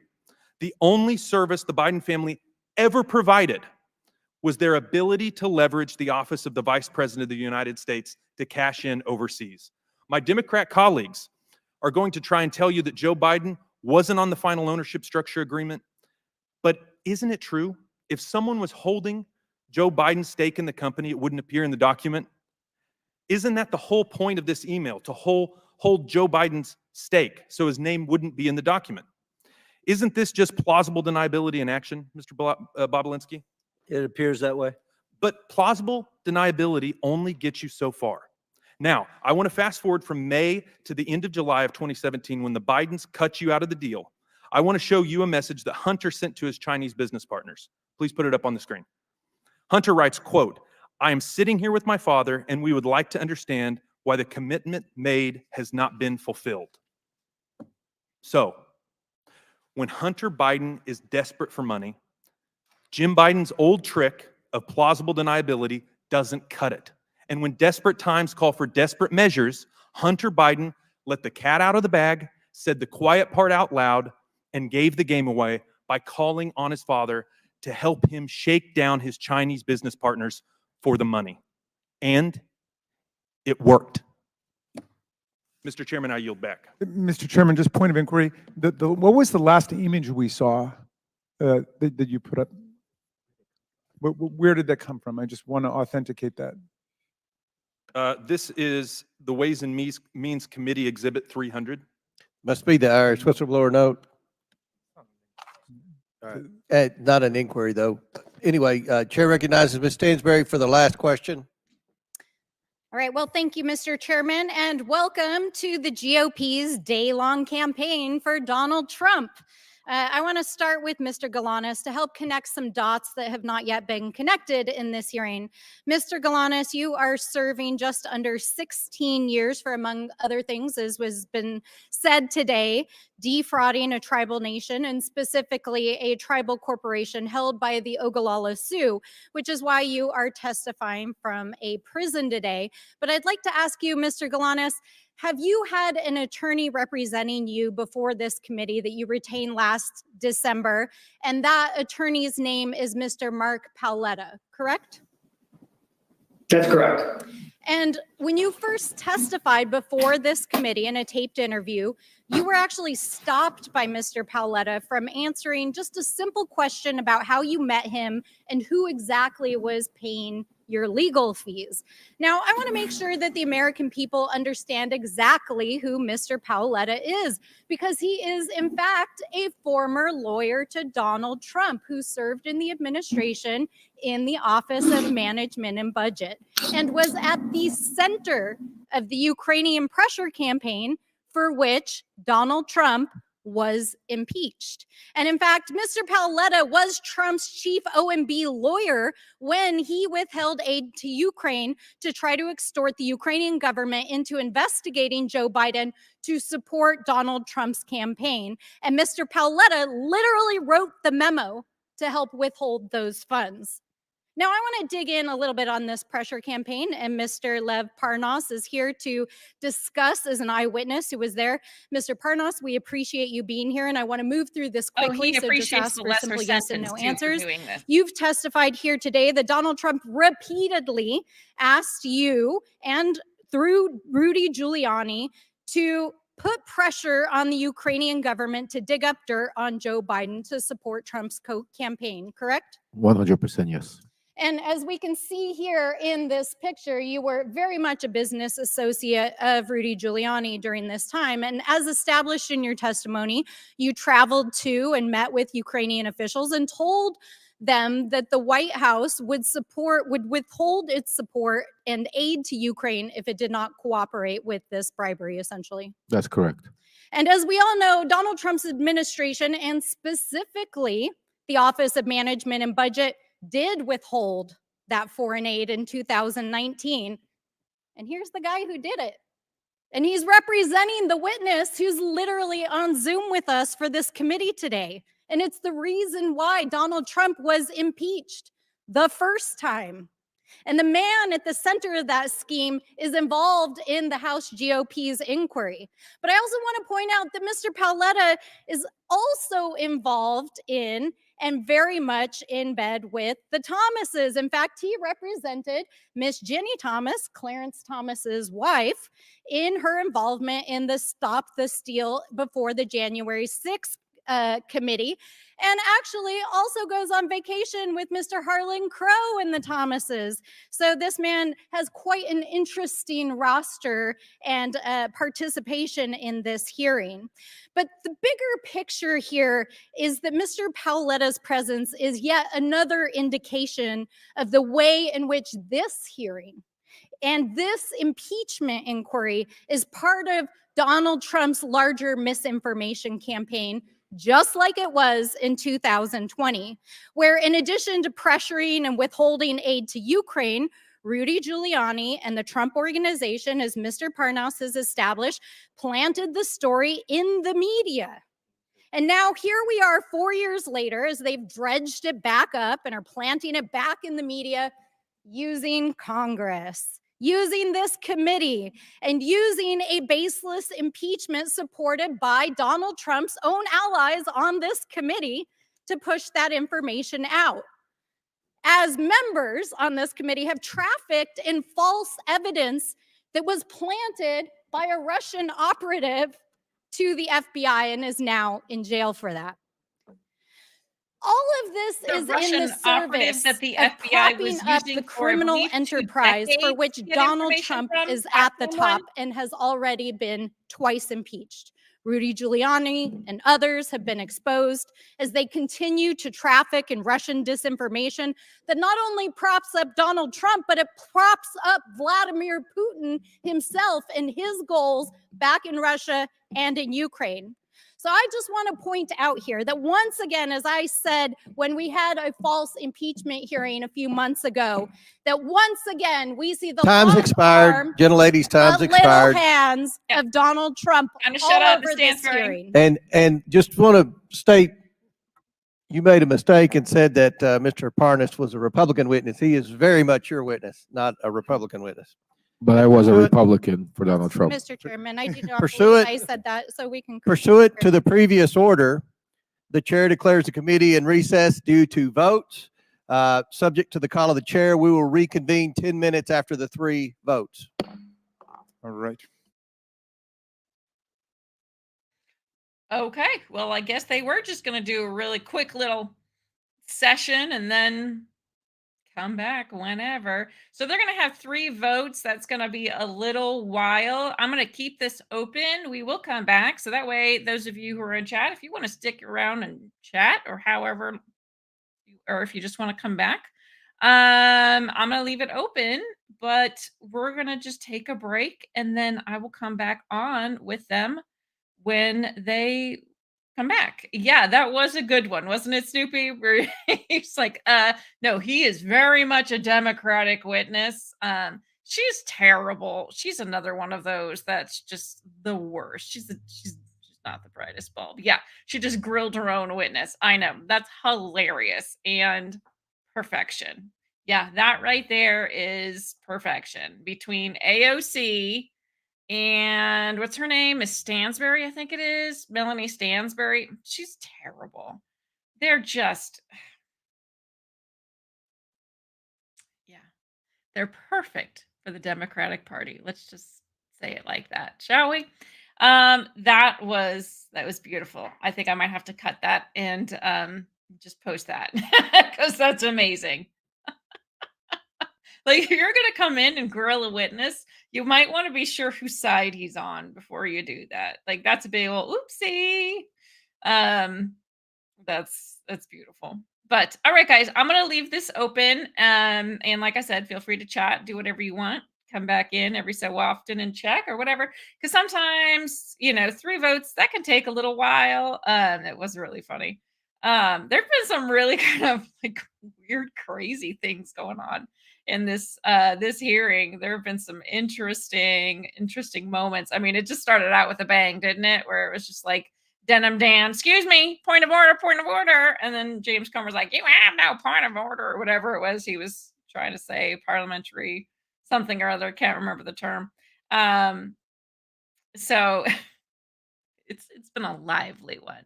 But thank you guys so much for hanging out with me. Like I said, I'm gonna put this I'm gonna have it up, have the recess screen up, and I will be back when they come back. And feel free to hang out if you want. Feel free to come back when they come back.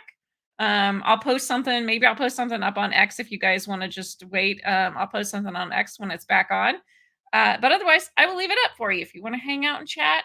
I'll be checking in on the chat too every so often. So we'll see. We'll see how long it can go. Sometimes these votes can go for a little while, so it might be an hour or so. But we'll see. Sometimes they go faster.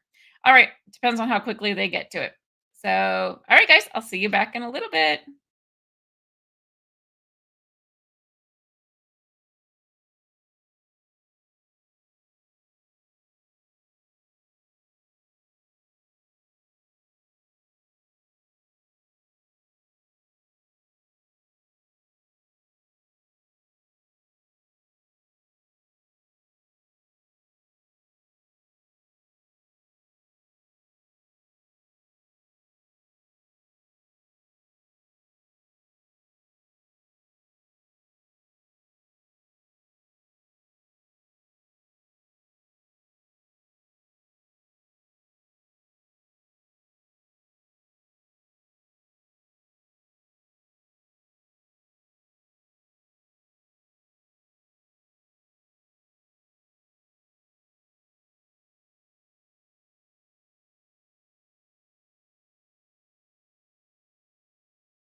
Oh, sorry. In fact, if you guys want, I'll just put the votes up here on the screen so we can watch those too. And then I'll put the link down in the description if you want to go and look at what each of the votes are, because it'll just say they won't really get into it too much. I think if they're just doing the votes, I'm assuming they've already done all of the debate over them, but give you something to watch if you want to hang around. So I'm going to pull that up.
Vote, the yeas are 207, the nays are 192.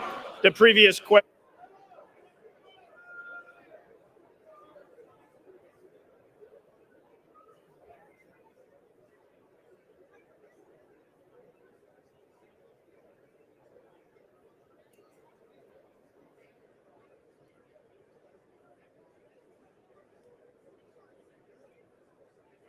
On adoption of the resolution. Those in favor say aye. Those opposed say no. In the opinion of the chair, the ayes have it. For a recorded vote.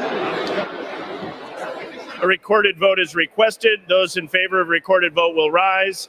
A sufficient number having risen, a recorded vote is ordered. Members will record their votes by electronic device. This is a 5-minute vote.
On this vote, the yeas are 214 and the nays are 200. The resolution is adopted. Without objection, a motion to reconsider is laid on the table.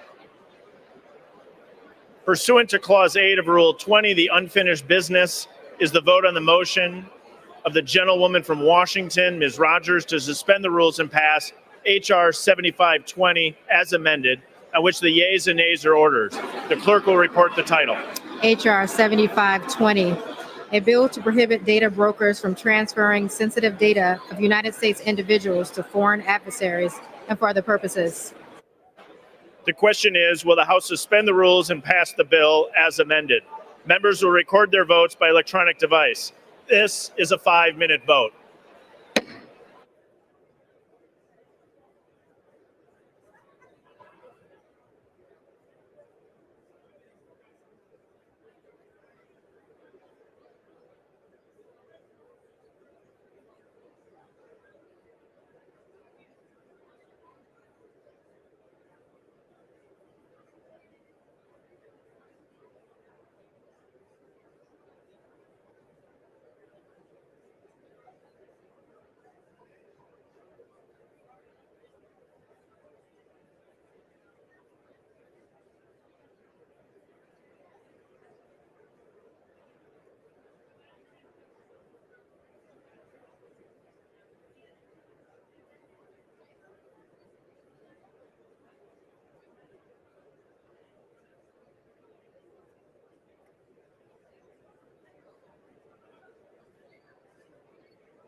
On this vote, the yeas are 414, the nays are 0. 2/3 being in the affirmative, the rules are suspended, the bill is passed, and without objection, the motion to reconsider is laid on the table. Without objection, the title is amended.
The House will be in order.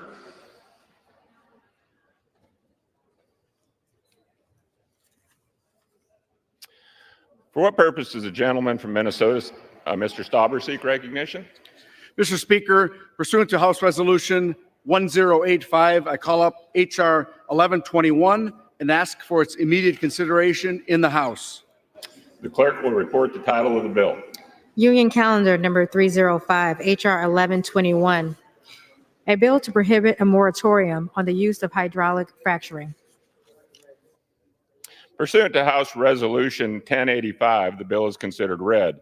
The bill shall be debated for 1 hour, equally divided and controlled by the chair and ranking minority member of the Committee on Natural Resource of the respective designees. The gentleman from Minnesota, Mr. Stauber, and the gentlelady from California, Ms. Kamlager-Dove, each control 30 minutes. The chair recognizes the gentleman from Minnesota, Mr. Stauber.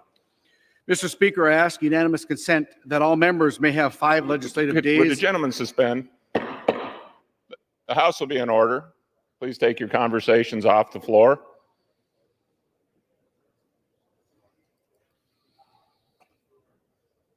The gentleman may continue.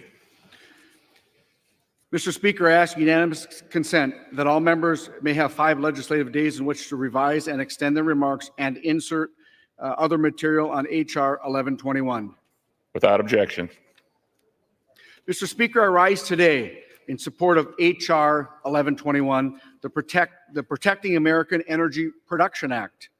H.R. 1121, introduced by Congressman Duncan, would prevent any president from issuing a moratorium on hydraulic fracturing while also establishing a sense of Congress that states should regulate the practice on state and private land.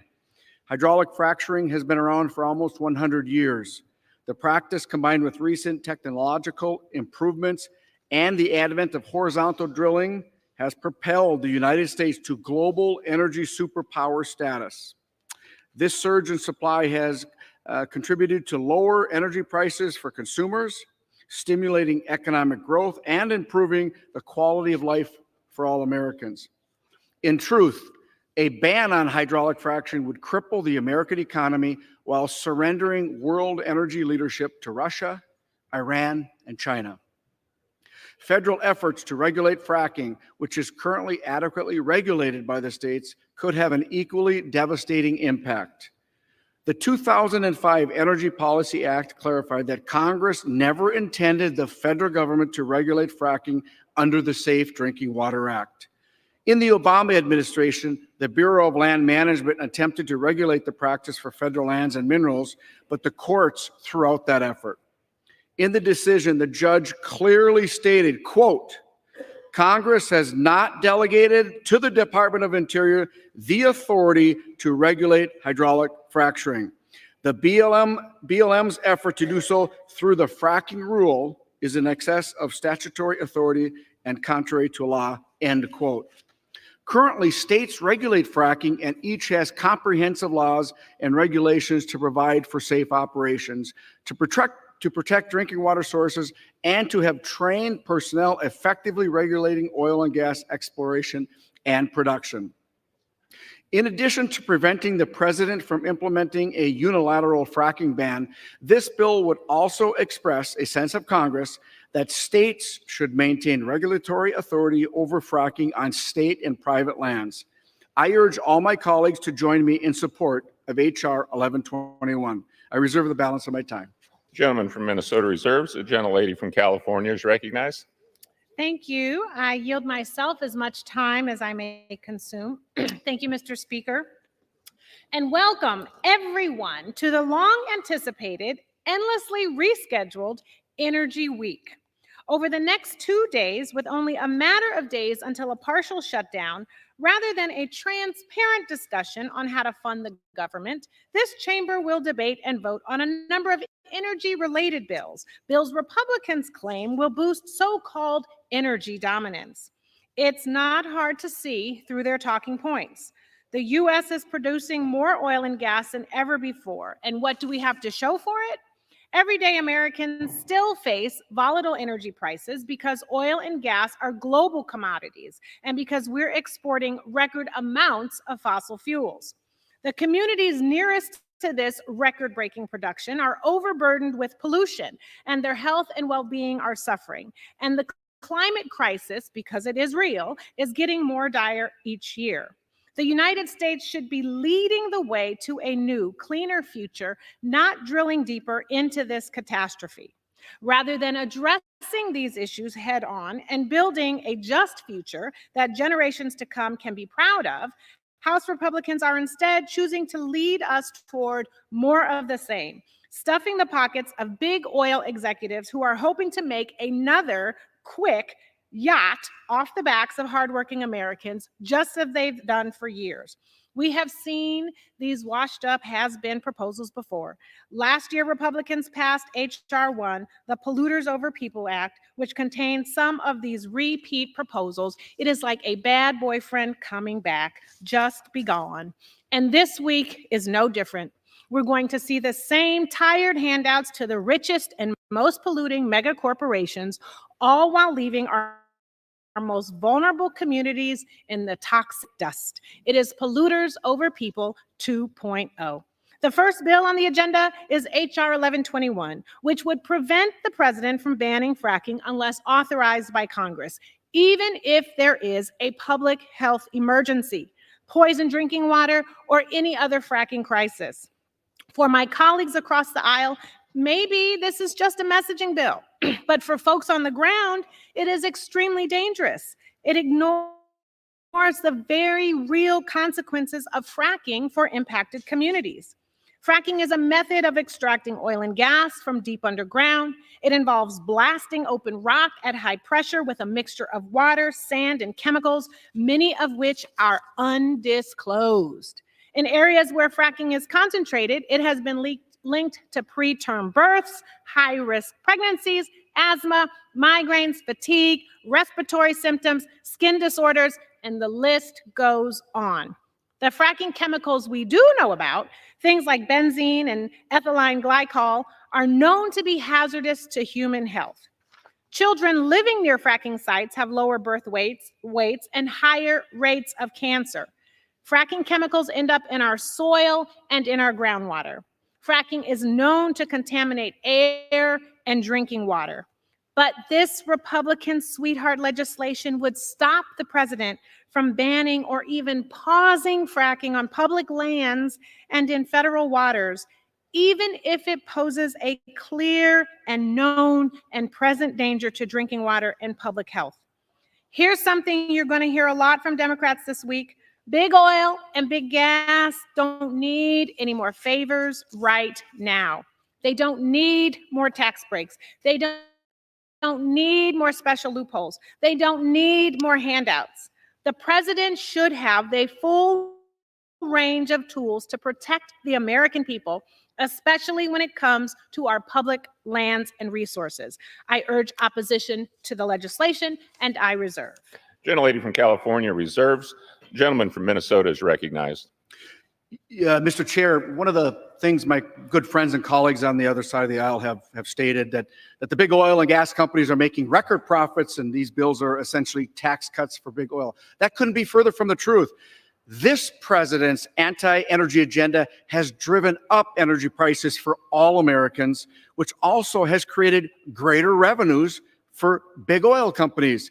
If Democrats are really concerned about energy prices, the best thing they can do is mirror the energy dominance policies of the previous administration. Doing so would create abundance, driving down energy prices for all Americans. You know, producers with no more than 5 million in retail sales of oil and gas in a year account for 83% of America's oil production, 90% of its natural gas and natural gas liquids production. These are small businesses, Mr. Chair, often locally and independently owned with a handful of employees, but collectively they support they collectively support 4.5 million American jobs. Our Republican energy bills help ensure small businesses can continue to operate on federal lands, and I reserve. Gentleman reserves. The gentlelady from California is recognized. Thank you, Mr. Speaker. I would just ask my colleagues to look at the balance sheets of all of these big oil executives. No one is waiting in a food line. No one is trying to catch an unemployment check. They have the money and they'll be getting more because of these loopholes. And with that, I yield 3 minutes to the gentleman from California, Congressman Levin. Gentleman is recognized for 3 minutes. Mr. Speaker, I rise today in opposition to H.R. 1121. This extreme legislation would limit the president's ability to respond to public health, environmental, and climate risks. It's nothing more than a made-up solution in search of a problem. To be clear, the president has made no indication that he will ban fracking. And yet, H.R. 1121 would prohibit the president from ever banning fracking for any reason ever, despite the risks that it poses. Yeah, many of my colleagues aren't even in favor of sensible oversight or regulation of fracking. It's my view that public lands managers ought to have access to a full range of tools to reduce harmful emissions, protect our environment, and safeguard public health. I'm particularly concerned because we don't have adequate regulations and safeguards in place to ensure that if fracking is done, at the very least, it's done in a way that reduces environmental and health risks. There's a growing body of evidence that illustrates that fracking creates vast amounts of wastewater, emits greenhouse gases such as methane, and releases toxic pollutants such as potent carcinogens into the air. Studies have also reported associations between residential proximity to fracking operations and increased adverse pregnancy outcomes, cancer incidents, hospitalizations, respiratory diseases, mental health problems, and more. Additionally, throughout the U.S., pregnant women, children, indigenous people, communities of color, and low-income communities disproportionately bear the negative impacts of fracking. And our understanding of fracking's risks just continues to grow. We can't let this pollution of our air, water, climate, and health continue unabated, especially if we remove a tool from the president's toolbox, as H.R. 1121 would do. We need some regulations in place to protect the health of our environment and our communities. Otherwise, we risk unleashing the fossil fuel industry's unfettered pollution and damage to our environment and our health. For these reasons, at the appropriate time, I'll offer a motion to recommit this bill back to committee. If the House rules permitted, I would have offered the motion with an important amendment to this bill. My amendment would require the Bureau of Land Management to issue regulations around fracking that include baseline water testing and public disclosure of the chemicals that companies use in their fracking operations before the ban on fracking bans can go into place. At the end of the debate, I'll insert into the record the text of this amendment. I hope my colleagues will join me in voting for the motion to recommit. Thank you, Mr. Speaker. I yield back. Gentleman yields back. The gentlelady from California reserves. Gentleman from Minnesota is recognized. Mr. Chair, my colleagues on the other side of the aisle say that this bill, H.R. 1121, is unnecessary as the president has not proposed a hydraulic fracturing moratorium, and that they say it sets a dangerous precedent for limiting the authority of the president and secretary of the interior to manage energy resources on federal lands. Well, the fact is, this president on the campaign trail said, and I quote, "No more. No new fracking," end quote. This was candidate Biden. And we know from what he's done in his first 3+ years in office, don't listen to necessarily his words, watch his actions. He's done it on mining. He said we were going to mine domestically for our critical minerals. Once he became president, he changed his tune. Now he's following or wants memorandums of understanding with other countries that are adversarial to the United States. After years of disastrous energy policies by this president, we know we cannot take him for just his word, which is why exactly this bill is necessary. This is especially true, Mr. Chair, given that the Obama administration's Bureau of Land Management tried to regulate fracking. The courts ultimately stopped this effort. In the decision, U.S. District Court Judge Skovdahl clearly stated that, and quote, "Congress has not delegated to the Department of the Interior the authority to regulate hydraulic fracturing. The BLM's efforts to do so through the fracking rule is in excess of its statutory authority and contrary to law," end quote. Mr. Chair, I reserve. Gentleman reserves. Gentlelady from California is recognized.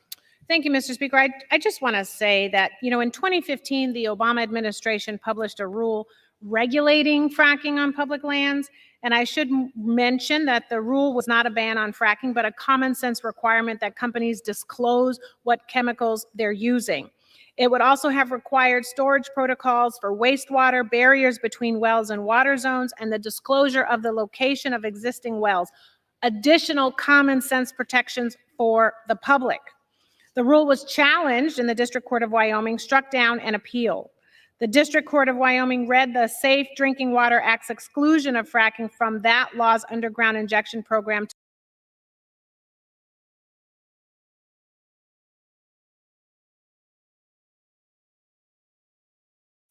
All right, looks like they are coming back. So let me pull that up for you guys.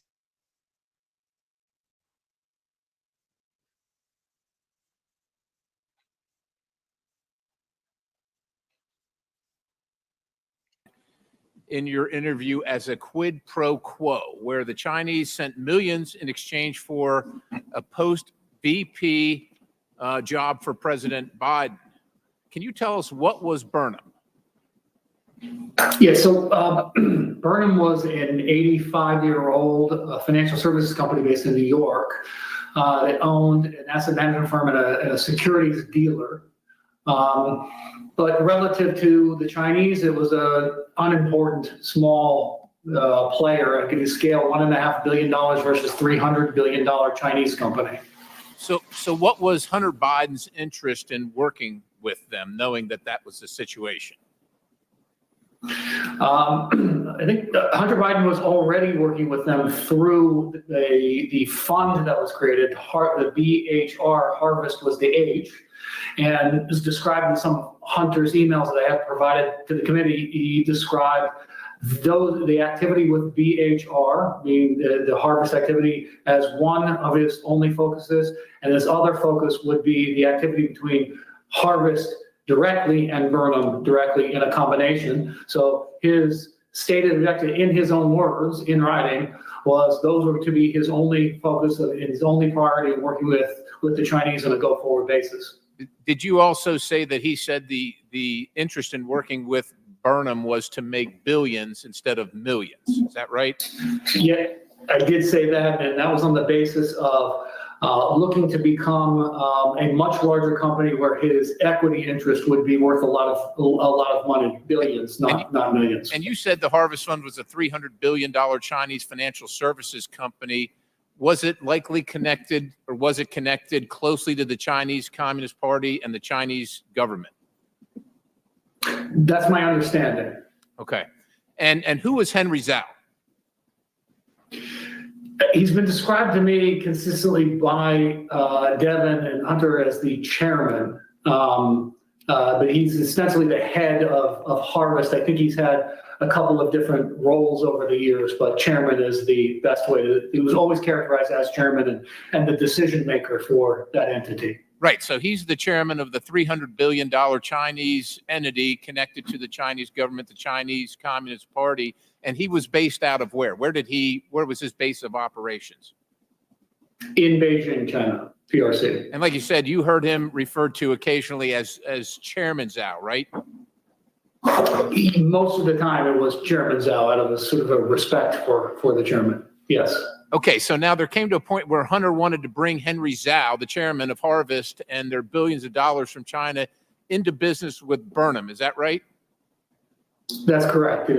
That's correct, Congressman. And why would he do that?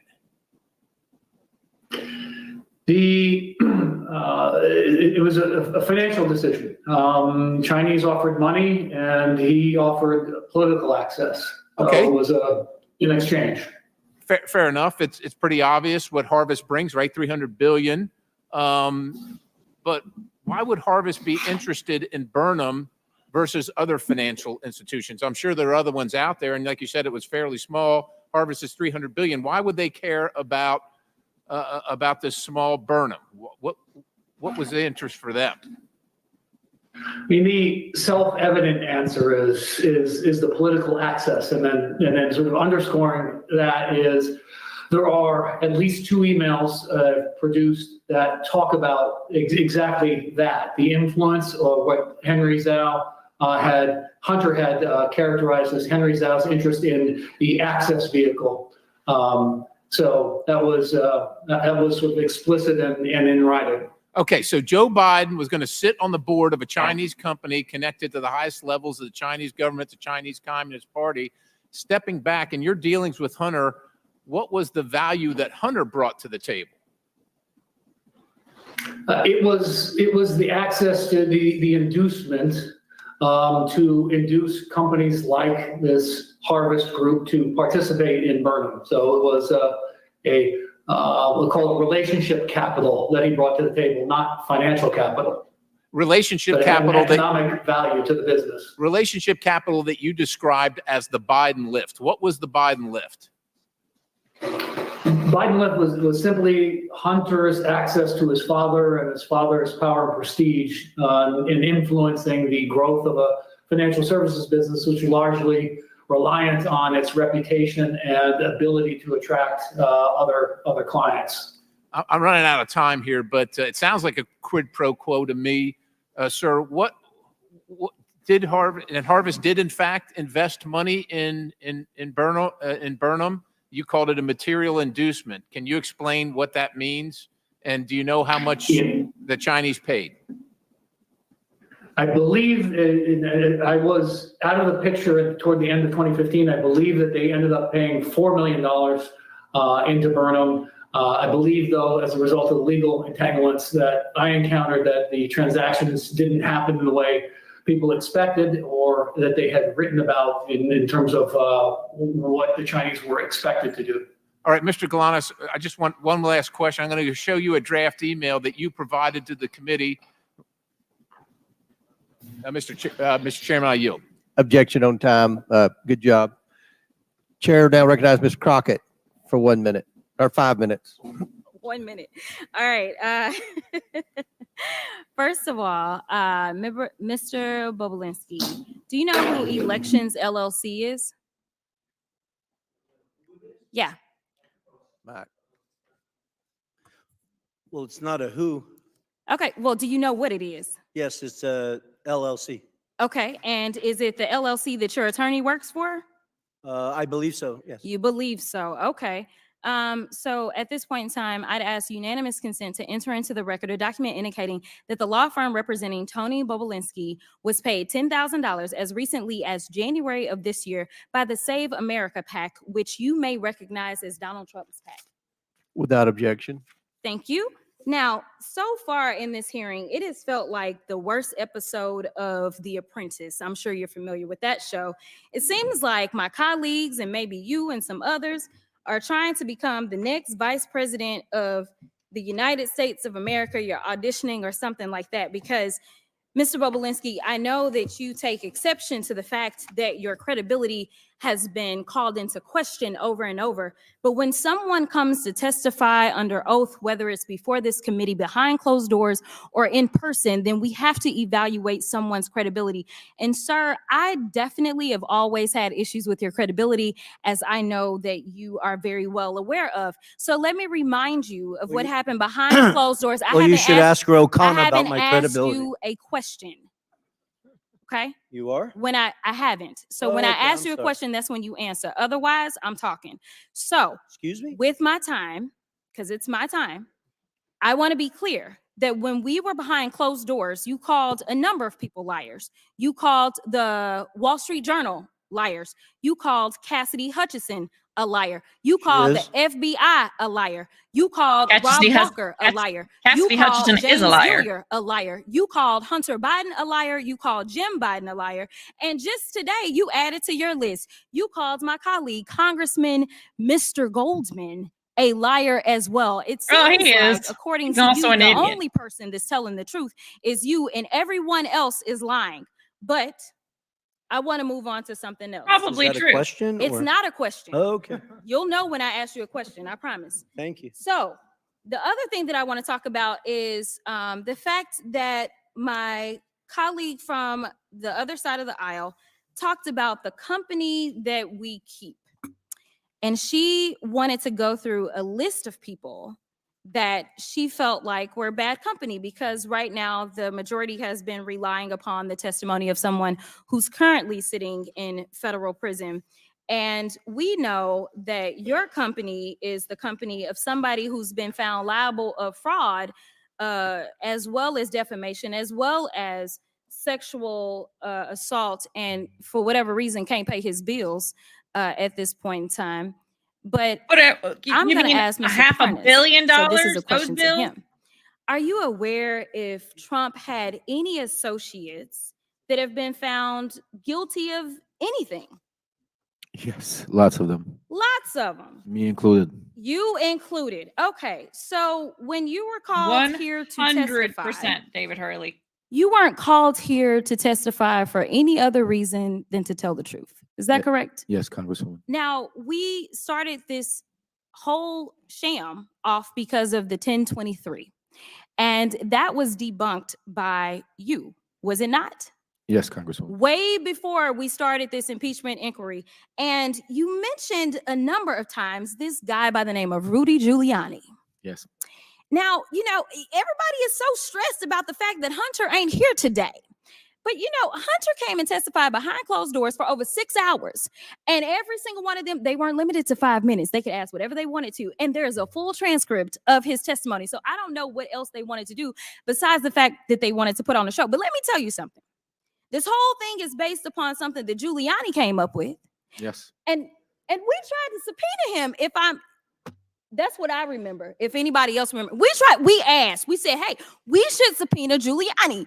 But kind of like when we were trying to get his cell phone, they shut it down, right? Like they don't want the facts. But you would agree with me that considering the fact that you were working under Rudy Giuliani at the time that you went over to Ukraine, that he has maybe some valuable information that he could offer this committee as to whether or not there's anything that we should be investigating in the first place. Absolutely, Congresswoman. I wish that this committee would subpoena Rudy Giuliani, put him under oath alongside me to get to the bottom of the truth of what actually happened in Ukraine and to the manipulation that Trump and Giuliani and the team went to do. I agree with you, but somehow it doesn't look like we're going to get there. And I thank you for your time. With that, I'll yield. Time's expired. Chair now recognizes Mr. Biggs from Arizona. Thank you, Mr. Chairman. Mr. Galanis, on May 9th, 2014, you received an email from Devin Archer confirming, or you wrote an email confirming that Ms. Badarina was investing with Burnham Investments, $15 to $20 million. Is that true? Yes, Congressman. And let's talk about the predicate for that. Ms. Badarina is the richest woman in Russia, and you knew her. And were you invited to a party that she attended? Yes, in Brooklyn, yes. Let's have the invitation up, please. And here's a copy of the invitation that you received. Is that right? Don't yet see it, Congressman. I did receive an email invitation, so Yeah, yes. an email invitation. And did you go to that party? Yes, I did attend that party, yes. And was Hunter Biden at that party? Yes, he was. And we know that he was because we have a confirmation of his calendar, which is the next exhibit. It was noted on there, and he showed up there. And so all of that's true. It's all verified right there. And Yelena Baturina and her then husband Yuri, they were at the party, right? Correct. With Devin Archer as well? That's correct. And during that party, you guys, Hunter pulled you guys, the people we just named, pulled them away from where the party is, and you go to a separate little area where it's quieter because there were over 100 people at that party. Is that true? That's true, yes. And all of a sudden, Hunter says, okay, I'm going to make a phone call. He makes a phone call, does he not? He does. To whom? He called his father. Then Vice President Joe Biden, who was Vice President at the time. What was said on the call, please? Wait a second. Before you tell us, the reason you know it is because he put it on speakerphone, right? He did. After he said hello, and then he put it on speakerphone. So I was first party to hearing it. And initially, please sum it up.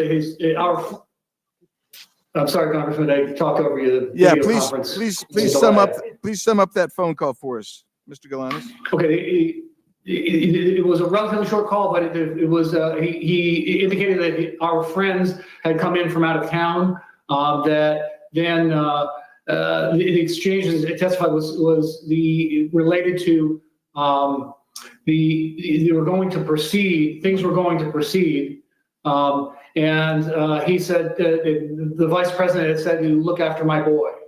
And it was 5 days after that party that you received word from Devin that Ms. Baturina was in for $15 to $20 million with you guys, right?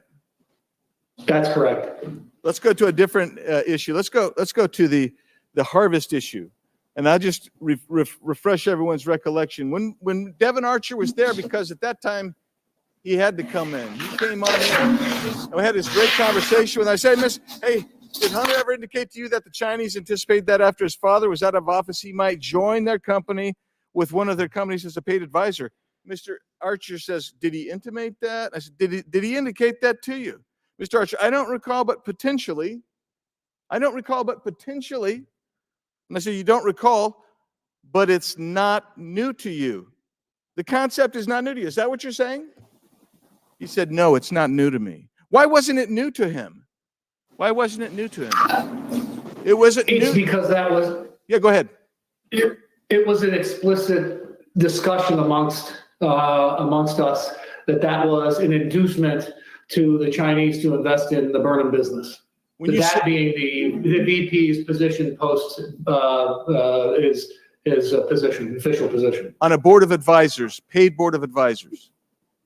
of the Chinese company, Harvest, yes. And when you say us, who was the us that was discussing that? What I was referring to and just making that comment was Hunter, Devin, and myself.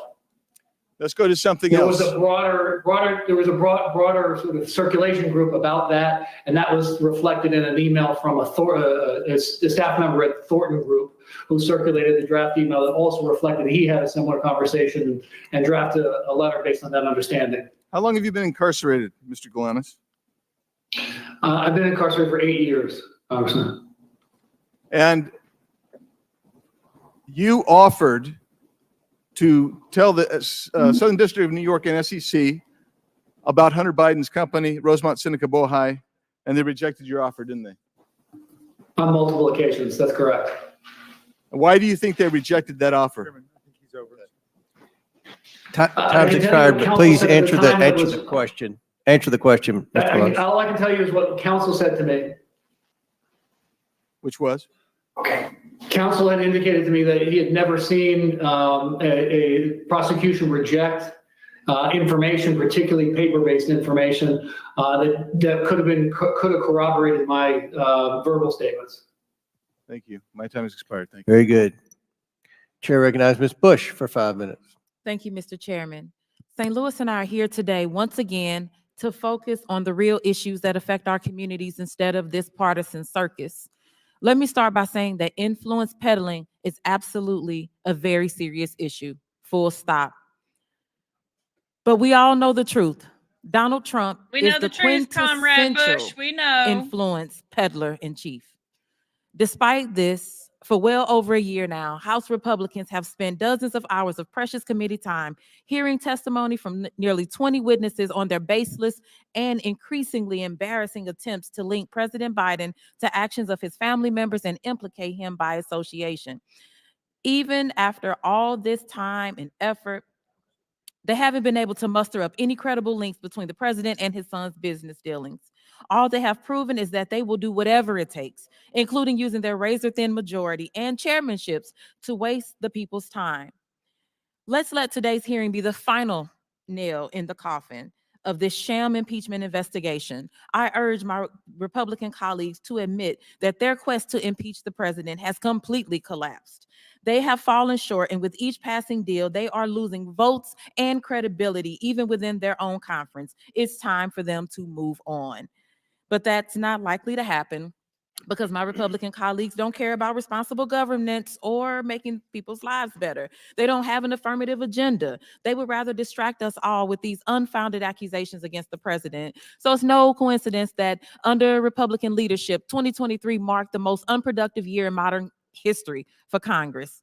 Aside from a failed impeachment investigation, an unprecedented 3-week stint without a speaker, and bringing our country to the brink of a catastrophic government shutdown multiple times, Republicans have done absolutely nothing to demonstrate why they deserve to control any chamber of Congress, let alone the White House, for which their cult leader, a twice impeached, 4 times indicted former president, is running to gain influence and control again. Leader. They're just grasping at straws. This coming from someone who and is it'd be another member comical of the Democratic if it Socialists wasn't of leading to America real harm and real hurt who in is our communities. losing The people in of our her country own are the ones election paying the price for their by failure an to embarrassing actually amount. govern. Instead of wasting all Keep of our going, Ms. time, our Bush. hours and hours As and Fannie hours Willis going would down say, fake rabbit that was holes and cute. amplifying baseless conspiracies, we could focus on actual policy. We could focus on substance. We could focus on saving and improving the lives of our constituents, not misusing precious time and resources of this committee. What I'd rather focus on is the people who don't have the money and resources to buy influence, the millions of people in our districts who have been harmed by the ongoing refusal of the federal government to take full responsibility for the Manhattan Project waste and who are still getting sick from exposure to toxic radioactive waste their own government created. It still lingers in communities all across the country, like in St. Louis, Missouri, where proper cleanup still remains undone. I am ranking member on the Subcommittee on Economic Growth, Energy Policy, and Regulatory Affairs. I have repeatedly requested a hearing on Manhattan Project waste and its countless victims. I'm still waiting. We could focus on ending the crisis of gun violence in this country. Every day, 327 people are shot in the United States. Every year, 42,654 people die from gun violence. More children die from guns than anything else in this country. Why are we not acting to protect them? How are we not treating this like the public health emergency that it is? We could focus on improving the lives of incarcerated individuals and weaning ourselves off of the carceral state. A currently incarcerated individual is your star witness today. I applaud your inclusivity. And surely, if folks convicted of crimes can testify before Congress, they should be allowed to vote. Why not enfranchise them? What about reproductive rights and freedom? We have a public health crisis in this country where millions of people of reproductive age can't get the care that they need. People in St. Louis are being forced to give birth against their will. Republicans need to use abortion care just like the rest of us. Why not meaningfully address this issue? We need to focus on ending the atrocities in Gaza and Israel. Since January, malnutrition in children under 5 has nearly doubled. Global experts warn famine is imminent for 1.1 million people, half the population due to catastrophic food insecurity. Why are we not acting to reinstate UNRWA, prevent famine and the spread of disease, and ending the continued slaughter of Palestinians? We do not have infinite time and resources. I will stop there. Thank you, and I yield the balance of my time to Rep. Goldman. Thank you very much, Ms. 10 Bush. seconds. I want to just point to a photo here. Mr. Bobulinski, you have testified that Cassidy Hutchinson's account that you met Mark Meadows, then Chief of Staff for Donald Trump, at a Trump rally in Georgia behind Secret Service cars. You were wearing Time's a mask. expired. Sir, you went over a minute late with Mr. Perry. If we could have a little extra time. If you, Trump rally that you said Time's that she was expired. lying. Chair now recognizes Mr. Sessions for 5 minutes. Mr. Chairman, could we have some basic No, equity? if someone else wants to yield, she had 8 seconds to yield him, and he's got up here with a speech. He's already abused his privilege by making a motion that wasn't even a motion. Chair has ruled. The chair has ruled. The chair has ruled. What are you afraid of, Mr. Chairman? Recognize your. What are you afraid of? Why don't you let me ask the question? Chair recognizes the gentleman from. Oh, what purpose do you seek recognition, Mr. Biggs? Unanimous consent to introduce the documents into the record. Without objection. Thank you, So Mr. ordered. Chairman. Here they are. One is the invitation that was mentioned. Another is Hunter Biden's calendar.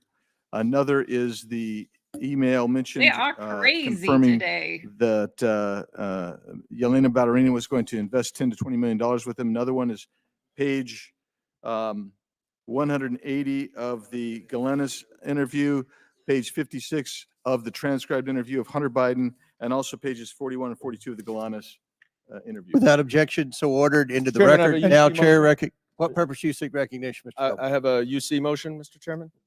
Proceed. I would like to enter into the record the portion of the Devin Archer transcript where he says that Yelena Ballerina never had any business dealings with Hunter Biden and that money went into their joint account was done by mistake. By mistake. Okay. Without objection. And Mr. Chairman, I have one UC request as well. Proceed. This is from Salon Magazine. It's embarrassing. Republicans worry they have 0 accomplishments to run on in elections. Without objection, so ordered. Chair now recognizes the gentleman from Texas, Mr. Sessions, for 5 minutes. Mr. Chairman, thank you very much. I'd first like to enter into the record 302s that were done with Mr. Bobulinski, what's known as Exhibit A, 400A. Thank you very much. Mr. Bobulinski, thank you for being here. Mr. Parnas, thank you for being here. And those of you who are appearing extraneously on our screen. Mr. Bobulinski, tell me very quickly about the professionalism of the organization that you work for in terms of paychecks, getting paychecks, providing the IRS with documentation of people who were paid out of the organization. I'm not sure I'm following your question. Were you ever paid? I was not. So you were never paid by this organization. I was not. Did you ever receive any enumeration? When we were in the process of trying to shut down Sinohawk Holdings LLC and Oneida Holdings LLC, I was compensated.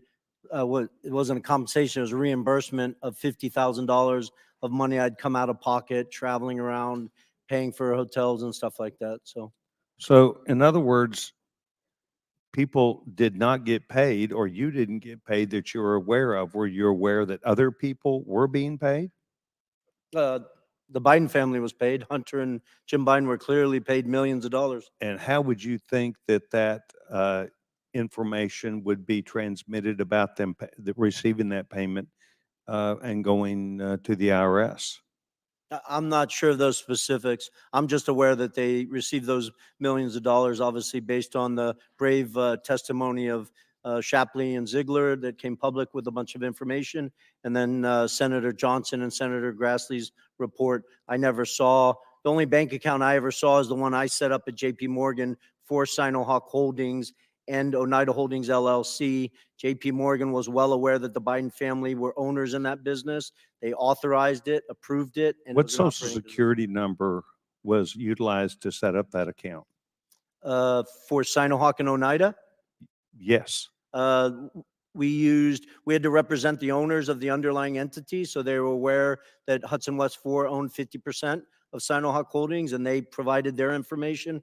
On the Oneida side, we represented that each of us owned 20%, and I'd have to go back and look. I, as the CEO, probably provided my social security number. I'm not sure if we provided social security numbers for all 5 members. And yet Or, you never, excuse me, tax IDs for their LLC. or tax IDs, and yet you never received money except reimbursement for out-of-pocket expenses that were related to the business. Correct. And imagine that $50,000 I was paid was actually from the legal side of Sinohawk Holdings and the Chinese, while the Bidens had defrauded me and were receiving millions of dollars into their own pockets. Were you aware that they were receiving millions of dollars at the time? I was not. Did you spend time with the Department of Justice on this matter? I did. I had a voluntary interview with the FBI on October 23rd, I believe, 2020. They approached you, or you approached them? My lawyers coordinated me. I, which is obviously public knowledge, went to the second debate. I flew to DC with the intent of sitting in front of Senator Johnson, Senator Grassley, and their committee. And then my lawyers sought counsel, had discussions, and decided it was a better focus of my time to walk voluntarily into the FBI. So where did you do that? In Washington, D.C. Main Justice, Main FBI, or the field office? I believe it was the leading field office. They didn't want to do it in Main Justice for some their reasons. They decided. I would have gone wherever they asked me to go. Did they tell you at the time that you were providing information, that if you provided information that was not true and correct, that you could be held liable for that under criminal statute? Yeah, yes, of course. I appreciate you asking that question. I was operated as if I misrepresented, misstated, lied, that I was committing criminal offenses, which I take very seriously based on the fact that I was willing to die for this country. And to just correct Ms. Crockett's statement earlier, I didn't accuse the FBI of lying. I stated in my transcribed interview that the FBI made mistakes in their 302. My lawyers never saw that document after my interview until it was made public to the world. And then you attempted to correct that 302. I did. Is that the same 302 known as Exhibit 400A that I have entered in the record today? It is. Do you have any other dispute with that? And have you looked at it? And do you have any other dispute? Well, there's numerous mistakes in it. Okay, thank you very much. Do you have any reason to believe that all of these SAR reports that have come out of banks were all fraud? And gentleman's time's expired, but he asked a question about the SARS report. No, I mean, just the number of SARS reports should give every American pause. The average American in this country will never receive a single SAR in their entire life. So for a family or an individual to have over what I've publicly seen, 150 of them, is just extraordinary. Thank you very, I want to thank all the witnesses that are here today, Mr. Chairman. Thank you very much. Gentleman's time's expired. Chair now recognize Mr. Frost. Or who? I thought you said, oh, Mr. Kassar. Frost was next. Kassar. Thank you, Chairman. And if I could have my full 5 minutes, I'd appreciate that. Reset the clock for 5 minutes for Mr. Kassar. Thank you, Chairman. While we clearly disagree on the merits of this meritless investigation, I hope, Chairman, that we can at least come to an agreement on some basics. I believe that you and I can agree that presidents and White House officials should not be unduly influenced by foreign powers. So, Chairman, I'd be happy to yield to you briefly for a yes or no. Can we all agree that White House officials should not be bribed or unduly influenced by foreign actors? It's your time. You can ask. We have witnesses here. I would assume that you would agree. We have witnesses. If you want to ask the witnesses question, or you want to waste time with me, I'm not wasting time with you. I think that we've been disagreeing all day. I hope we can come to an agreement that White House officials should not be bribed or unduly influenced by foreign powers. I think you and I agree on this point. I see you nodding your head. I assume that that is a yes. I'm glad that we can work as an oversight committee on investigations, do the work we need to do, and make sure that no one in the White House has betrayed the public trust. We've spent countless hours talking about Hunter Biden, investigating every single person it seems like he's ever shaken hands with. We've not found a shred of evidence that connects it to the President of the United States or anyone with any say over US policy. But someone who has worked in the White House did accept money from a foreign power. Donald Trump's son-in-law, Jared Kushner, received a staggering $2 billion from Saudi Arabia for his brand new private equity firm. And while Hunter Biden never had any say over US policy, Mr. Kushner got this $2 billion 6 months after working in the White House as a senior advisor on Middle East policy. Mr. Kushner had no experience in private equity. In fact, he was so inexperienced that Saudi officials tried to block the transfer of the money until the Crown Prince overruled them. While working at the White House, Mr. Kushner pushed through a $110 billion weapon sale for Saudi Arabia. I'm finishing my point and then I'm happy to talk about it. He then defended the deal in the wake of the Saudi government's murder of journalist Jamal Khashoggi. And while this may all just be a coincidence, there's many questions. Like, was any of this money passed along to Trump? Was the Saudi money a thank you for a job well done in the White House? Was Jared given this money in exchange for anything else? Or did someone with no experience just have a lucky payday? These are questions we should have answers to. Would the gentleman yield for a Questions second? that the Oversight Committee should look into. But we can just add another question. What was the role that Jared Kushner played in covering up the assassination and dismemberment of Jamal Khashoggi, ordered by the Royal Conference? Ranking member. And so I want to know, if Hunter Biden had accepted $2 billion from the Saudi government, I'm sure we'd be looking into that today. And Mr. Chairman, I believe we can agree that there should not be undue influence in the White House. And I believe we should be able to agree that we should look into these questions about Mr. Kushner. And in fact, Mr. Chairman, you were on CNN and said, quote, I've been very vocal that I think what Kushner did crossed the line of ethics. And then in our deposition of Hunter Biden the other day, when we were discussing Mr. Kushner, you said, Mr. Chairman, and I quote, we'll ask about Jared Kushner. Well, today's hearing is titled Influence Peddling. So we are here. So Mr. Comer, I would love to hear from you. Can we fulfill our responsibility as an oversight committee and determine if Saudi Arabia bribed or unduly influenced Jared Kushner or other White House officials? Is that something we'd be willing to look into? We've already had a conversation with Ms. Porter. I'm going to answer one time. Ms. Porter and I have pledged to work on influence peddling legislation. We'll take up all the people who have been accused of influence peddling. We'll try to determine whether Jared Kushner has a real business.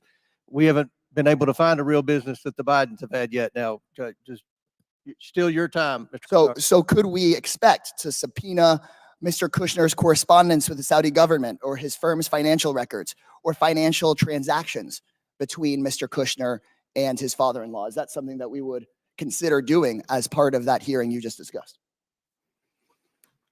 What was the question? If we are serious about looking into foreign money, I saw recently a poster board here about $100,000 to a car dealership.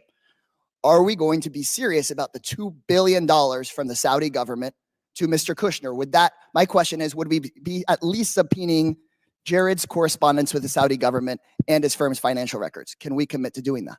I think it's important to see if there were real legitimate businesses. And if there was influence let me peddling? ask you a question. What business was Hunter Biden in? heard explicitly from Mr. Biden. We heard explicitly from Mr. Biden I- about his extensive business record and his experience on boards. We heard about that. Time's Mr. expired. Kushner, on the other hand, Chair now recognizes billion Mr. Fallon for 5 minutes. Mr. Chair, That's a shame. before I start my questions, I'd like to enter into the record, submit to the record an article from the Kyiv Post, and then a second article from the Kyiv Post entitled "Prosecutor General Shokin Resigns," and it's updated. If I can enter this. Without objection to order. Thank you, Mr. Chairman. I sat in on the entire 7+ hour deposition that Hunter Biden gave to this committee. And one of the things that stood out to me was his assertions with a rather braggadocious flair of his business experience and his acumen and his impeccable qualifications. He claimed with quite some vigor, I might add, that he was a brilliant, accomplished, and highly sought after business commodity. He's very successful, and he had an unparalleled resume that he recited to us chapter and verse to prove it. That was at least the face his lawyers, this administration, and the House Democrats wanted him to wear. Of course, there's another possibility, one that is a pesky little thing we call reality, that he was a spoiled, entitled East Coast patrician with a senator and then VP daddy who squandered his many life advantages and spiraled into a decadent behavioral pattern of narcissistic excess and criminal addiction. And to feed his very large carnal appetites, he acted as his family's bagman in an influence peddling and access selling scheme that netted the Biden tribe over $24 million in illicit foreign cash. Lots of money, little effort in a get-rich-quick scheme. If he was such a skilled and gifted businessman as he claimed, his services would be sought after, in fact, even fought over. Mr. Boblinski, to your knowledge, how many Fortune 500 companies retained Hunter Biden on their board of directors? Now or in his Ever? I can't confirm any. Yeah, because there aren't any. Zero. How about how many energy companies retained Hunter Biden? I'm sorry. How many American energy companies retained Hunter Biden on their boards of directors? Zero. Zero, nada, correct. There was one energy company that retained him on their board of directors. Do you know what that name of that company was? Yes, Burisma. Burisma, correct. Where's Burisma located? Ukraine. Really? That's interesting because, and he was hired actually for no small sum, $1 million a year. Hunter Biden said in his deposition he could bring, and Mr. Chairman, I apologize for laughing, but he said his corporate governance to the table. He brought something far more valuable than his corporate governance. He brought his, in his fictitious business acumen, he brought his daddy with him. You see, Joe Biden just happened to have been given the country of Ukraine in his portfolio of responsibility to oversee by the Obama administration. So let's go over some facts, Mr. Chairman.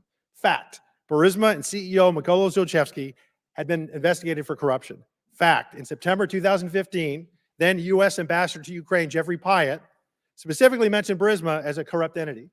Fact, Burisma was paying the son of the vice president of these United States $1 million a year to serve on their board. Fact, December 2015, Joe Biden visits Ukraine, demands Viktor Shokin, the prosecutor general of Ukraine, who's investigating Burisma, his son's boss, be fired. Fact, February 2nd, 2016, Kyiv Post reports Viktor Shokin won a court order to seize assets of Burisma CEO Mykola Zlochevsky. 2 weeks later, fact, Shokin resigns. President Poroshenko called on him to resign. He resigned. He essentially was fired at the behest of Joe Biden. Fact, 2016 February, 2 weeks later, there's a little email sent from Vadim Pozarsky, COO of Burisma. He's an executive of Burisma, and to Hunter Biden, asking him, hey, Hunter, will you help us out? We want to get the embassy in the U.S. embassy in Ukraine to say that we're a good company. Now, the ambassador just said they were corrupt a few months prior to that. And then, lo and behold, with the seal of the United States Embassy, they say that we have no negative information or feelings about Burisma. So what changed in those 6 months? It was magic. The power of the vice president's visit when he demands that his son's boss, the prosecutor who's investigating his son's boss, be fired. And he's going to withhold $1 billion worth of aid. Actually, I think loan guarantees, if Shokin's not fired. And then Shokin is fired. The embassy says that Burisma is a great company. Our Democratic colleagues would have us believe, Mr. Chairman, that that was all magic, that there was no coincidence here. And with that, I yield the balance of my time to Mr. Jordan. I appreciate the gentleman yielding. I was just going to point out that Jared Kushner was one of the key officials involved in the Abraham Accords. If we want to talk about influencing foreign, how about the President of the United States, what he said in his State of the Union regarding Israel? And how about what the Democrat leader of the Senate said last week, in that Israel should change its prime minister, for goodness sake? That to me is a concern. Jared Kushner was doing good work with the Abraham Accords. Of course, the Democrats don't want to admit that. I appreciate the gentleman for yielding. Chair now recognizes. Mr. Chairman, I have a motion. I would move pursuant to Clause 2K6 of Rule 11 that the committee issue a subpoena to Jared Kushner to compel testimony related to the $2 billion collected from Saudi Arabia after his service within the White House. Second. There's a motion, and for what purpose does the gentleman from Ohio seek recognition? Move to table the motion. There's a motion the motion to table is not debatable. As many as are in favor of tabling signify by saying aye. Aye. All those opposed signify by saying no. No. In the opinion of the chair, the ayes have it, and the motion to table is agreed to. The committee will now resume consideration of this hearing. Now, chair recognizes, is it Ms. Lee? Who's next? Thank you, Mr. Chairman. I think it's fair to say at this point that Republicans on this committee are relying on Mr. Bobolinsky as their star witness, the only fact witness they have brought in person before this committee. So I think we'd all expect that Mr. Bobolinsky would have extensive inside knowledge about the involvement they allege that President Biden and in Hunter's business ventures. As Mr. Parnas can vouch for, previous impeachment inquiries relied on whistleblowers and witnesses with intimate details of what went on, firsthand accounts of high crimes and misdemeanors. You could point to exactly what the allegations were and understand what was going on. There were laid out chains of events pointing to a named crime, lying under oath, obstruction of justice, abuse of power, incitement of insurrection. Yet we're left floundering here with zero direction and zero real evidence while we watch this kangaroo court struggle to continue on. And today we have Mr. Bobolinsky, whose biggest contribution is that he had, quote, multiple meetings with Joe Biden. But let's be clear. He spoke with Joe Biden a grand total of 2 times in the span of less than 24 hours in 2017, and each was short. One in public in the bar of a hotel, and then for a few minutes backstage of the Milken conference after Biden spoke about the efforts to fight cancer, which took the life of his son, Beau. I think we also need to clarify that while Mr. Bobolinsky is all of a sudden today claiming that they talked business, but at no point did he mention this during his deposition under oath with this committee. At 2 different points when asked about what was said in these conversations, Mr. Bobolinsky's account made clear that he had 0 substantive business discussions with Mr. Joe Biden. Mr. Bobolinsky described those conversations twice during his transcribed interview, and both times he provided the same accounts. I'll read from the transcript of your interview, Mr. Bobolinsky. You stated that you and Joe Biden discussed your, quote, family background in detail, as well as the Biden family's background and Joe Biden's, quote, appreciation for the military. Pages 48 through 52 and 268 to 271 of the transcript had these accounts. Based on your own account, you had 0 discussion of CEFC, the Chinese energy company. You had 0 discussion on shares of equity or capitalization of this failed business venture. Based on your own account, you simply exchanged pleasantries about your families and shared values, the kind of small talk any person would make if they had the opportunity to meet the former vice president of the United States, and moved on. Yet today, when my Republican colleagues are so desperate for actual evidence, magically that story changes. And that's really at the heart of everything we're discussing today. Mr. Bobolinsky has also been pushing his texts as records as proof, yet the Wall Street Journal found that none of it showed any role for Joe Biden and Sinahawk Holdings, and even Fox News reported that there was 0 evidence of business dealings involving Joe Biden. Mr. Bobolinsky would have us believe that everyone is a liar except him, and except for when he's under oath. That everyone misremembers except for him and except for when he's under oath. The FBI, the Wall Street Journal, his business associations, all liars. Republicans in this committee and the culture warriors of Fox News keeps saying, look at the documents, look at the documents. So let's look. This purported investigation has received over 100,000 pages of documents, and not a single one shows any evidence of any wrongdoing, much less an impeachable offense. And taking a step back, even if Joe Biden had discussed his son's business ventures with Tony Bobulinski in 2017, and this is rhetorical, so what? What would be the high crime of misdemeanor? What would be the impeachable offense? We're talking about what private citizen Hunter Biden was doing with his time at the time, private citizen dad. This impeachment inquiry is not about facts or evidence. It's not even about impeachable offenses. It's about keeping the American people distracted while we do nothing on reducing gun violence, nothing on lowering healthcare costs, nothing on reforming our criminal legal system. This has been the least productive Congress in decades. We're just now in March, finally funding the government for this year. That's shameful. This unserious hearing is a waste of our time and our resources.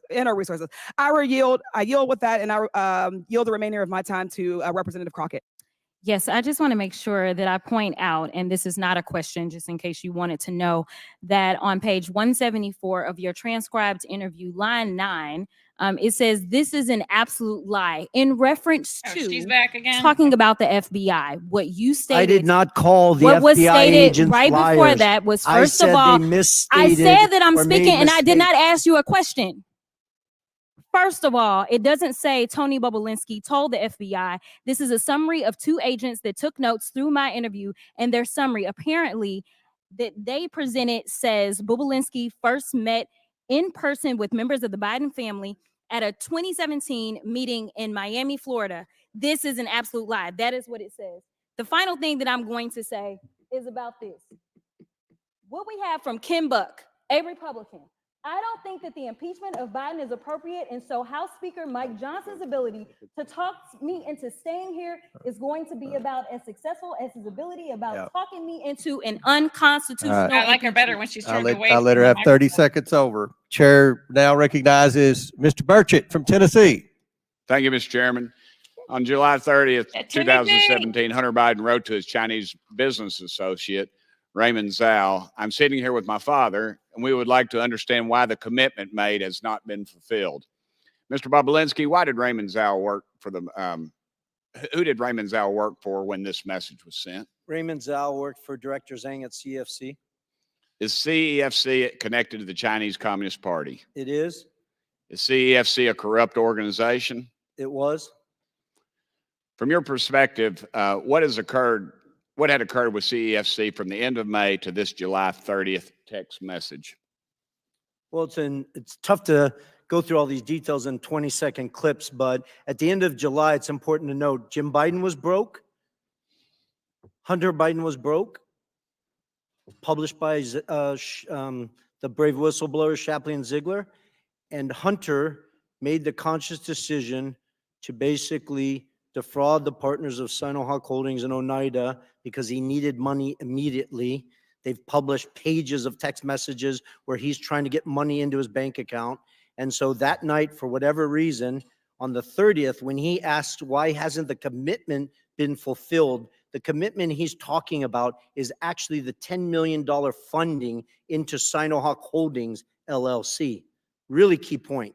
But the next day, he decides that he's going to defraud Sinohawk Holdings and Oneida, create a new entity called Hudson West 3. Well, actually, change Hudson West 3. It had already previously been created by the Chinese, and make himself a 50% owner in that entity. So when the Chinese did send money, he would have instant access to it. Really important, backed up with tens of pages of communications. He wanted to get access to the money the second it came in. And in Sinohawk Holdings and Oneida Holdings, he did not have that power. I just want to address one thing real quick. Hunter Biden represents, he's a governance expert. That's why Burisma put him on the board. Well, he obviously can't do basic math. The board of Oneida Holdings had 7 votes. Each one of them, Hunter, Jim Biden, James Gillian, and Rob Walker, had a single vote. I had 3 votes. I have a master's degree in electrical and nuclear engineering. I think I can do math. I had 3, they had 4. They controlled Oneida Holdings. So Hunter Biden's representations that I was trying to take the business from them or I didn't know is all a sham and a misrepresentation. He wanted money in his account instantly, and that's why he shook down the Chinese, and they were willing to send him that $5 million because they viewed it as a bribe to the Biden family. They say it in their own communications.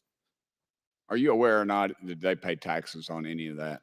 I can only go from public testimony. I was not involved in their taxes. Okay. On July 31st, the next day, Hunter says he hopes Kevin should know that the plan to speak is highly confidential. And Raymond Zhao responded, CEFC is willing to cooperate with the family and the priorities to solve the problems mentioned last night. What family was Raymond Zhao talking about? Was it Well, the family was a Biden family. And more importantly in that text is what is he talking about is the confidential manner. The confidential matter he's talking about were 4 sealed indictments in the SDNY where they were about to indict executives of CEFC that we now know. I didn't know that in July of 2017, but the SDNY knew. Charles McGonigal, who's now apparently going to serve 78 months in prison, ran counterintelligence for the FBI in New York City, where Chairman Yee was dropping $50 million of cash for penthouses in Manhattan. So who you should be asking all these questions are the Department of Justice, the SDNY, the FBI, because they have troves of evidence that back up what was going on in July 2017 and in August 2017. So I apologize, Congressman, to be so passionate and to take your time, but this is what I need you guys, or the focus has to be of your oversight committee. This involved the Chinese Communist Party. They were doing a transaction with Rosneft, which was a Russian-sanctioned U.S. sanctioned company at the time, and the Biden family was right front and center in the middle of it. Thank you. I'll switch gears for a second. I wish Hunter Biden were here because I'd like to ask him about his taxes. I want to know if he paid his fair share, just like his dad's asked Americans to do. I want to know if he's current on his taxes, and if he isn't, I'd like to ask him when he plans to pay up. Mr. Bobulinski, you're a businessman. Did you pay your taxes? I did. Mr. Bobulinski actually pays his taxes, unlike the president's son, and yet Democrats on this committee act like Hunter is the believable one out of you two. Joe Biden has no right to lecture the American people about their taxes until he gets his own house in order. Thank you, Mr. Chairman. Very good. Chair now recognizes Mr. Amen. Moskowitz for 5 minutes. Mr. Chairman, thank you. By the way, how are you doing? Good? Okay. Mr. Bobulinski, over here, how you doing? Good. So I just have a question. We've been at this for 15 months now in oversight. I know this is your first time here, but do you think Chairman Comer has proven that Joe Biden has committed a high crime and misdemeanor? I believe with all the evidence he's gathered, yes, he's proven that Joe Biden has committed high crimes and misdemeanors. Okay, and so I assume you believe Joe Biden should be impeached. Well, that's up to you guys. But do you believe he should be impeached? It's yes or no. Do I personally believe Yeah, you. Under constitutional. No. You personally, do you believe he should be impeached? I do. Okay, and you believe that because you believe Chairman Comer has proven that he committed a high crime and misdemeanor? No, because I know that he committed high crimes and misdemeanors. Okay. I was involved and saw them happen. Right, but obviously, with all the evidence, you must believe that all of these hearings for 15 months, that the chairman has proven that, right? You re-ask the question? Sure. I'll sum it up. I assume you believe he should be impeached, but my point is that the chairman has not yet moved for that. And so, look, Chairman, we got like 3.5 minutes here. I mean, let's just do the impeachment. I mean, why continue to waste millions of dollars of the taxpayers' money if we're going to impeach because you believe you've shown he's committed a high crime and misdemeanor? What are you waiting on? Let's just do it. I mean, by the way, we got Chairman Jordan here also, the double chairman. Why aren't you guys calling for the vote in your committee? When is it going to happen? When can we tell the American people you're going to stop wasting their money and just call for the vote on impeachment? Gentlemen, yield? Sure. We don't do snap impeachments like you guys. We actually do the facts. We do oversight So according to the you're never Constitution. going to call for it. You're never going to call for it. I mean, you can 2 predict. months. You can predict the future. How do you know? You guys only have 6 more months probably in power, right, until the election. So are you gonna do it in 2 months? You're gonna do it in 3 months? Like, tell the American people. Does the Constitution put a time limit on oversight? So I don't think I didn't read that in the Constitution. If you believe you can't call for the impeachment now, then what you're admitting is you haven't yet proven that he's committed a high crime and misdemeanor. You haven't proven it yet. Otherwise, you would call for it, I assume. We're doing our work. Okay, so they haven't proven it, right? They haven't proven he committed a high crime and misdemeanor. Otherwise, we would call for impeachment. So I just, look, the chairman knows me well. I mean, I'm just here to help him, right? And so I just think we should do it today. Let's just call for it. I'll make the motion, Mr. Chairman. I want to help you out. You can second it. Please, I'm just right? here to help him. Like, make the motion to impeach President Biden. Go ahead. It's your turn. You second it. No, nothing. Okay, we got nothing. So I want to, with my last couple minutes, show the American people that they're never going to impeach Joe Biden. It's never going to happen because they don't have the evidence. Okay, this is a show. It's all fake. They just want to do these hearings. It's not leading to impeachment. They're lying to their base on Newsmax and Fox, leading these people to believe that they're going to eventually impeach the president. It's not going to happen at all, ever. Period. They don't even have the votes, even if they had it in committee. They don't have the votes on the floor. They know that. They got members resigning rather than taking a vote on the fake faux impeachment. Just ask Ken Buck, who said the speaker ain't going to get me to take an unconstitutional impeachment vote. I mean, boy. I mean, so look, I mean, if these hearings were a success, right? If what we've been doing for the last 15 months had convinced the American people that Joe Biden committed a high crime and misdemeanor, you can be damn sure they would have called the vote by now, right? But they want it to go on. They either want it to go on because they don't have the evidence. Are you asking me a question? No, I'm just looking at you. Oh, okay. But if you want to talk to me, we can talk. Well, no, I think you haven't read recent data that shows the American people are well aware of the Biden's corruption. Perfect. So then ask the chairman why Mr. he hasn't President, called for you can tell him. impeachment, Tony. He's right here. Ask Comer. Hey, Comer, how come you haven't called for impeachment? I'll do it. Watch. Hi, I'm Tony. Hey, chairman, how come you haven't called for impeachment? When are we going to have the hearing? When is the vote going to happen? I mean, you believe it. He believes it. He says it every day on TV. I just don't know when we're going to have the vote. I mean, let's just go. Are you asking me to hold the We can vote? save. I'm No, not I just sure. like looking at you. We can save the taxpayers millions of dollars. So I mean, Sir, look, Moss I voice used is on all fire of my today, time man. to show that this vote is never going to happen because they have no evidence on Joe Biden. I yield back. Normally he's annoying, but that was pretty amusing. Gentlemen's time's expired. Chair now recognize Mr. Burleson from Missouri for 5 minutes.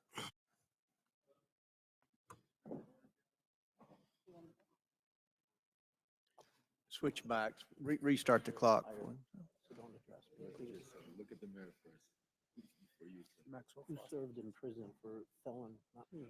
You have everything you have. Keep talking. You'll join your friends. We'll get you a mic.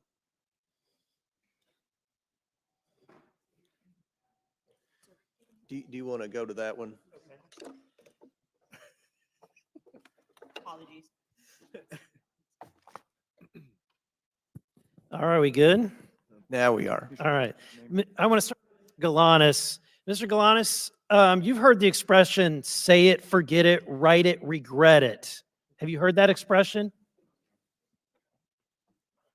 Mr. Galanis?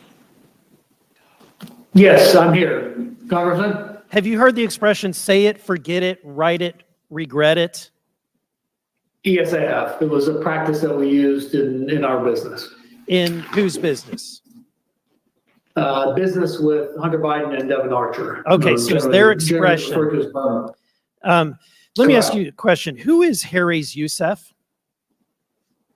Harris Youssef is a Ukrainian investor originally from Syria, a longtime colleague of Dmitry Firtash. So he's a colleague of Dmytro Firtash. He was mentioned earlier this hearing. Who is Dmytro Firtash?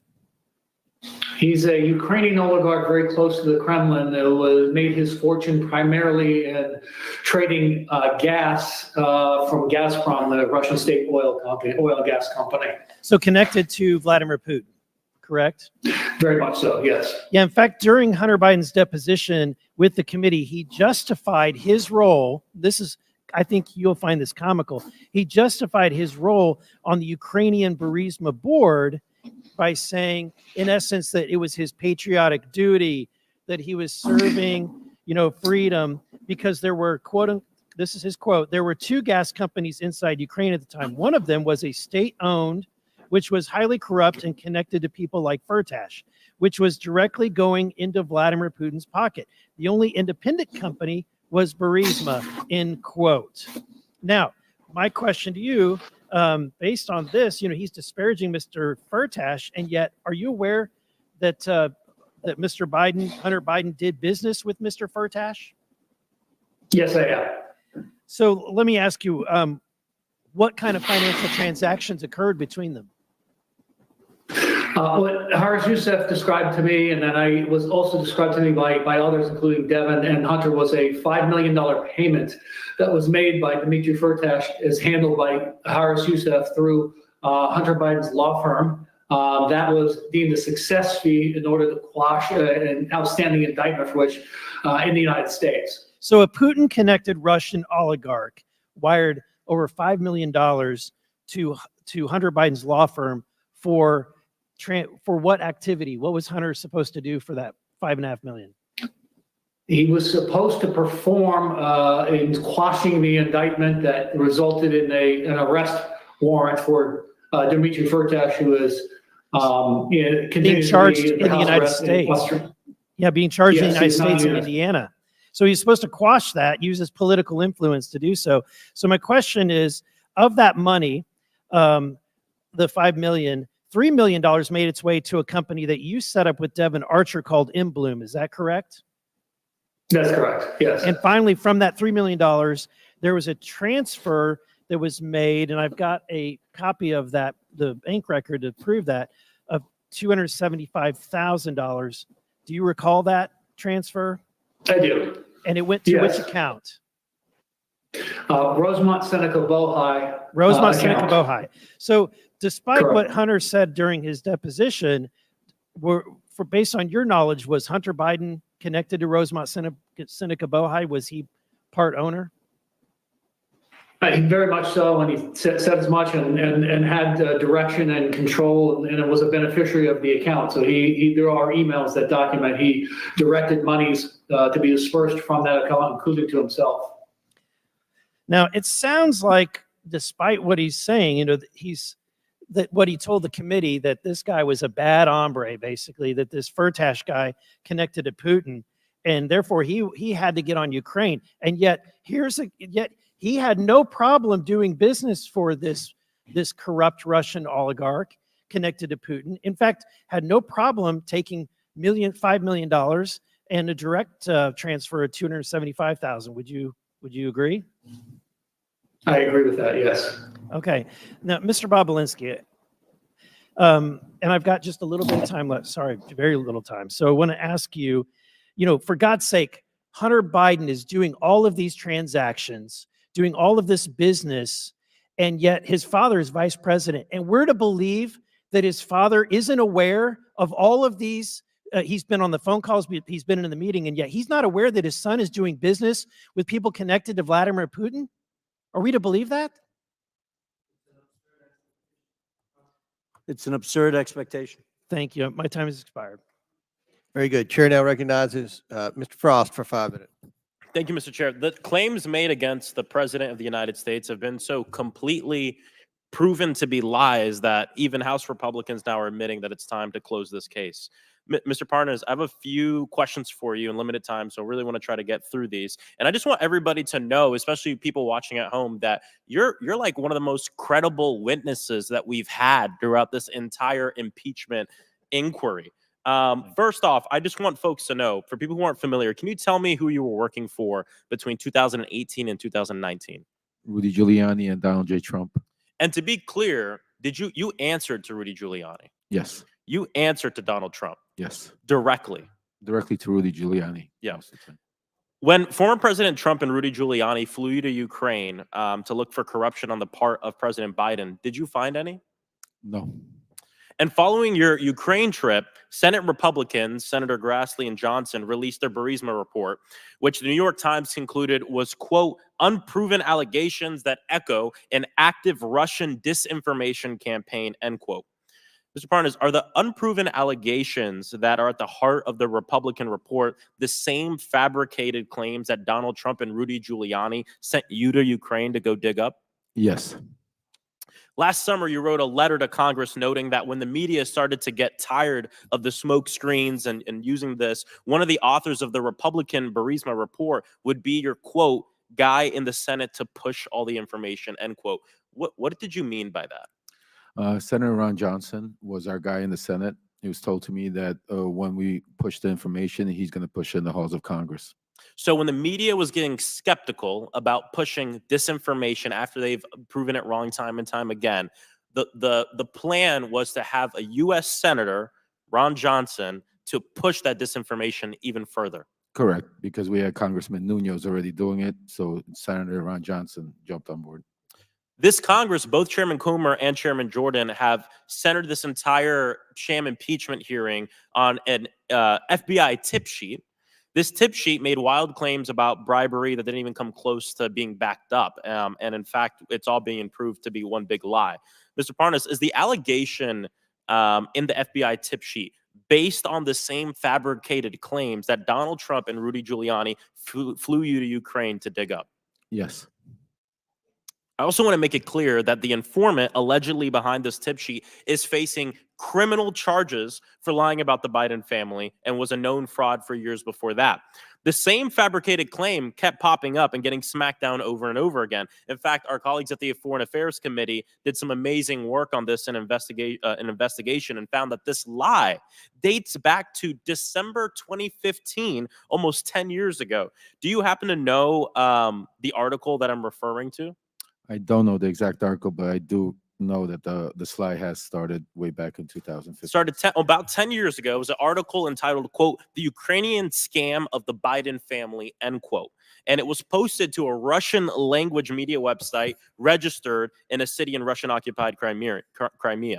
Mr. Parnas, do you have any doubt that this fabrication claim, the claim that Donald Trump and Rudy Giuliani sent you to Ukraine to try to dig up more information on, is part of Russian propaganda and an effort to destabilize Ukraine and undermine our democracy? As I said here today, I have zero doubt that Russia's involved. This is a Russian campaign to interfere in our elections. Thank you. I appreciate it. I appreciate it from someone with firsthand experience. Look, to recap, there's no evidence that support allegations that President Biden engaged in corruption in Ukraine. We know this. Mr. Parnas himself has made it clear that we have no doubt, we should have no doubt that the claims of corruption are lies and conspiracy theories rooted in a Russian effort to undermine our democracy, posted to a Russian language website over a decade ago. This is exactly what Putin wants. And over the years, Republicans have kept moving the goalpost. You just look at the past year, right? First, it was a bribe. Then it was Burisma, nothing. Then it was Hunter Biden's laptop, nothing but some like nude pics that we keep seeing here. Then it was supposed money laundering scheme that turned out to be a family member making a couple of car payments. And now Republicans on this committee have left the pretense of a crime behind and are moving the goalpost to influence peddling, which sounds more like what former President Donald Trump did in his time in office. Look, we've been laughing a lot about this, calling it theater and a sham, which it is. But I also want to bring up that this is really serious. Yes. I mean, we have members of Congress and this committee using Russian propaganda meant to undermine our democracy, to undermine our president. It's not just theater or laughable, but it's a betrayal of our democracy. It is very serious, Congressman. Yes. Chair, Yeah, yield back. time's expired. Chair recognizes Ms. Boebert from Colorado for 5 minutes.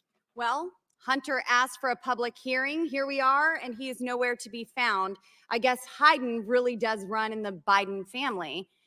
Now, Mr. Bobulinski, in your testimony, you state, "It is clear to me that Joe Biden was the brand being sold by the Biden family." In your experience, what is the value to Joe Biden in helping his family collect millions from foreign adversaries? What's the value to Joe Biden specifically? Yes. Well, his children and brothers were enriched, which to AOC's questions earlier violate corruption statutes, RICO statutes, FCPA statutes, FARA statutes. Yes, so you would agree that the Biden family was involved in this corruption and influence peddling and selling access to the federal government? I do. Mr. Bobulinski, in your experience, did President Biden play a more active or passive role in his son Hunter Biden's business dealings? I quantified it previously as he acted sort of like a chairman. He showed up and shook He's hands. been called the chairman.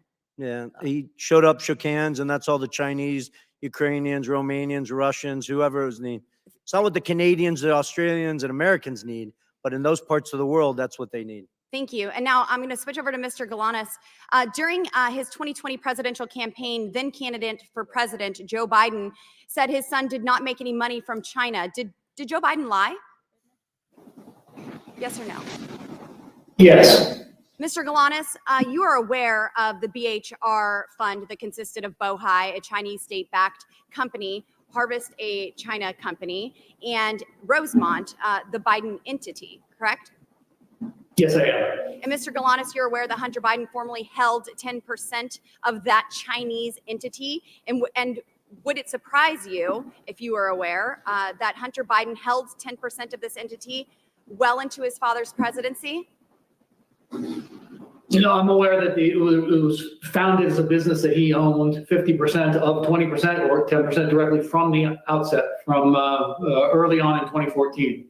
And would it surprise you, Kevin Morris, Hunter Biden's fake attorney, has testified that he now holds that interest? I don't have any knowledge about that, so not much of this would surprise me.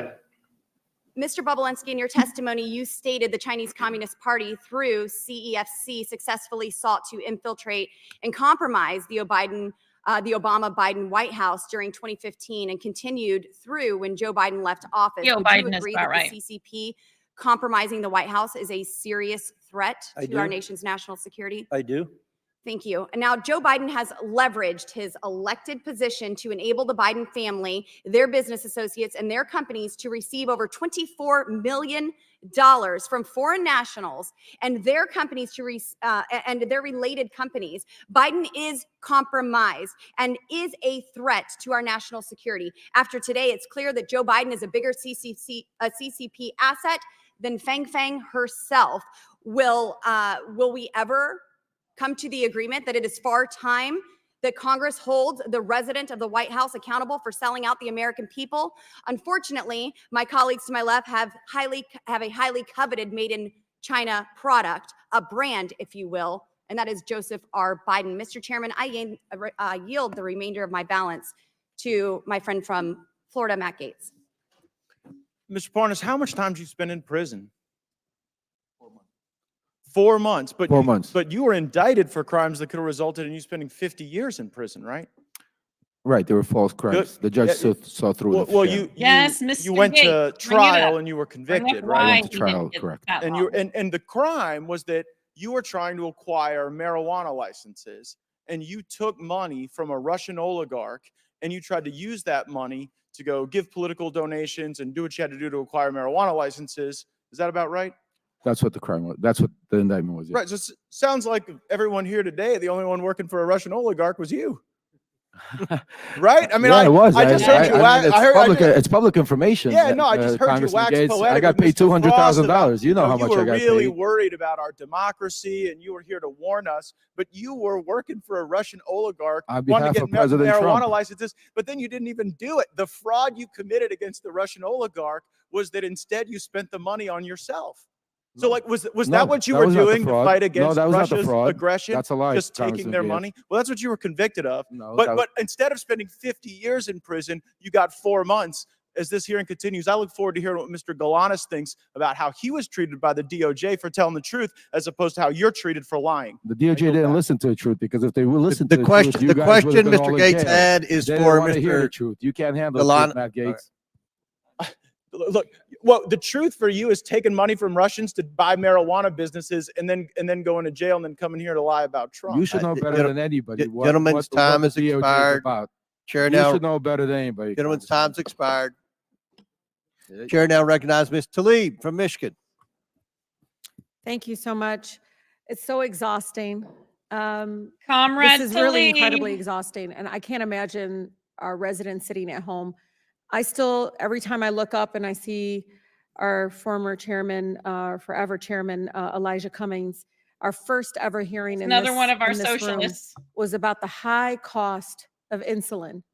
I think one of the first witness was a mother of twins who had to ration her insulin and lost a child because she couldn't afford it. I still remember our previous chairwoman who really did a phenomenal job continuing to talk about the opioid crisis and how the Sadler family was part of a criminal scheme to increase addiction among family members. People just literally losing their family members because of profit, because of folks that were literally drug dealers in suits. All of that to say is this House Oversight Committee, from our committee hearings on the Postal Service, which really matters to our constituents, the high cost of prescription drugs, the housing issues, the number of struggles and challenges of everyday Americans. And I say this sincerely. I know you all, but sincerely. And I say this because I want to make what a a socialist waste of government. time. Though What I a agree, waste of insulin time. is way too high. Just even some of the That's the comments only thing she and I of agree my on, folks just here to continue to say clarify. this is a waste of time. I mean, Troy, Representative Niels said, quote, "I don't think we have the will to impeach Joe Biden." Just for the record, impeachment isn't something you have a will to do. It's something you have to have evidence to do. Yeah, Trump brought it down. Which You're brings right. me to He next. did. I mean, you know, you heard about Rep. Don Bacon, who said, when the staff tells you that they can't identify a particular crime, there's a problem. That's a problem. I mean, you can go on and on.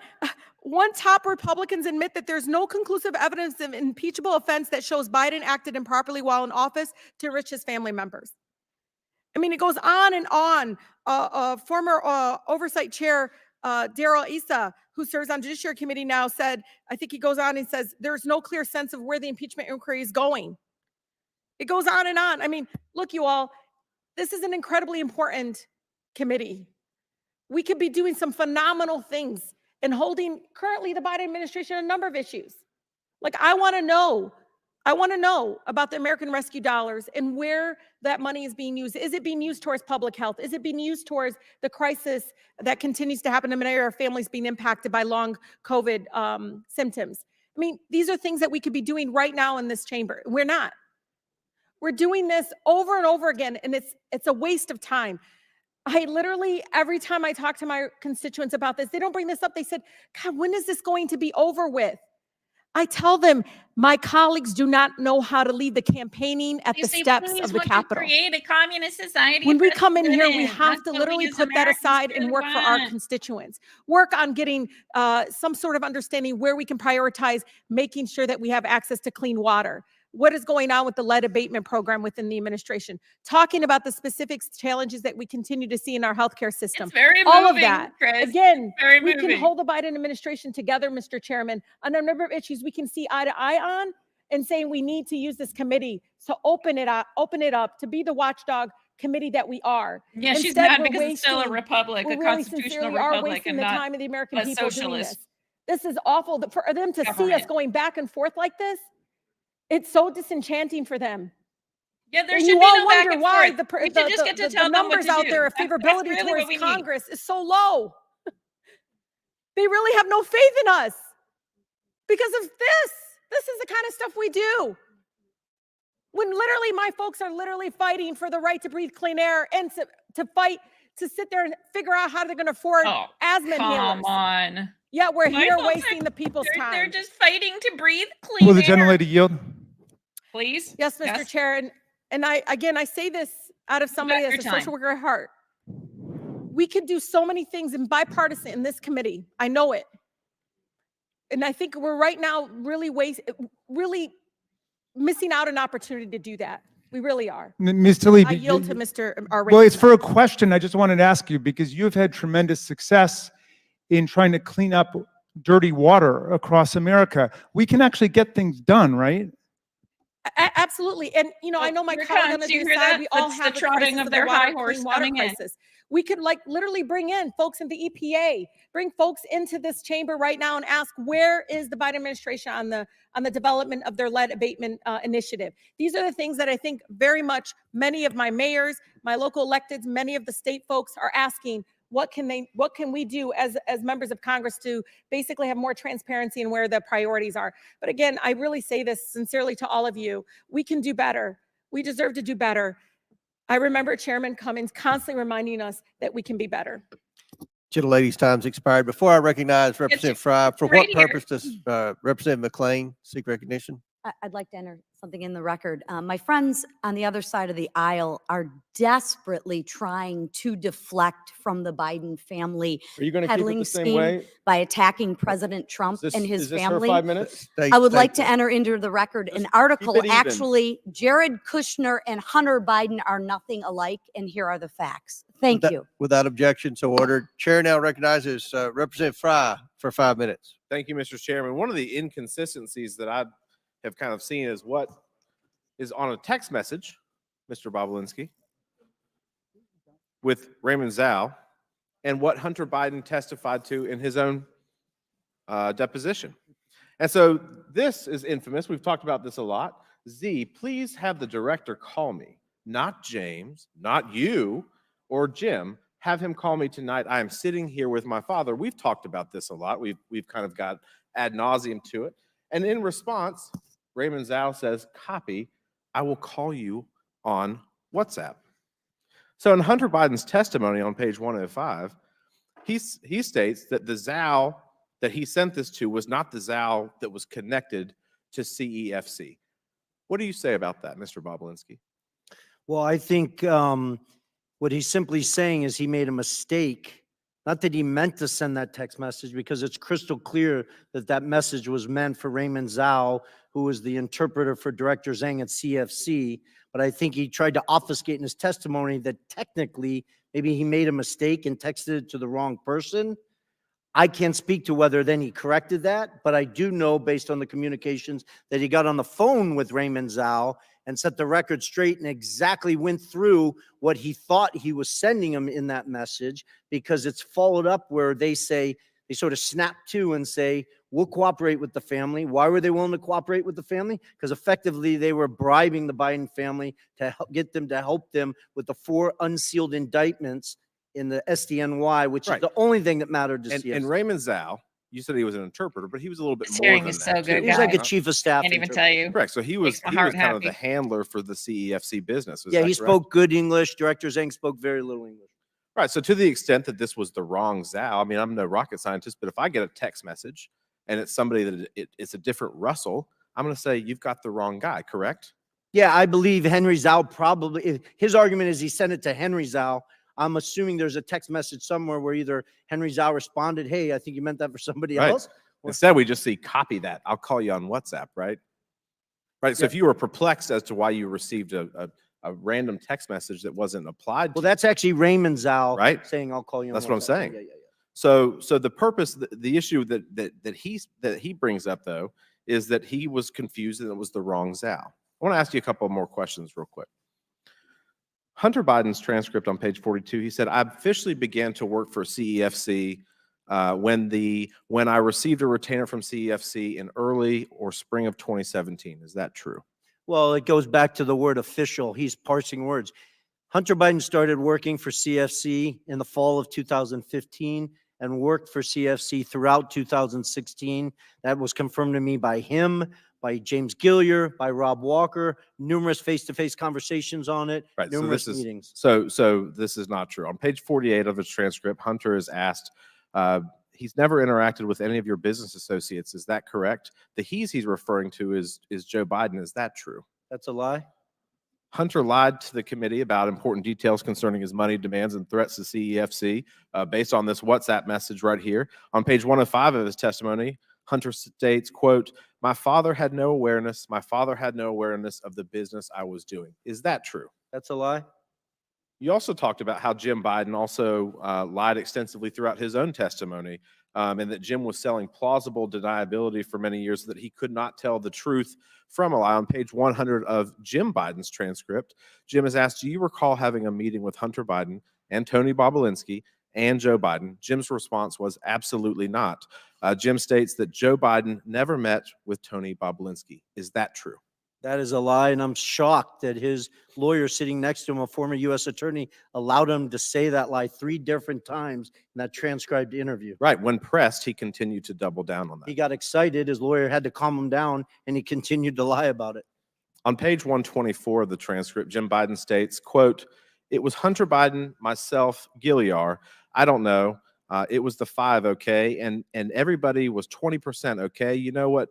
You know, it was never executed. It was never signed. And he's referring, of course, to the contract or the agreement. Is that true? That's a lie. He fully executed the legal document, Oneida Holdings LLC, as did Hunter, James Gillier, Rob Walker, and myself. Thank you for your testimony today. Thank you. Yours has been the consistent testimony throughout this process, unlike the other people who have come before this committee. And with that, Mr. Chairman, I yield back. Very good. Chair now recognizes Ms. Presley from Massachusetts for 5 minutes. Thank you, Mr. Chairman. When Elijah Cummings was the chair of this committee, he often reminded us that our role was to be in efficient and effective pursuit of the truth. So I'm going to try to do exactly that, because this farce has gone 15 months, 10,000 documents, and 11,000 hours too long, and we've got a lot of ground to cover here. Mr. Parnas, thank you for So in being other here. words, it shouldn't have Last gone year, on you at wrote all. A is what long she's letter saying. to Chairman Comer detailing your extensive role in the, quote, campaign orchestrated by Giuliani and Trump to dig up dirt on the Bidens and to spread misinformation about them through various networks, including government officials, journalists, and Fox News personnel, unquote. When that campaign failed to find dirt because, well, there was no dirt to be found, the former occupant of the White House demanded that Ukrainian political officials announce investigations into the Biden family in order to smear Joe Biden prior to the 2020 presidential election. Yes or no, Mr. Parnas, before Trump and Rudy Giuliani tasked you to try to find dirt on the Bidens in Ukraine, did you ever interact with Mr. Trump? Before they asked me, yes, I've had many interactions. Okay. And you wrote to the committee that in late 2018, you attended a holiday party at Trump's White House, as shown in this picture. Can you describe your interactions with Donald Trump during this party? Yes, we came to the event. It was a Hanukkah party. Rudy Giuliani joined us. We were supposed to all go to the residence, but at the last second, Rudy said to wait for him downstairs. He was going to go meet Trump himself and update him on everything that was going on. He went to meet Trump at the residence. We waited at the White House. Then eventually, when Trump came down to make a speech, Secret Service came up to us and said that the president wanted to wait for us at the Red Room. So we proceeded to the Red Room and waited for Trump to finish a speech. Then he came in, approached me, and basically told me, shook my hand and said, "Rudy tells me great things. Keep up the good work. Thank you." And then we proceeded to take pictures. Mr. Parnas, when Trump told you to keep up the good work, what did you understand him to be referring to exactly? Well, at that point, the conversation was about Ukraine and Giuliani wanting me to go find Victor Shokin. So that's what I took it as keep up the good work, go get Victor Shokin on our way to Ukraine. And Mr. Parnas, after the party, did you interact with Trump again, or were you cut off from interacting with him? After our trip to Ukraine, we were cut off because then the BLT team was formed and the line of communication started going through Rudy Giuliani because they didn't want anybody to notice me with him because I was in Ukraine doing the stuff.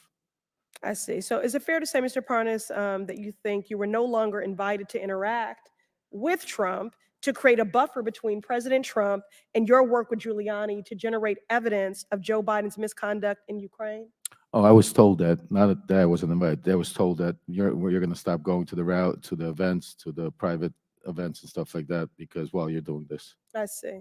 So despite President Trump's efforts to insulate himself from associating with you as you sought evidence of Biden corruption in Ukraine, you maintained your contacts with individuals in Trump's innermost circle, including Donald Trump Jr., correct?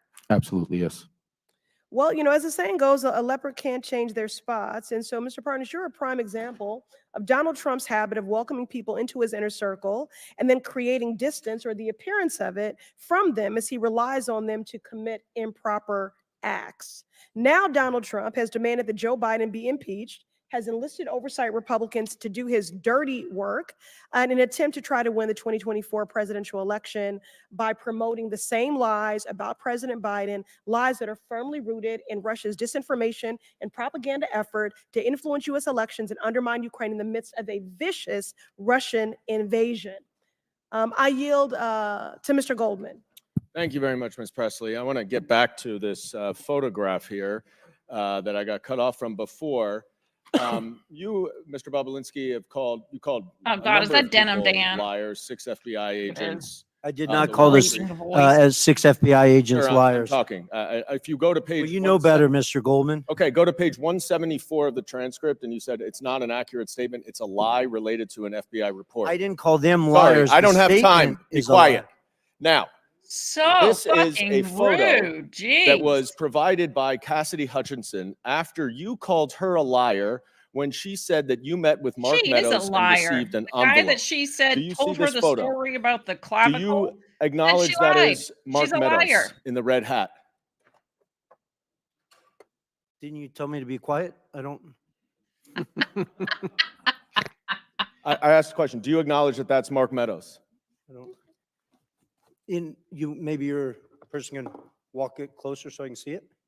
Mr. Chairman, would you indulge, just since he's I not mean, answering the you're question, it's 15 filibustering? seconds over, but Yeah. it may Well, see let if me he just can- ask it very briefly. Is that you and Mr. Meadows buy Secret Service cars with you in a mask? Are you kidding, Mr. Goldman? I'm sitting 20 feet away Go from it. go It's up to him, Pittsburgh. please. Go All right, right and, up to and him. your time's expired. Okay. Maybe Mr. Swalwell will give could- you some time. Could he just answer the question? He can whether answer the that's- question, right? So what I see in this picture is a Secret Service agent 5 feet from me with a full mask on, and a Secret Service agent sitting in a Cadillac Escalade with all the windows up with a full mask on. Is that So you're you making it a talking big to deal. the person in the red hat? It's the back of his head. I don't. Is that you talking to the Why don't person you in ask the me red this, hat? Mr. Goldman? Did I meet Mr. Meadows at a Trump rally in Answer Rome, the Georgia? I question. did. I Is acknowledge that. it you? Mr. Oh, you Mr. do? Goldman. I did. Mr. Of Goldman, course I did. But Cassidy Hutchinson is a liar. Cassidy Hutchinson's Thank a you. liar Yeah. because Time she is said expired. that he Yeah. handed me an envelope. Mr. Meadows didn't give me a single thing.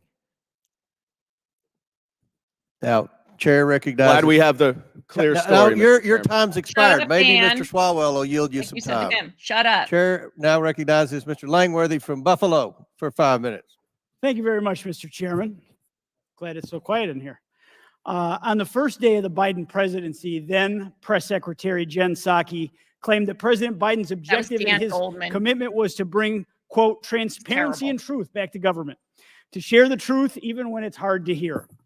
That is obviously laughable, just about as laughable as when Hunter Biden claimed that he was trying to avoid wire fees when he had Rob Walker launder a $1 million payment from a Chinese company through 16 different bank wires to Hunter, Hurley, and Jim Biden's accounts. If you're trying to avoid wire fees, then why send 4 different wires over 3 months to the same account? It's a total joke. A glaring example of President Biden's failure to live up to his promise to bring transparency is his influence peddling in Ukraine, where he pressured the Ukrainian government to fire Prosecutor General Viktor Shokin, who was investigating the owner of Burisma. While Joe Biden was vice president in 2014, his son Hunter Biden was asked by Burisma's owners to join the board, a paid position. The committee has sought documents from the administration regarding Vice President Biden's influence peddling in the Ukraine. The administration, which claims transparency, has failed to produce these documents. I'll give you an example. On September of 2015, the United States was steadfast in its belief that the owner of Burisma was the face of corruption in Ukraine. The administration vowed to work with the prosecutor general to tackle corruption in the country. However, that all changed after a phone call from Hunter Biden and the owner of Burisma to Hunter's Washington, D.C. associates in 2015. A few days later, Vice President Biden delivered a speech to the Ukrainian legislature and privately pressured the Ukrainian president to fire the prosecutor general. The Oversight Committee has asked the White House for drafts of Vice President Biden's speech to the Ukrainian legislature from 2015. They have withheld those draft speeches for nearly 7 months. To this date, we have not been able to review them. We all want to know whether there were edits to the speech after Hunter called DC. We all want to know whether the then vice president, changed course to protect his son and his corrupt business associates. We all want to know whether the Biden family's business dealings affected American policy towards the Ukraine. The White House claims to be committed to bringing truth and transparency to government. It just seems like it's only interested when it's convenient for his administration. Now, Mr. Bobulinski, did Hunter ever tell you at any point the value of the Burisma income to him?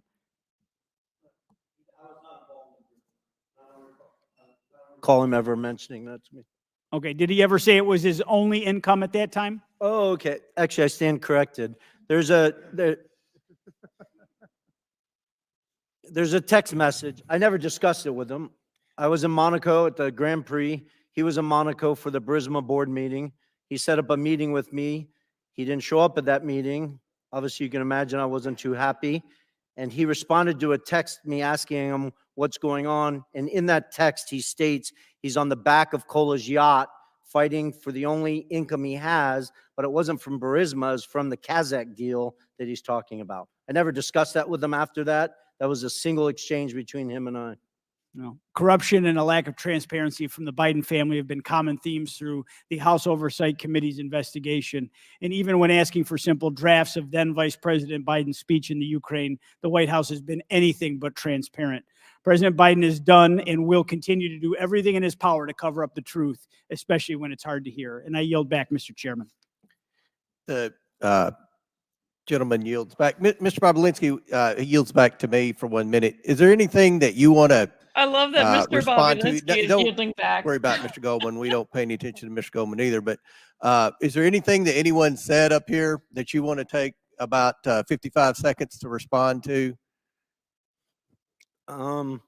It's tempting. I mean, my biggest appeal to everyone in this room is I wish you would spend the time focusing on the fact that the Chinese Communist Party infiltrated the White House of the United States of America through the Biden family. I don't say that lightly. It's not a joke. I was willing to die for this country, as was my father and both my grandfathers and my brother. This is serious, serious stuff.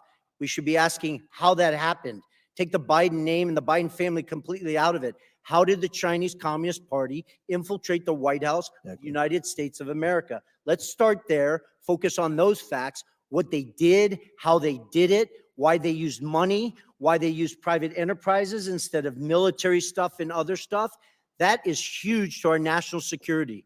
So I appreciate you yielding that time to me, Mr. Chairman. Well, thank you. And I'll just say this, Mr. Tlaib and Ms. Presley criticized the investigation, but I think most Americans care about public corruption, and they realize the FBI hasn't done the job, that DOJ hasn't done their job, the IRS hasn't done their job. They've been told to stand down. All that's left is the House Oversight Committee, and we will do our job.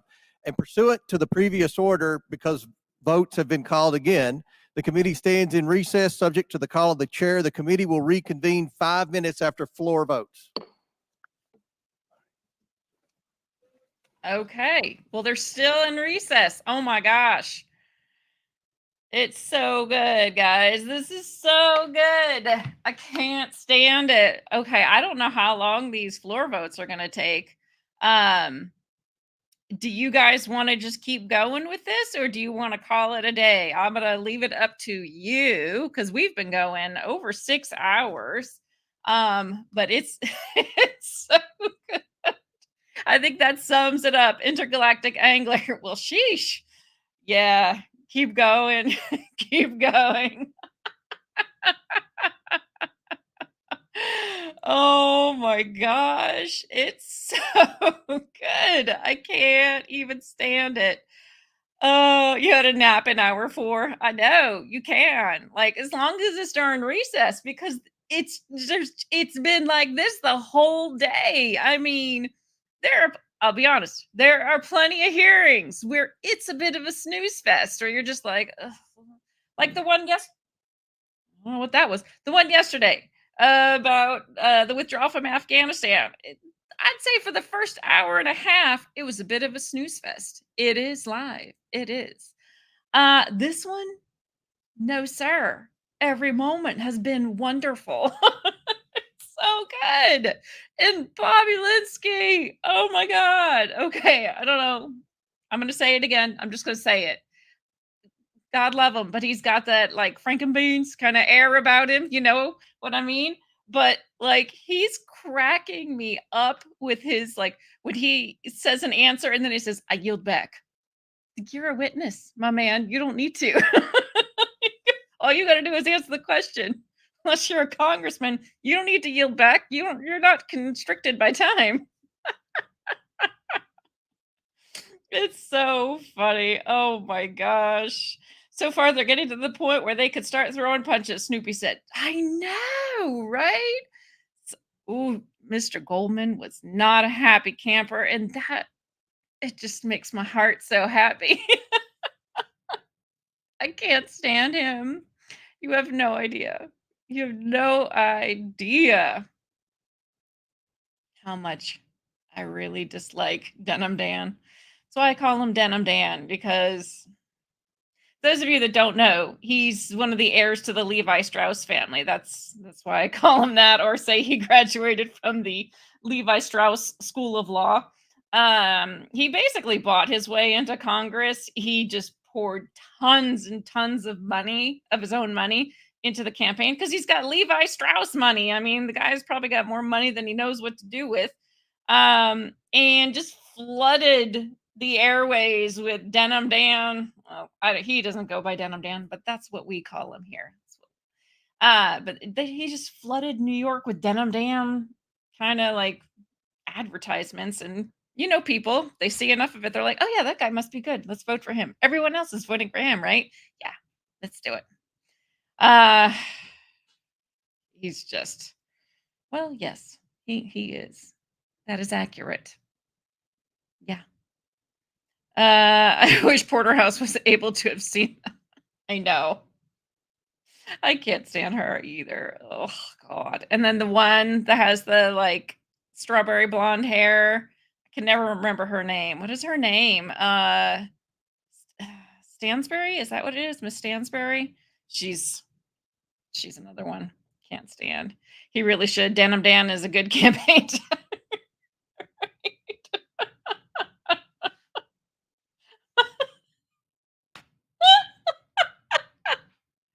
Oh my God, you guys are killing me, minus the battery.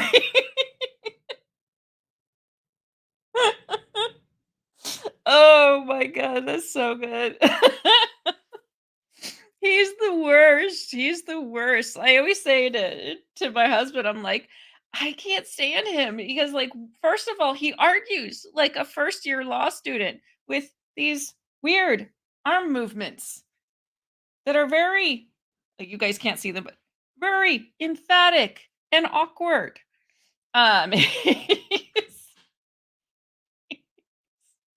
He's so annoying. Yes, he's useless.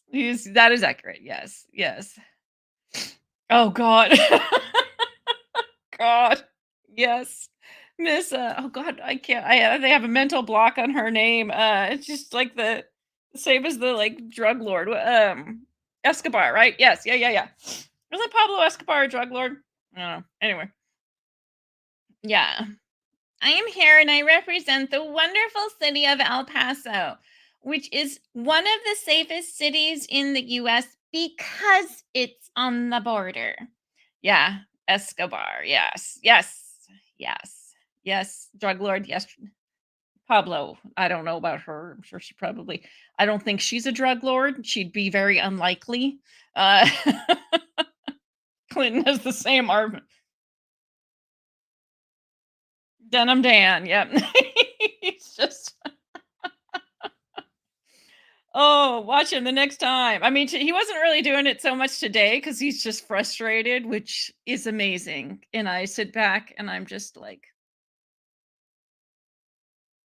yes, this needs to happen more often. It's awesome. Sorry, this microwave. My brain is going boo.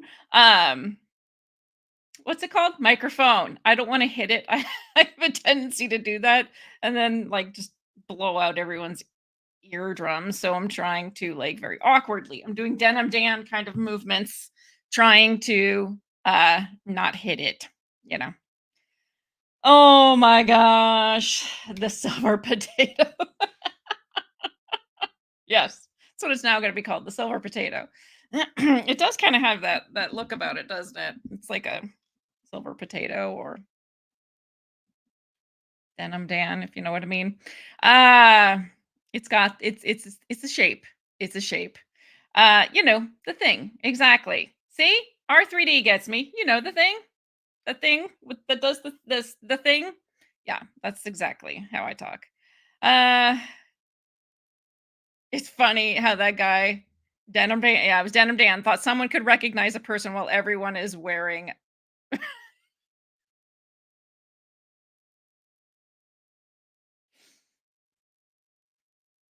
accurate.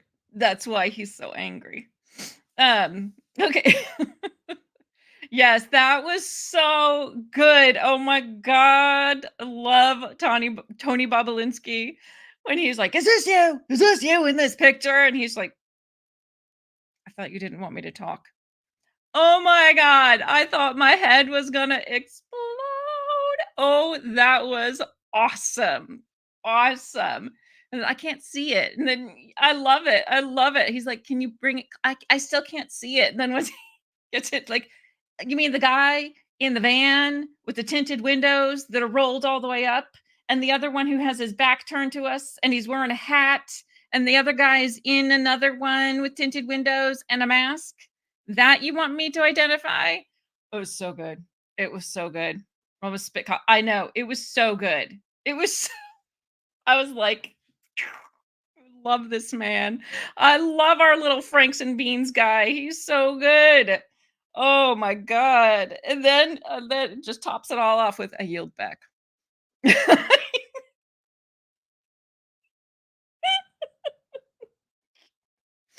It's so funny. Oh, whew, trying not to cry. Oh, I didn't even like mute that. Sorry, that was my watch. Okay, just making sure my phone was muted, but I forgot to do my watch. Oh, it has been a while since I don't know that we've ever seen a hearing this good. Like this just wild. It is wild. You get Democrats, it's usually the females of a let's just say of a socialist persuasion who stand there and grandstand for their 5 minutes and talk about Donald Trump and how horrible he is. And then you get the Denim Dans. And Dan has tried. And I love, you know what I love so much? Okay, James Comer. God love him. He has been putting Denim Dan in his place today because several times Denim Dan has tried to get a word in. And James is like, "It's not your turn. You're not, no, it's not your turn. Shut up." Like, oh, it's been so good. It's been so good. Oh, our preacher woman. Which one? Which one? Was it Corey Bush? Was it the other lady with the Chanel-esque jacket with the slits? I can't remember her name. Or oh, the terrible one from Ohio. Please, Ohio people, please. What's her name? I think it's Ms. Brown from Ohio. Please stop voting for her. She's terrible. Terrible. Is it Lee? Is it me? It might be Miss Lee from the one from Ohio with the long braids. I can never remember her name. I want to say it's Miss Brown. There is another Miss Lee, but I think I know I get them confused. They're all terrible, so I tune out when they start talking. I'm gonna look it up. Hold on. I had moved my let's see. I'm pretty sure it's Miss Brown. Let's look up Rep Brown from Ohio. She's terrible. Yeah, Chantel Brown. She's people of Ohio, hear me now. All of my fellow Buckeyes who live in her district. I don't know what it is. Please stop voting for Chantel Brown. She's horrible. She doesn't know what she's talking about. She always has something pre-written. It's usually just like bitching about Donald Trump and has nothing to do with the hearing that we're talking about. Not just this one, but any. Please stop voting for her. She's terrible. What are y'all doing? Stop. Don't give Ohio a bad name. I think she's from Akron. Is she? I don't know. Please stop voting for her people. She's terrible. I do think she represents Cleveland. I think you're right. I looked it up before. I think she is, let me see if it says, I think she is it's the 11th congressional district. Where is that? Yeah, Akron, Cleveland. Let's see. Oh God, the picture of her. Oh, that's before she had her braids in. She had hair that was like a bowl cut. Yeah, Akron, Cleveland, and its eastern suburbs. Akron, Cleveland, and its eastern suburbs people, please hear me now. Stop voting for her. Vote for anyone other than her. She's terrible. Terrible. It's like a bad soap opera. And so are the days of our lives. Oh my gosh. Today has been amazing. This is the kind of hearing, it's the kind of hearing that I live for. I'm going to tell you right now, it is so good. So good. I have other things that I wanted to do today, and I don't care because I just want to sit here and watch this all day long as the stomach churns. So is that chick from Texas? Oh, I know. Yeah, Miss Escobar. She's terrible. There are a lot of really bad ones. And why are they all women? Well, Denim Dan, I mean, it's not really super masculine. He likes to think he is, but um he's bitchy like a woman. Let's just say it. He is. Um but yeah, why? The women, the Democratic women. I'm not going to say the Republican. Republican women are all pretty good. Like I haven't seen one. Even the little old lady one, Miss Fox. She's really good too. I like her. She puts them in her place. Um yeah, but these Democratic women have got to go, man. Terrible. Well, then again, a lot of the men aren't any different. Mr. Garcia, ugh, Mr. Alligator Moat. Surprised he didn't bring it up again. He seems to bring it up in every hearing that he possibly can. His little billboard with the alligators in the moat, which again, I will stand by. I think that's a brilliant idea. And yeah, electrify the fence. Goldfish is the worst one because he's actually not dumb like the rest. I think he is pretty dumb. I think Goldman is pretty dumb. I think he bought his way through law school. It's my allegation. I don't have any proof of that. He doesn't make great arguments. He doesn't know a lot of facets of the law as a lawyer should. He he's just terrible. He's terrible at pretty much everything he does. I think he's one of those kids that got as far as he did because he comes from a very wealthy family. I think if he didn't his family, if Goldman's family didn't have a ton of money, the Levi Strauss money, I think he would be, like he'd be like I'm trying to think of an occupation, but I don't want to insult any of the people in those occupations. I was going to say he'd be like a baseball coach in a junior high. That's what he might be doing, maybe. Um, Nothing with it that takes a lot of brain power, really. And even then, the kids would hate him. They'd be like, "I can't stand this guy. He's terrible, terrible." You know where else had alligators? El Paso. They used to be gators in the fountain in the downtown plaza. Did they really? That's amazing. That's amazing. Escobar could tell you all about it. El Paso had gators in the city center. They were in the fountain. It was a very safe area, very safe. The gators were safe. The people were safe. It was all safe and wonderful. Do you know why? Because the immigrants came by and they took care of the gators and they took care of the people and it was all safe and it was wonderful. It was Xanadu. It was wonderful. Still is. Still is. I love that they had gators in their fountain. I think that's amazing.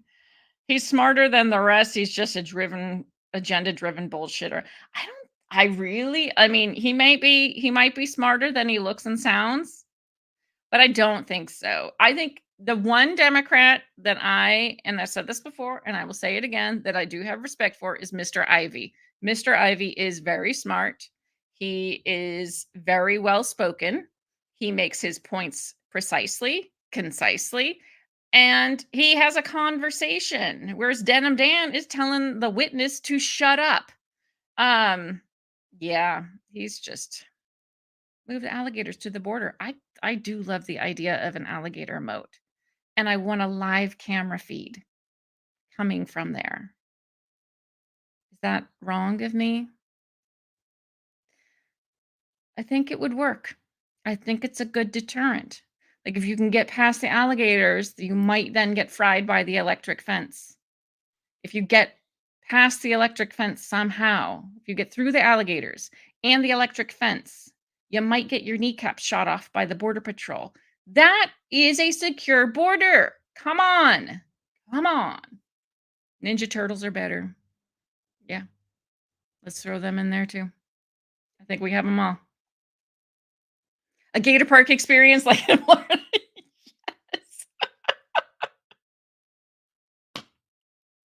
The Americans are going down on the boat, watching the illegal immigrants dodge the gators, get by the fence, running from the bullets. There's something very wrong with me. I would totally.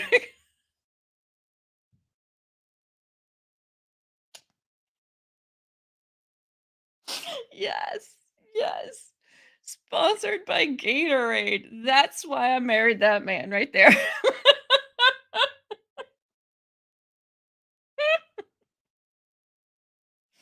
Oh my gosh. Oh my god. Oh, that's so funny. Oh, so good. Oh, I know. I know. It's crazy, isn't it? It is crazy. 30 minutes commercial free. Oh my gosh. Okay, Snoopy, thank you. Yes, for bringing us back to a more respectable level. Yes, yesterday the courts, it was oh gosh, Justice Alito, I think he's kind of overseeing this case with SB4, which is where a law that Texas created. It's a state law that they want to basically allow sheriffs, deputies, police to arrest anyone who crosses the border illegally and detain them in prison, prosecute them as a crime, or they have the option of going back to Mexico and never coming back again, at least not through Mexico or through Texas, I guess. Um, but yeah, so they did say that at first they said they weren't letting them do that until the case went through the Supreme Court. But Justice Alito yesterday ruled that they can start enforcing that while the case is being heard. I don't think there's a date yet for it to be heard, but yes, big win for Texas. Yeah, the Gator channel would be my favorite channel as well. You know that thing would be on in our house 24/7, David Hurley. That Gator channel would be going. And we'd have Frank there. Do you guys watch Fridays with Frank on YouTube? If you don't, you need to. It's hilarious. He's a traffic cop in Arizona. The antics alone and his reaction to them are just pure gold. Pure gold. Yes. Oh, really? Was she? Oh God, I can't. I cannot listen to that woman. I don't doubt it. I think she just likes to hear herself talk. And I know that that's ironic coming from someone with a YouTube channel who sits here and just talks for a living. Um she does. She just likes to hear herself talk. Her voice, the voice, right? Well, in El Paso, we know how to make it safe. It's because of the illegal immigrants that it's so safe. The level of safety in El Paso is beyond reproach. Yeah, she's the worst.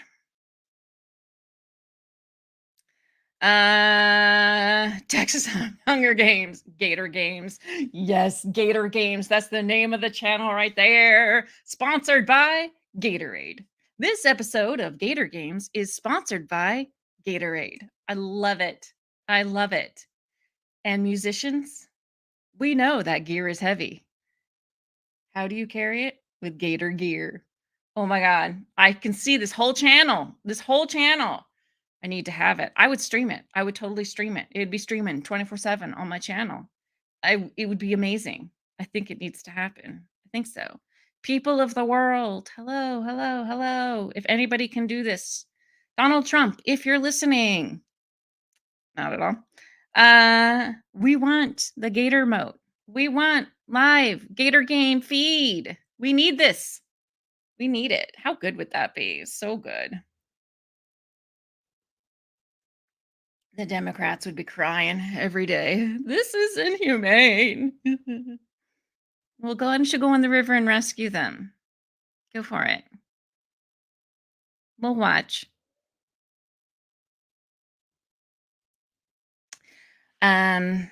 Yeah, they would hate it. Are you kidding? AOC would be, oh my God, she'd be checking her heart rate and showing it to you. She'd be showing you her watch, her heart rate. It's, oh my God, it's up to 105. Oh my God, it's traumatizing, guys. This is traumatizing. Yeah, they have very heavy federal enforcement. So does what was the other one? The other lady, San Diego, I think it was, who said as a border town they're one of the safest towns. Also, yeah, lots of law enforcement going on in both of those places. Yet they don't want it on the border. Why is that? Why? Because they're socialists and they want a huge welfare state. They don't care that it comes at the expense of the American citizens, literally. Your taxes. Last year, you paid almost $1,100 per person, our taxpayer, to pay for those illegal immigrants. Gator skin boots for the winner. Oh, yeah, sure. Why not? No, we want to keep the gators, right? We need them. And I'm hungry. Yep.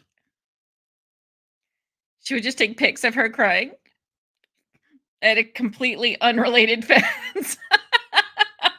She would. And it'd be picture in a picture. She'd be crying. And then there'd be like another shot of her watch showing her heart rate. Yeah, it would be good. Oh, this country is too soft. It is too soft. Chris, you just keep trying to bring us back to like a respectable conversation. Could you please stop? Stop it. No, I'm just kidding. San Diego and El Paso are two huge land ports. Most don't know how much commerce comes across by truck and rail. I did not know that. Well, that is cool. Like from Mexico, you mean? I didn't know that. I will be honest. I don't know much about either San Diego or El Paso. Yeah, I don't.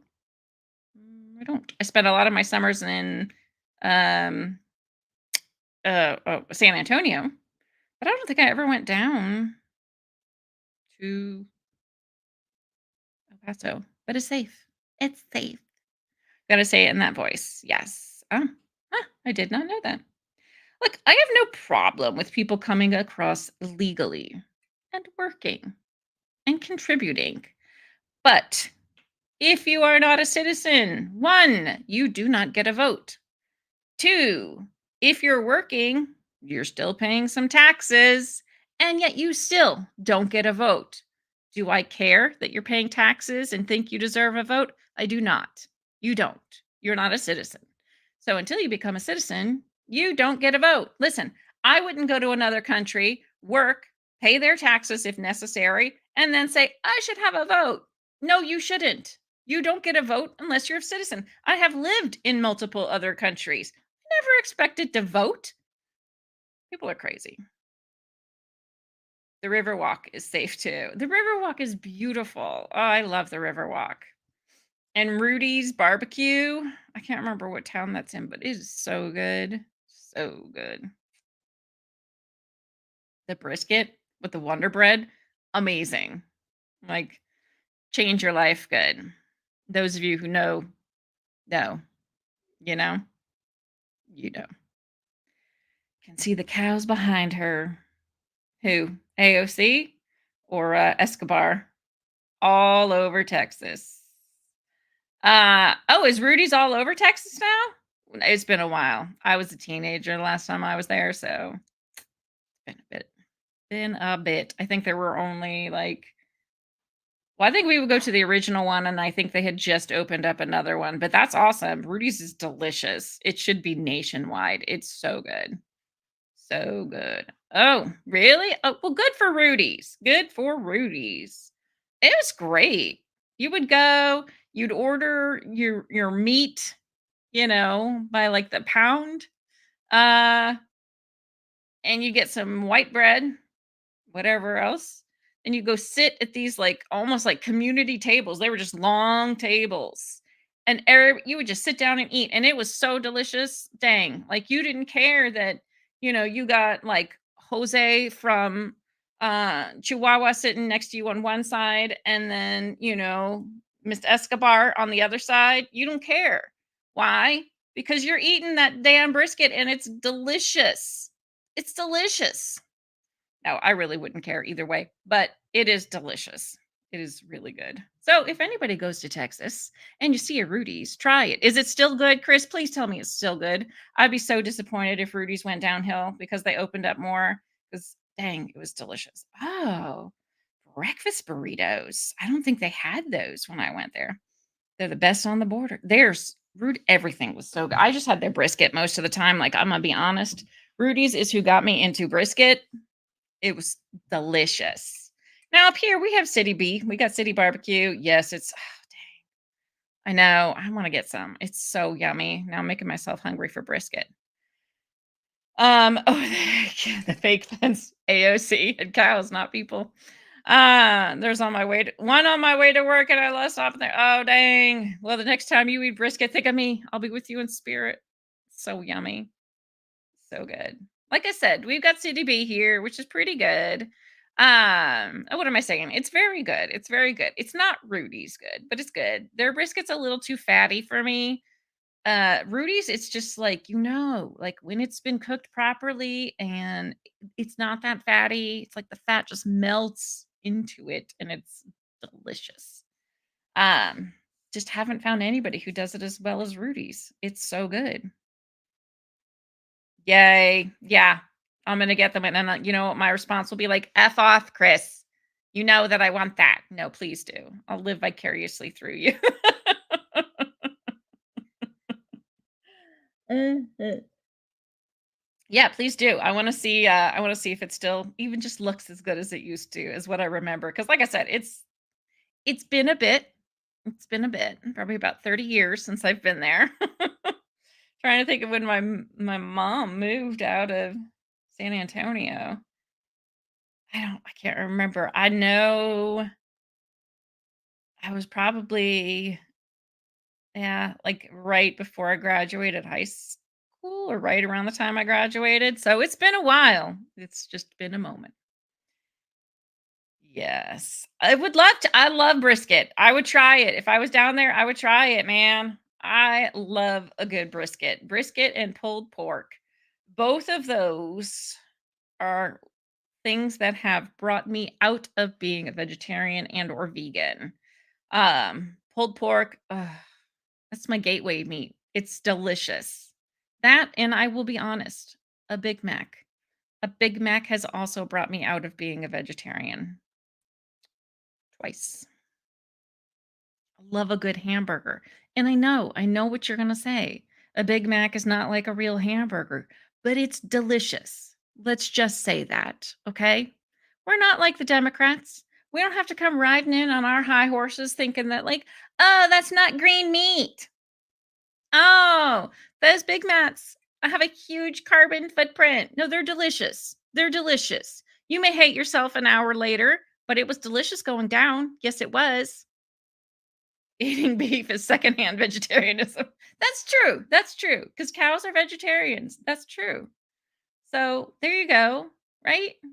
It's vegetarian by osmosis. I'm absorbing the grass that the cow ate. Therefore, beef is like a vegetable, really, when you think about it. Yeah, it is.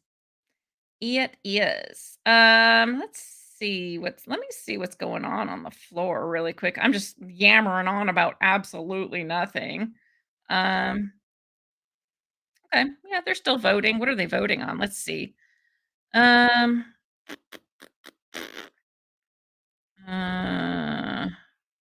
Protecting American Energy Production Act. To prohibit a moratorium on the use of hydraulic fracturing. Well, they're really trying to get rid of fracturing, the Democrats, or Biden is. So this is to prohibit a moratorium on the use of fracturing. Yeah, let's see. You guys want to see how it's going?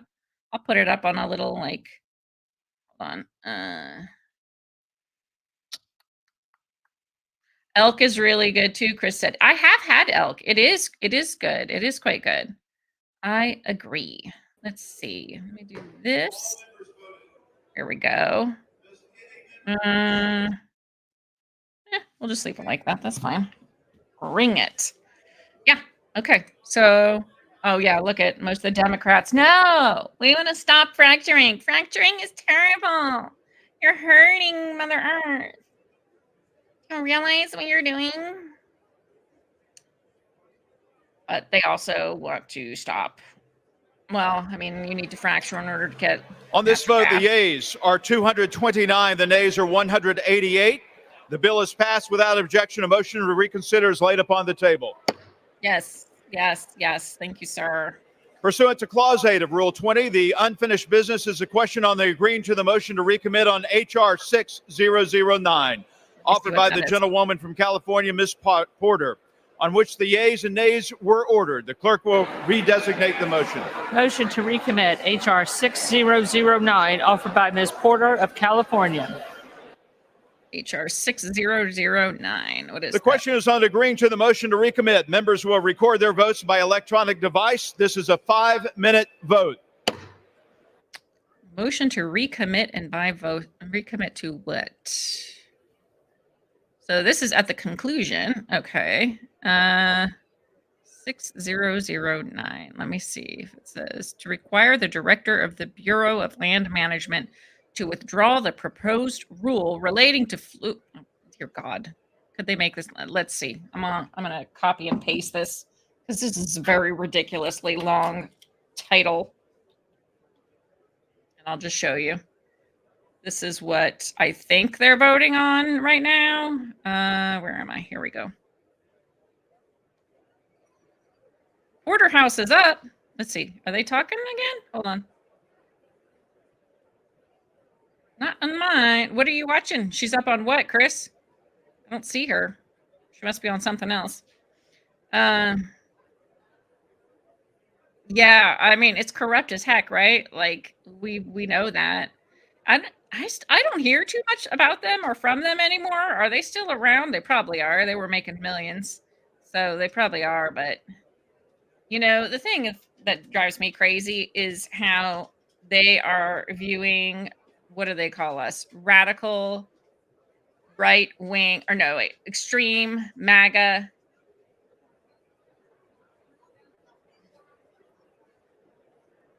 I don't know, not terrorists, but I don't know. You know what I mean?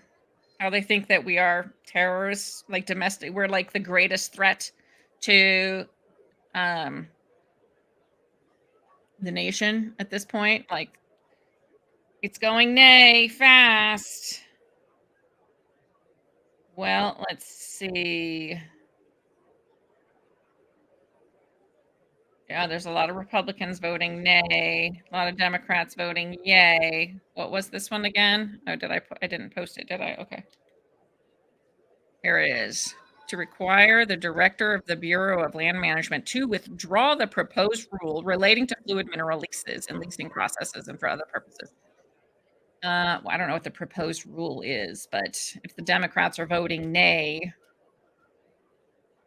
and Republicans are voting nay, and the Democrats are voting yay, it's probably something terrible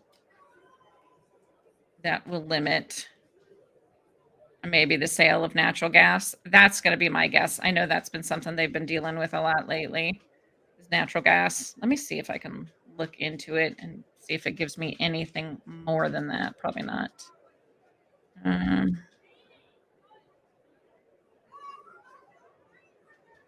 The rule would make various changes to oil and gas leasing on public lands, including to implement provisions of the Inflation Reduction Act of 2022 and the Infrastructure Investment and Jobs Act.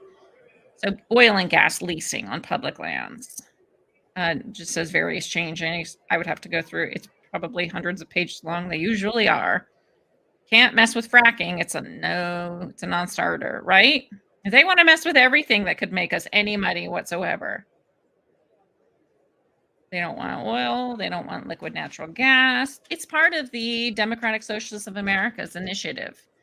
They want to make us less dependent on fossil fuels. Here's the argument I don't get with the whole fossil fuels are going to run out. Ah! Oh, no. Hold on. Oh, my God. Oh, it's been a day. I know you guys can still hear me, but can't see me. Hold on just a second. Oh, my. What the hell? What's happening? Sorry if I'm yelling into my microphone because my computer's going to fall over. Let me get. Hold on. I'm having an issue.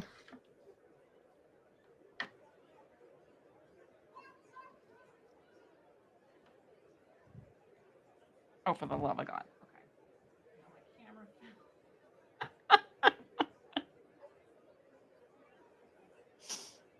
Oh, if you guys only knew. If you could only see what nonsense I'm doing right now.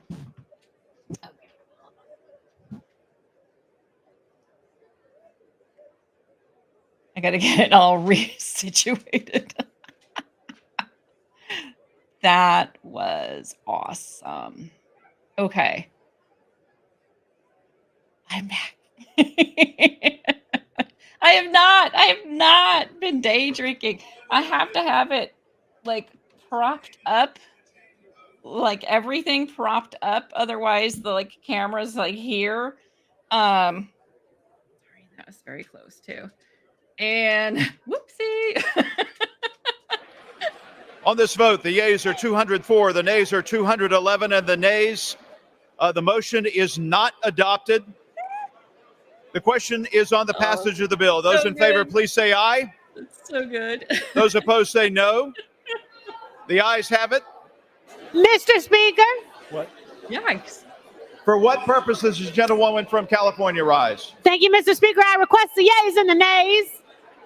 The yeas and nays are requested. Wow. Those favoring a vote by the yeas and nays will rise. A sufficient number having That's a risen, lot. the yeas and nays are ordered. Members will record their Okay. votes by electronic device. It's a 5-minute vote. Oh my God, that was so funny. All right. I'll be right back, guys. Ralphie, my dog, the older one, he is just circling. He's circling the wagons. He wants to eat and he wants to go potty. Let me go feed them real quick, and I'll be right back. Enjoy the vote, as Denim Dan would say. Enjoy the vote. While I'm gone, it is here for you to peruse and view. That's my Denim Dan impersonation. I think it's spot on. All right, I'll be right back, guys.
On this vote, the yeas are 216, the nays are 200. The bill is passed. Without objection, a motion to reconsider is laid upon the table. Pursuant to Clause 8 of Rule 20 of the unfinished business is a question on agreeing to the Speaker's approval of the journal, which the Chair will put de novo. The question is on agreeing to the Speaker's approval of the journal. Those in favor say aye. Those opposed say no. In the opinion of the Chair, the ayes have it, and the journal stands approved. Sorry, guys. That took longer than I thought it would. For what purpose does the gentleman from Michigan rise? Mr. Speaker, I hereby remove myself as a co-sponsor from House Resolution 1068. What's this The little request fella is doing? granted. Thank you. Let the dogs out. And it's so windy outside. It's like an Auntie-M kind of moment. And the chickens are out in the yard. And the door to their run had been completely closed, like blew closed by the wind. Blew closed. Yeah, I could talk. So I had to go out and open it. And then, of course, if you have chickens, you know, they were following me all around. Usually Eggy frets. Eggy smells, she frets. But it was actually Dolly who was fretting today. So that was weird. So I just wanted to check her out, make sure everything was okay. The rest of them were kind of hiding under a bush. I think it was just the wind. The House They will were be in like, order. "Ah." The chair will now entertain requests Anyway, for 1-minute speeches. That was my moment. For what purpose does the gentleman from Pennsylvania seek recognition? There is a gentleman from Pennsylvania. Order now. All right, let me check on these guys, see what they're doing. Nope, still in recess. Okay. Revise and extend my remarks. Right. Thank you, Mr. Speaker. Mr. Speaker, I rise today on National Agriculture Day to highlight bipartisan legislation I introduced with 5 of my colleagues to invest in our food and national security. The Growing Opportunities in Agriculture, or the GO Act, will improve agriculture education opportunities in our schools. Mr. Speaker, the most recent census of agriculture showed the average age of the U.S. farmer is over 58 years old, underscoring the importance of investing in programs to promote agriculture at an early age. The GO Act would create a $5 million grant program to help high schools cover the startup costs associated with agriculture education programs. Schools could apply for competitive grants to cover classroom and laboratory instruction, teacher salaries, and curriculum development.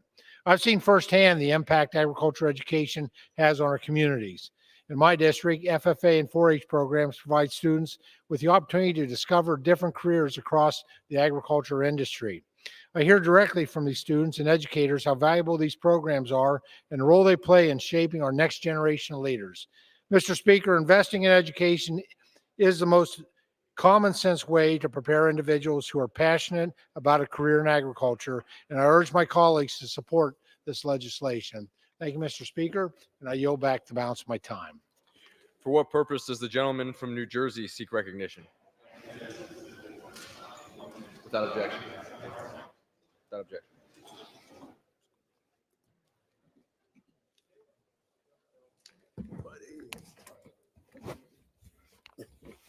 Not as good as you.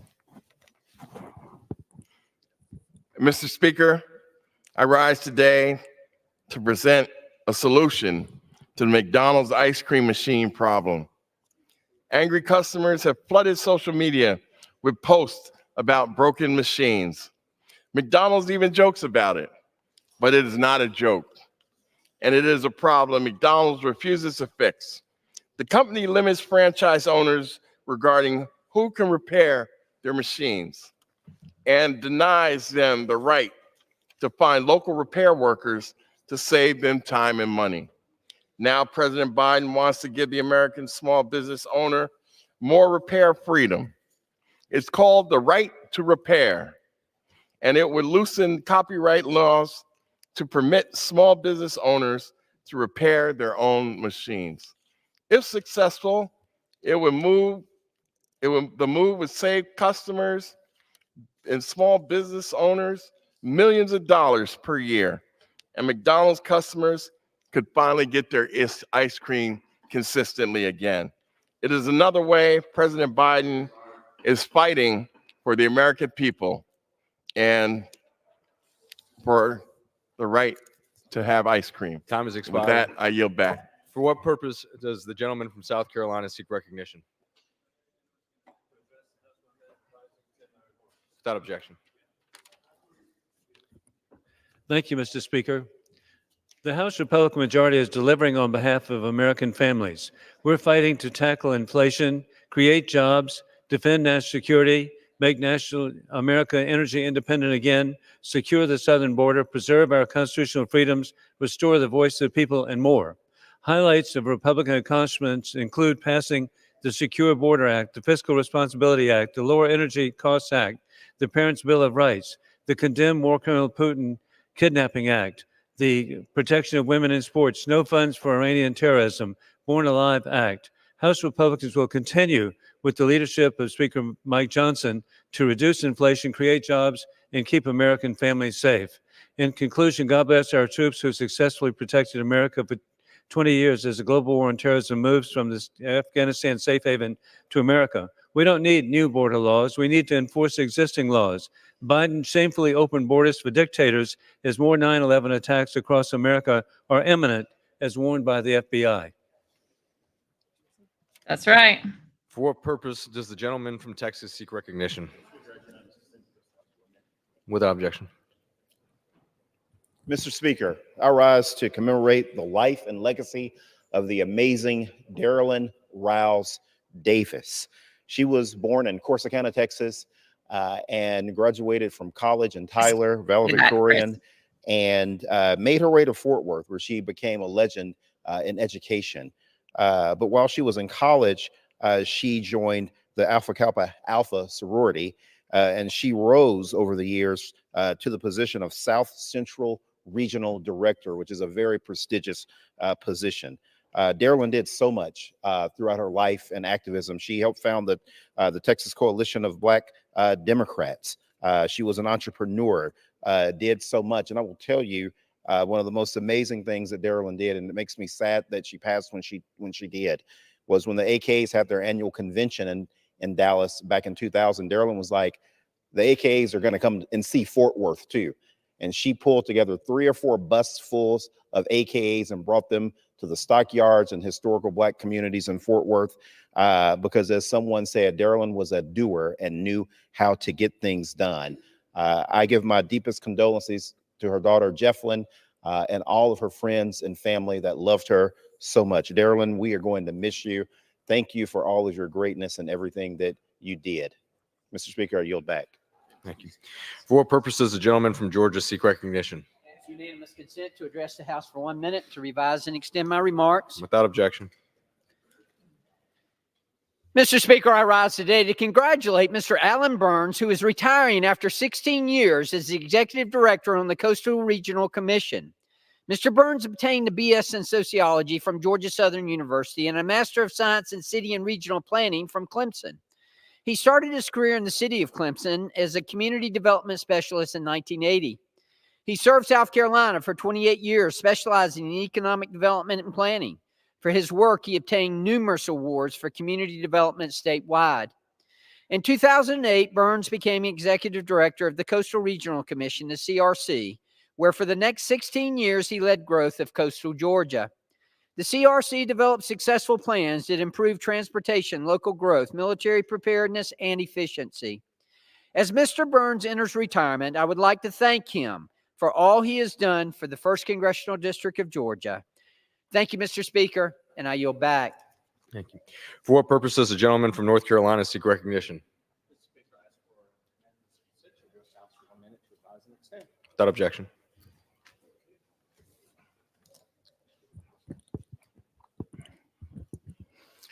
Mr. Speaker, Seymour Johnson Air Force Base is an economic engine for Wayne County and the surrounding community.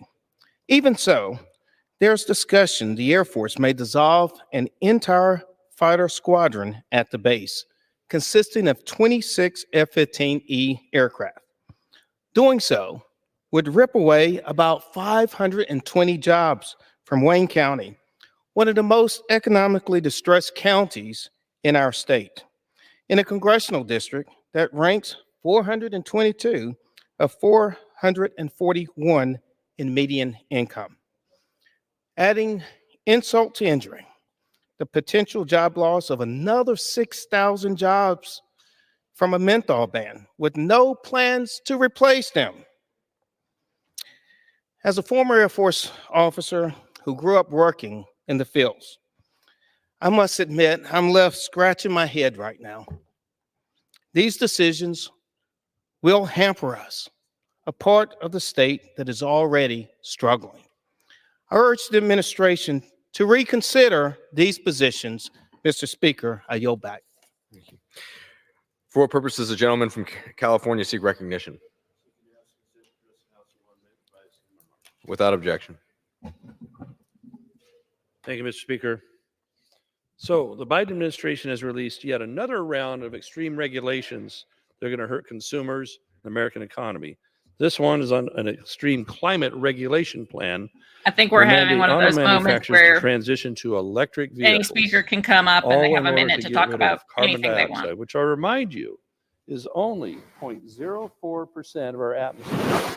Little skinny piece right there. 0.04%. Its increase is a rounding error. So in many rural areas, like I have in Northern California, the power grid already isn't that strong. We suffer with what's called public safety power shutoffs, where when the wind blows, they shut the power off because they're afraid it might blow a tree or a branch into a power line and cause another 1 million-acre fire from our unmanaged forests that Forest Service is not taking care of. So what do we have? People are told not to charge their EVs during peak times, yet the Biden administration is pushing forward by 2032, 67% of vehicles sold have to be electric. 46% of medium trucks have to be electric, just by a stroke of a pen.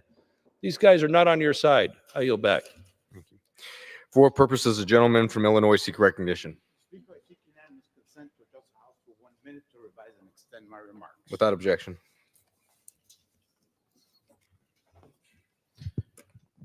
Mr. Speaker. All right, guys, hold on a second. I think they're back. Let me pull it back up.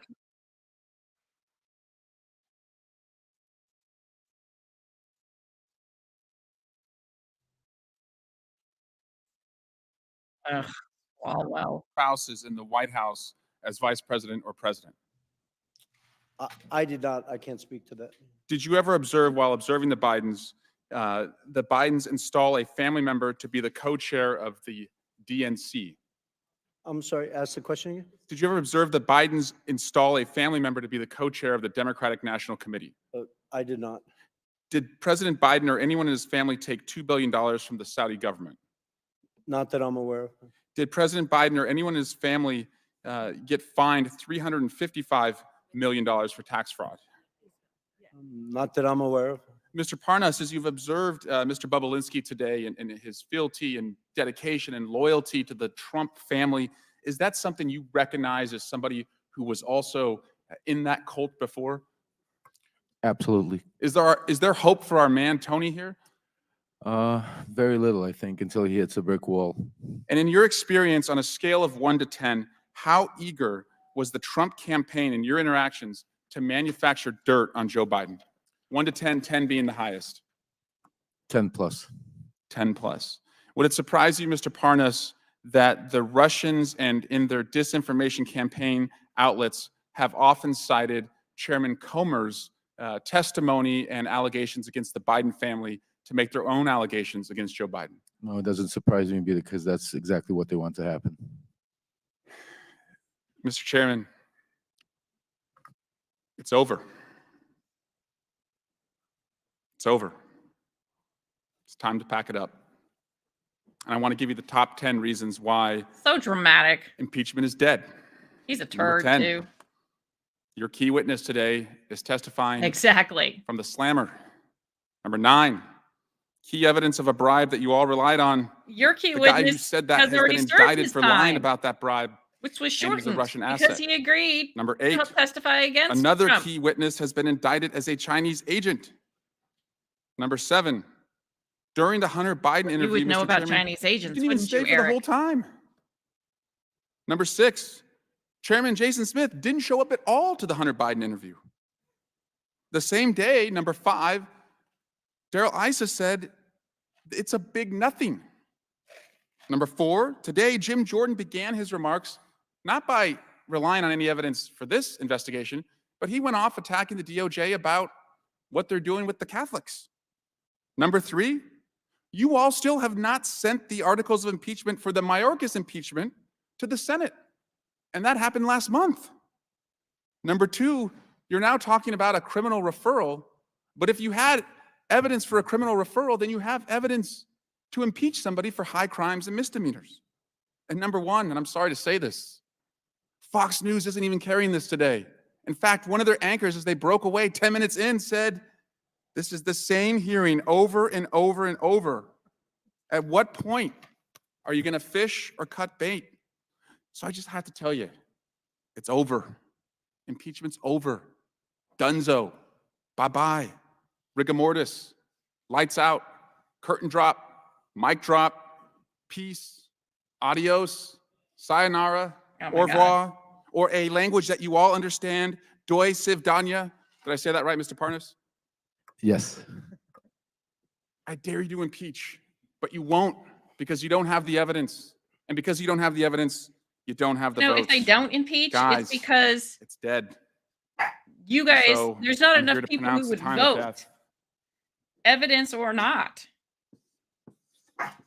The Democrats are, what in the world is he doing? 516. Say it in Chinese. Impeachment is God. dead. 516. Come Biden on. impeachment's dead. Joe Biden has been What? acquitted. Gentleman's time's expired. Chair now recognizes Miss Luna from Florida for 5 minutes. Mr. Parnas, I want to read to you a few quotes from a letter that you wrote to the House Oversight Committee. First, you said that I will remind you that Slochewski's answers are in the report that the House Oversight Committee published. In this document, he stated that Hunter Biden was never asked or assigned to speak with anyone in the U.S. on behalf of Burisma. Mr. Parnas, are you aware that according to Amos Hochstein, a U.S. State Department official, in a transcribed interview with the Senate, Hunter Biden requested to have a meeting with him in November of 2015. Mr. Hoxie testified that he met with Hunter Biden and they spoke about Burisma. So yes or no, that statement that you made to House Oversight was incorrect? The statement was correct because that statement. Yes or no? The statement is coming So are you from the saying yes, words it of was? CEO Burisma. It's directly This was his conflicting with answer. Those were testimony. not- Next question. Rep, that was not There my were no answers. Those political were or answers lobbying from the firm CEO efforts on behalf Burisma. of Burisma in your statement that you made to House Oversight. Mr. Parnas, are you aware that Burisma's engagement of Blue Star Strategies, which was a lobbying firm that was lobbying the U.S. government on behalf of Burisma, and Mykola Slochewski, and according to Sally Painter and Karen Termitano, the heads of Burisma. So that statement, again, that you wrote to this committee was incorrect, yes or no? No, you're incorrect because No, like I that said, is incorrect. no, You're directly conflicting with that. My final question for you, Mr. the answers Parnas, were given is by, next not you by wrote that me, by nobody from the CEO company of Burisma. Burisma has ever spoken to Joe Biden. It's okay, Chairman, I got him. Mr. Parnas, Devin Archer testified to this committee that Vadim Picharski, the corporate secretary of Burisma, sat down for dinner with Joe Biden. So that statement also was incorrect that you wrote to this committee, yes or no? No, it's not incorrect. Mr. because- Chairman, I think this witness's credibility is shot. I'd like to give the remaining of my time to the amazing representative from Florida, Representative Matt Gaetz. Very good. The Democrats could have sent anyone. They could have sent Hunter Biden. They could have sent Joe Biden. They could have sent Rob Walker. They could have sent Devin Archer. The Democrats could have sought any person to come and refute the direct evidence backed up by bank statements, backed up by calendar entries, backed up by emails, backed up by text messages. And who did the Democrats send to clear the name of Joe and Hunter Biden? They sent Lev Parnas. Lev Parnas, who was charged with enough crimes and violating our campaign finance laws to like serve 50 years, but he gets 4 months. And like Yeah, why is the that? big like grand criminal conspiracy Mr. Parnas is involved in is using Russian oligarch money to try to get marijuana licenses, which seems odd. And then using that Russian money to plow into campaigns in order to achieve that objective. But the fraud he committed wasn't just on our election system by plowing Russian money. It was also a fraud on his own investors who didn't get it. So I guess, Mr. Bobulinski, as you hear Maxwell Frost, my colleague on the Democrat side, say that Mr. Parnas, fresh off of his prison time, is the most credible witness we've had to address these business dealings. What's your reaction to that? I think it's laughable that the Democrats are asking Lev Parnas to weigh in on my credibility, a convicted felon that served jail time. I have an impeccable record. Now, he warned me earlier in this hearing that they're coming for me. I look. I didn't worry. I said just keep talking. You'll be there soon. I look forward to that, Mr. Parnas. Keep lying. You'll be there soon. Well, and is that a threat, Mr. Parnas? No, it's just the truth. No, did you say they were coming for me? No, I said if you keep lying, you will end up in prison. I'm not lying. You're the one who was lying. You have nothing to say. You're the one who went to prison What am for I lying. lying for? Tell me what we're lying for, Mr. Bobulinski. You don't even know what you're talking about. What am I lying? You went to What prison lying? for lying and defrauding your What investors. am I lying here? What am I lying here? Oh, the list is No, go long. ahead. We don't have Go enough ahead. time. I Exactly, think Mr. yeah. Gates only has a minute. I think you're a little scared, just like So Mr. one Gates, crime- because Mr. Gates doesn't even ask a question. You're filibustering. I've been here for 6 hours, and not one of your committee members has asked me one question. You want to Well, hear I the asked you- truth? hold on, No, hold you on, haven't- Mr. no. You. I wanna asked a ask question about Get your to the illegal truth. business I've been here dealing. for 7 hours. Mr. Ask me Bobulinski, some questions. fraud is a Stop crime, right? filibustering. Go ahead. Ask me. Correct. Fraud is a crime. Fraud is a crime, and you observed fraud on the part of the Bidens, right? I did, crystal clear. So much so I had an independent law firm spend $300,000 to analyze that fraud and put together a fully ready, fileable lawsuit against the Biden family. And bribery is a crime, right? Correct. And what you observed with Joe Biden trying to get you into this business deal with Hunter Biden, what you later learned about that business deal and how the money was flowing from the Chinese Communist Party to Hunter Biden, to other members of the Biden family, did that concern you as a potential feature of money laundering? It did. It did. I started to grow concern after I met Joe Biden. And then I sat down with Jim Biden and he used the term plausible deniability with me. And that's documented because I went back to my lawyers and I asked them, something is starting to feel unright. And they went and hired another law firm to give me a full FCPA workup to go through the details of what could be done and what couldn't be done. Sounds like high crimes and misdemeanors to me, Mr. Chairman. I yield back. Very good.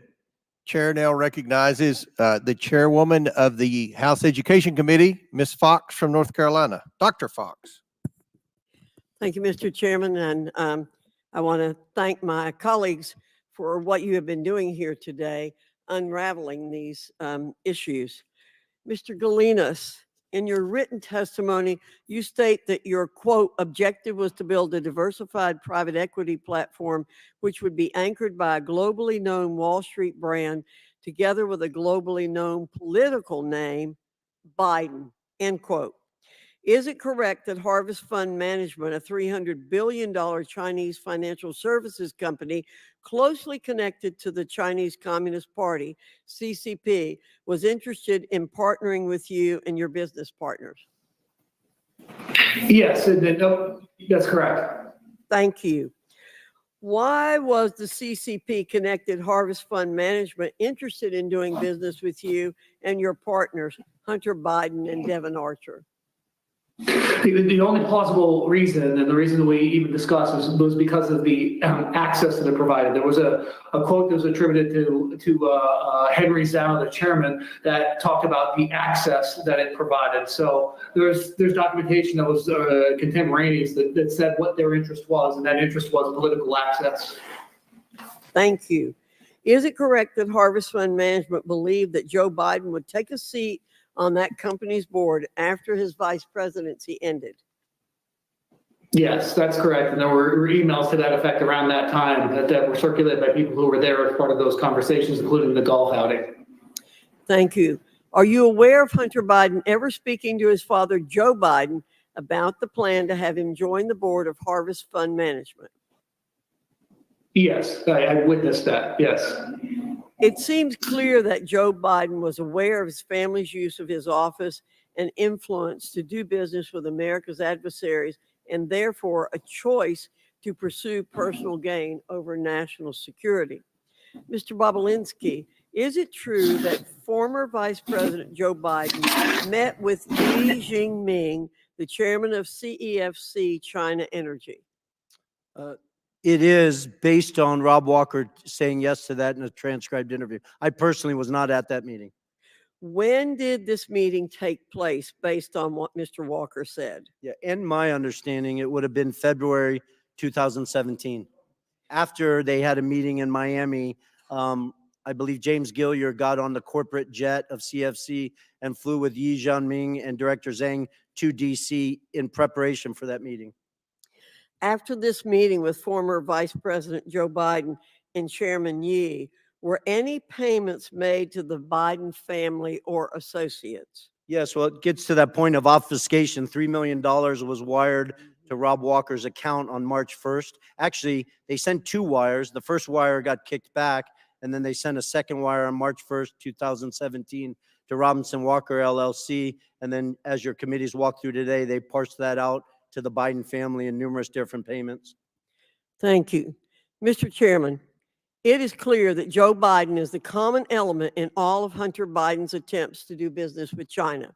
There's a pattern emerging that the Biden family and associates, including Joe Biden himself, deliberately chose personal gain over the safety and best interest of the very Americans Joe Biden was elected to serve, protect, and defend. With that, I'll yield the balance of my time to Mr. Gates. Hunter Biden's deposition. Question. Do you Nice. think some of your business associates we've spoken about today, Mr. Archer, Mr. Bobulinski, Mr. Galanis, do you think they had an expectation that your dad had any role or involvement in any of your joint business dealings? Answer from Hunter Biden. Not an expectation from me. There was never a single time I can remember saying, hey, we'll get my dad involved. Hey, let's get my dad on the phone. Hey, let's, what can we get out of dad for this? Mr. Galanis, what's your reaction to that testimony from Hunter Biden in light of you describing the Biden lift? I think it's patently false. It's belied by emails, and I think that there's documentation that says that that's just an untruthful statement. And what I'm trying to understand, Mr. Galanis, is there you are sitting in a prison cell for a financial crime where you were an associate with Hunter Biden and some of the other players there, and they're out enjoying Southern California, and you're sitting in a prison cell, and they've got the ability to come and give this false testimony to Congress. Is it your belief that the Biden Justice Department retaliates against people who speak out against the Bidens and their crimes? Yes, 100%. Yes. I'm living that. I think to clarify, I took responsibility for my crimes. I pleaded guilty. I've served 8 years, clean conduct, and I think I've rehabilitated myself quite a bit in that period of time. And evidence, a track record, but I would say that there is unquestionably a pattern of two tiers of justice, and that's become a popularized term, and it's something that I've a lived experience that I've gone through. Yield back.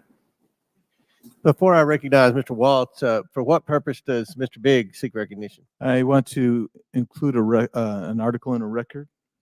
The article is entitled "Tlaib renews her, quote, impeach the MFer, close quote, call against Trump." Without objection to order, for what purpose does Mr. Gates seek recognition? Mr. Chairman, I seek unanimous consent to enter into the record the press release from the Department of Justice. Lev Parnas sentenced to 20 months in prison for campaign finance, wire fraud, and false statement offenses. Without objection, so ordered. Chair now recognizes Mr. Waltz. See how he from looked right Florida. at him? Great. Thank you, Mr. Chairman, and I find it incredibly rich. Mr. Swalwell is going to come to this committee and lecture us about how China penetrates our government. I think that's something he may know a thing or two about, but let's talk about how China has penetrated the highest levels of this government, including this president and this White House, because I think the visual is incredibly important. Mr. Bobulinski, Hunter Biden portrayed Chairman Yi, the chairman of CEFC, to Jim Biden as a protege of Xi. Is that accurate? Not only is it accurate, and it wasn't just Hunter Biden, it was James Gillier, Rob Walker, I wouldn't have used the word protege. They just basically, You don't run China's largest state-owned energy company without being close to Chairman Xi. Correct. Right, fair enough. And by the mid-2000s, Chairman Ye ran a business empire estimated, as much as you can estimate a Chinese state-owned enterprise, tens of billions, including, and from a national security standpoint, this is the critical piece here, including implementing China's Belt and Road Initiative, not just all over the world, right here in the United States. Is that accurate? 100%. So CFC was effectively the shadow arm of the Chinese government deploying tens of billions of dollars around the world, very well documented. At its peak, I think it was doing $50 billion of revenue per year, one of the top 5 largest. Debt diplomacy, where they are taking electrical grids, they are bribing officials, they take as collateral, not just grids, ports, airports, key infrastructure that the Chinese government could then leverage and use against any country, but also here in the United States. I mean, that's how the Belt and Road Initiative works. Heck, I was just in the Armed Services Committee with the commander of Indo-PACOM, our Pacific Command, talking about how China is basically gobbling up infrastructure around the world, including here. So by the mid 2015, 2016, Hunter Biden's developed a very lucrative business relationship. By 2017, Hunter Biden's forged such a partnership with Chairman Ye that he planned to share an office space with him, and then just removed Vice President Biden at the House of Sweden in Washington, D.C., correct? Correct. So here's what's interesting, and building on Chairman Fox's questions, within days of him leaving the vice presidency, ostensibly for work performed, $3 million flows through these shell companies that we've depicted here. I mean, you could see how complicated this is, but the key piece is the flow to Hallie Biden, to Jim and Sarah Biden, to Hunter Biden and his various affiliates. And the kicker here, Mr. Chairman, is that we know Hunter is then complaining about paying all his dad's bills. He's complaining to the other relatives saying, you freeloaders, I'm having to use all this money to pay the big guy's bills, house renovations and all kinds of things, correct? Correct. And it's important for the American people to understand the $3 million was 3 of $20 million that the Bidens expected to be paid for the work in 2015 and 2016. Mr. Chairman, and that's not just my word, that is documented. That's all in numerous documented, bank records, text messages, email. Bob Menendez's wife can't get paid by the Egyptians and then provide that money over to pay Goldbar Bob's, Senator Menendez's bills. I can't have my daughter get paid by, I don't know, Kazakhstan, Russia, and China, and then pay my bills. Sure. And we know also that they had commingled funds with the Vice President of the United States. When we talk about crimes, let's talk about the crimes. We know he perjured himself. That's a crime. We know he was acting as a foreign agent. And was he registered under FARA? Was he registered as a foreign agent? Not that I'm aware of. Was his dad complicit in him acting as a foreign agent through meetings and dinners and what have you? That's crime. 100%. That's crime number 2. He was clearly acting in that capacity. We have the Foreign Corrupt Practices Act, and we already have them thanks to the work of this committee for tax evasion. So, Mr. Chairman, there are multiple crimes that this committee has established ample evidence. We must move to impeachment. We cannot allow this to stand. And I look forward to seeing those references to the Department of Justice's. For this alone, this is a critical national security issue. The Chinese Communist Party call it the princelings. They don't go after the principal they want to influence. They go through the sun. And it is right out of their playbook. And they've done it at the highest levels of the United States government. I yield my time. Very good. Mr. Chairman, I just have a couple of UC requests, if that's all right. Proceed. One is from Devin Archer's transcribed interview testifying that Joe Biden had nothing to do with any of Devin Archer's business ventures with Hunter. Second is the declassified intelligence community assessment from the National Intelligence Council, March 2021, detailing efforts by Russian actors to interfere in the 2020 U.S. elections. And finally, most importantly, the U.S. District Court decision from the Southern District of New York in United States versus Galanis, where Mr. Glonitz was described as a con artist who wanted to be in business with Hunter Biden but never was, and how they thought that they could add layers of legitimacy to their con operation. If I could have those introduced. Without objection, so ordered. Now the chair recognizes Mr. Gates from Florida. You're a serious business person, Mr. Bobulinski, right? I am. Unlike the convicted felon next to you, you've served in the military, right? Correct. You've done big deals, Correct. complicated deals, deals that involved foreign businesses, right? Correct. And so what I'm trying to figure out is when you came to realize that you showed up at the wrong party. Because you kind of strike me as a guy who showed up to do a legitimate business deal, and you ended up instead at a bribe. And so as you're looking at CEFC, as you're having this meeting with Joe Biden, as Hunter Biden is introducing you to his web of contacts, when did you go from serious businessman Tony Bobulinski working to make a buck in a capitalist system to a guy worried that you had been unwittingly ensnared into Hunter and Joe Biden's bribe operation with the Chinese Communist Party? I appreciate the question. It wasn't an aha moment. It was more of a process. I am a serious businessman, demonstrated by the different deals I've done around the world and the success of them. But it started, remember, the Biden family wasn't my entry into this. James Gillier, who I'd known for over 10 years, who traveled the world doing business, kept trying to get me involved. I really had no interest. I sat down in the spring of 2017 to walk through things, and then I quickly put together two businesses, Sinohawk and Oneida. After the meetings in Los Angeles with Hunter and Joe Biden, it started to sort of, bells and whistles started to go off when Jim Biden used the term plausible deniability. Plausible deniability is the first moment, straight from the lips of Jim Biden, right on the heels of your discussion with Joe Biden, where you start to think, this might not be legit. Correct. And my lawyers at the time could attest to that, because I reached out to them saying, listen, I'm a former naval officer. I held a Q security clearance. I couldn't collect, somebody couldn't take me to dinner for $50.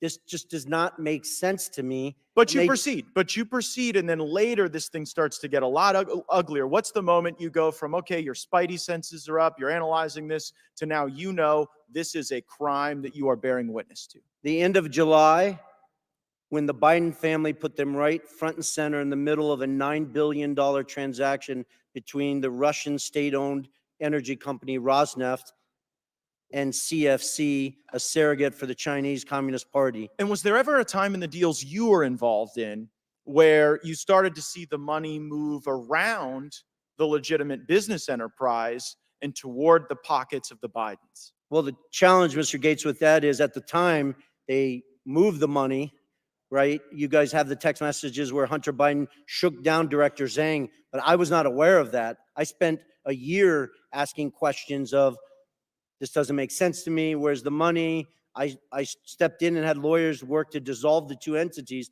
I didn't know till years later that they had defrauded me. They had gotten paid all this money and all this craziness. The amount of facts. It just seems pretty simple. This is either a bribe or a business. It was a bribe from the Chinese Communist Party.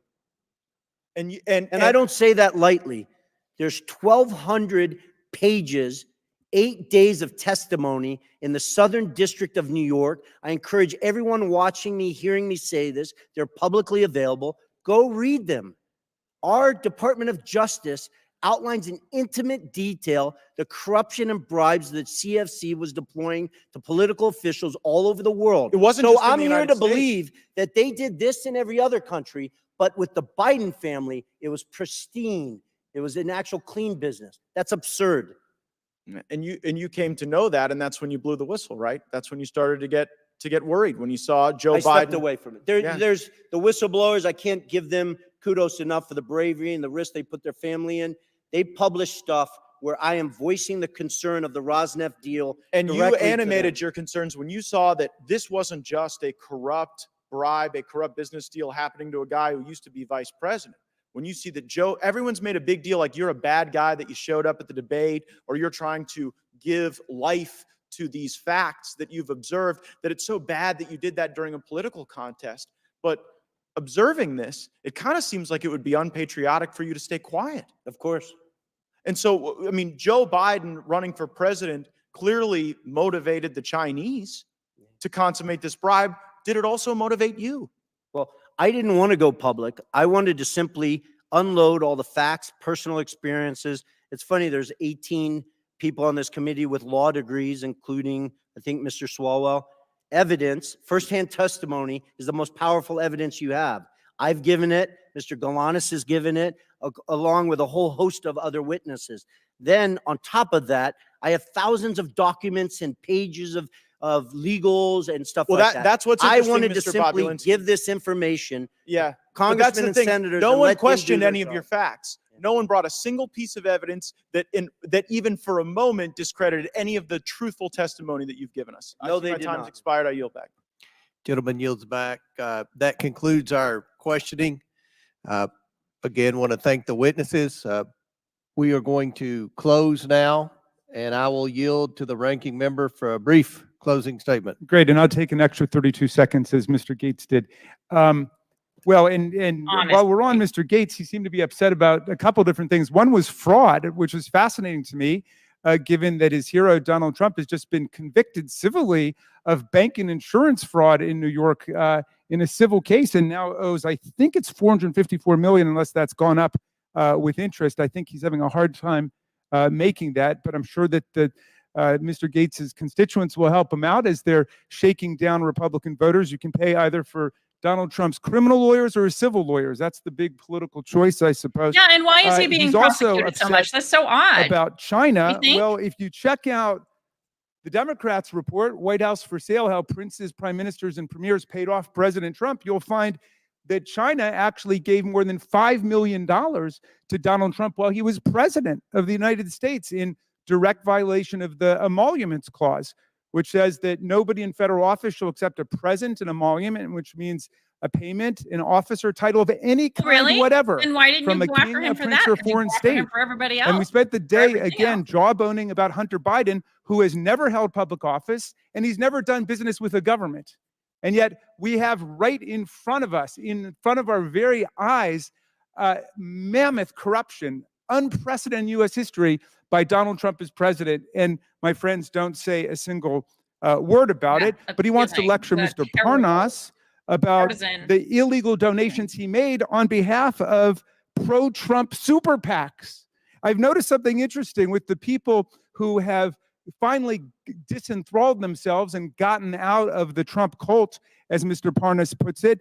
People like Michael Cohen, Sarah Matthews, Cassidy Michael Hutchinson, Cohen? Alyssa Griffin. There's articles about them. There are dozens Convicted of those perjurer, people. Michael And Cohen? I'd be fleeing for the exits now too. What's so fascinating to me about it is that they don't mind when these people lie for Donald Trump. Then when they get out and start telling the truth, that's when they call them liars for what they did when they worked for Donald Trump. Mr. Parnas, they're not mad that you lied and went to prison for it and did your time. They're mad that you stopped lying for Donald Trump. Yeah, we're mad that he's still lying. So And you're when making I was it a sound state like he's assistant not. attorney general, Mr. Chairman, I saw a judge on my very first day of work castigate a lawyer by saying, son, you forgot the very first rule of lawyering. When you go to court, you got to bring the evidence with you. You forgot to bring the evidence. There's no evidence. Brought plenty Hundreds of evidence. Where's thousands the of evidence that pages he of didn't documents, do dozens anything? of hours of How did you testimony, refute but not the a evidence? You don't. shred of evidence of presidential wrongdoing, much less an impeachable offense by President Biden. And you're making not just the majority a laughingstock, the whole committee a laughingstock. So it's hurting us. My members are saying, when will they call off this nonsense? So here we are. Again, Mr. Parnas, I want to thank you.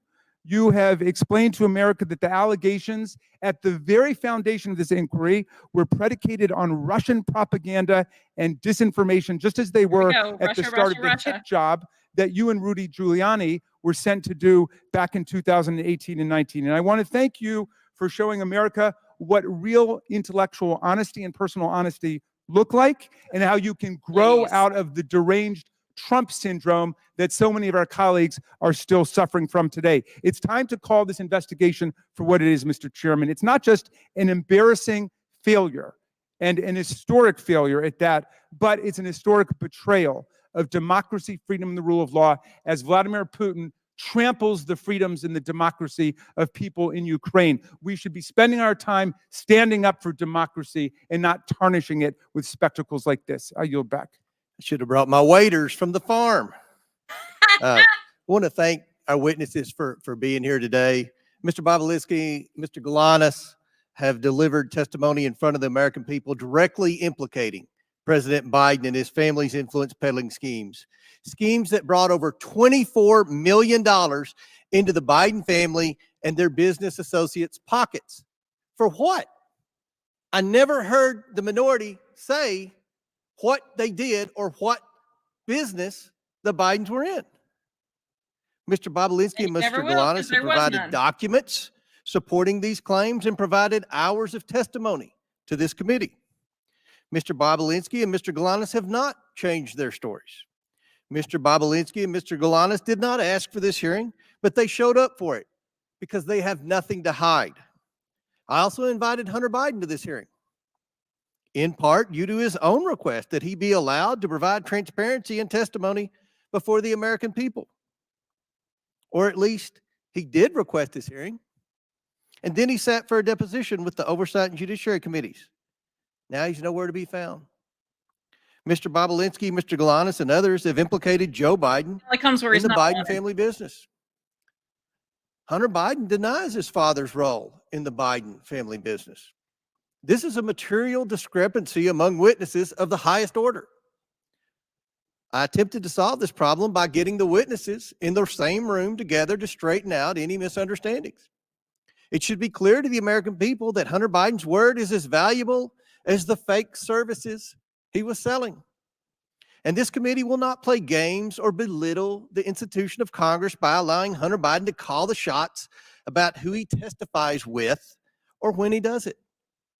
At this point, the only person who can resolve this discrepancy about Joe Biden's participation in his family's influence peddling schemes is Joe Biden himself.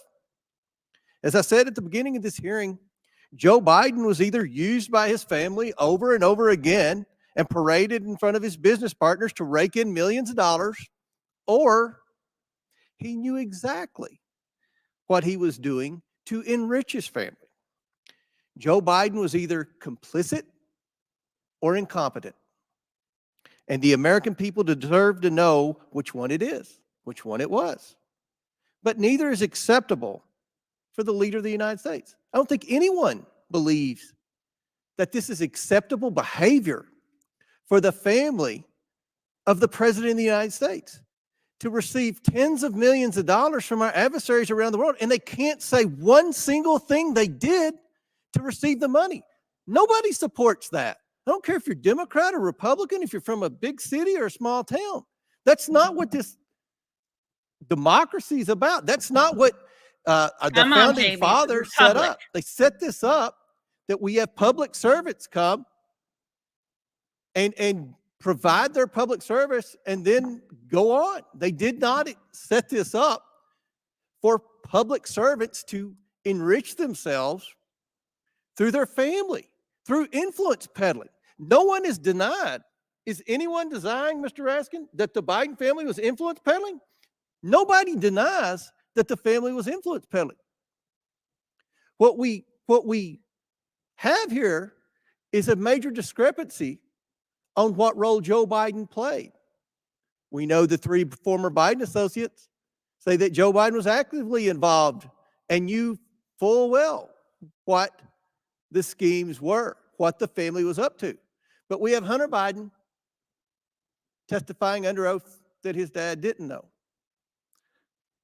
So in the coming days, I will invite President Biden to the Oversight Committee to provide his testimony. Yeah, that won't and happen. Explain why his family received tens of millions of dollars from foreign companies with his assistance. We need to hear from the president himself. And I assure the American people that they will be able to evaluate for themselves the president's honesty and fitness for the office he now holds. With that, Mr. Chairman, are you going to invite Donald Trump to come and talk about his violations of the Emoluments Clause? That's not what this is about, You all Jamie have Raskin, and you investigated know that. Donald Trump for years, and I'm pretty sure I've read in the paper that there's a lot of investigations of Donald Trump. No one's investigated But we Joe impeached Biden. him. You were invited to impeach Joe Biden Are today. you supporting, are you going to work with me to see that Joe Biden comes and answers these discrepancies? I mean, this is a big deal. There's no discrepancies. There's not No been discrepancies. no. There's no Yes, evidence no, at I'm not all doing that anything. he's committed any high crime and misdemeanor. What is it? In closing, I want to thank our panelists once again for their important and insightful testimony today. With that and without objection, all members will have 5 legislative days within which to submit materials and to submit additional written questions for the witnesses, which will be forwarded to the witnesses for their response. If there's no further business, without objection, the committee stands adjourned. I know. I should call him Jimmy, not Jamie, because then it just sounds like I'm talking about Jamie Raskin. And ugh, no. Oh my gosh, why do I keep doing that? We're just gonna have Jimmy J and Jimmy C. Yeah, it's crazy. It is crazy. They have absolutely no defense. The Democrats have no defense. They always deflect back to Jimmy. Sounds more Kentuckian too. It does, yeah. I wonder if Jim Jordan's real name is James. I'll have to look into it. Their defense is to deflect and go like, no, look at Trump. Look at Trump. Trump is really bad. He's real bad, as they would say in Kentucky. He's real bad. Yeah, that's their defense. That's their defense. Like, oh, I'm gonna have we're gonna ask, President Biden to come here. Are you gonna ask President Trump? He was in office. If apparently he did this horrible thing, you could have looked into that then. You chose not to. You've impeached him twice already. What's a third? You guys didn't seem to care. But now all of a sudden, that emollients clause is so important to you. And they say, what's the high crime and misdemeanor? Influence peddling is a high crime and misdemeanor. I mean, high crimes and misdemeanors is like, But yeah, influence, like pay for play, that is a crime. That is a crime. Maybe, and Mr. Raskin knows that. He's a lawyer. He's just playing stupid. Like, well, what is it? What is it? They keep saying, why, what's the crime? What's the crime? It's in the freaking title. It's in the freaking title of the hearing, and you know it is. Stop playing dumb and stop deflecting and going, oh, Chris said it perfectly, mind forked. Irrelevant defense. What about the other side? What about Trump? What about Trump? Always. What about Trump? That's all they can say. What about Trump? I'm going to have a t-shirt. What about Trump? 2024.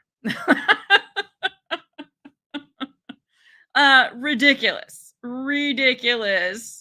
He may not be playing stupid. He may actually be stupid. No, he is actually very smart. Jamie Raskin, he is devious. He knows. Oh, Chris looked it up. Jim Jordan equals James Daniel Jordan.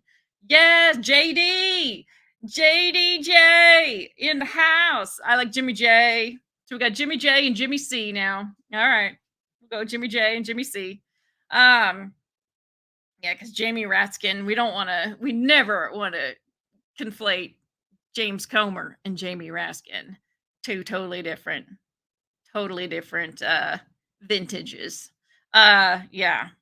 Comer is James Richardson. So he's JR. We got JR and JD.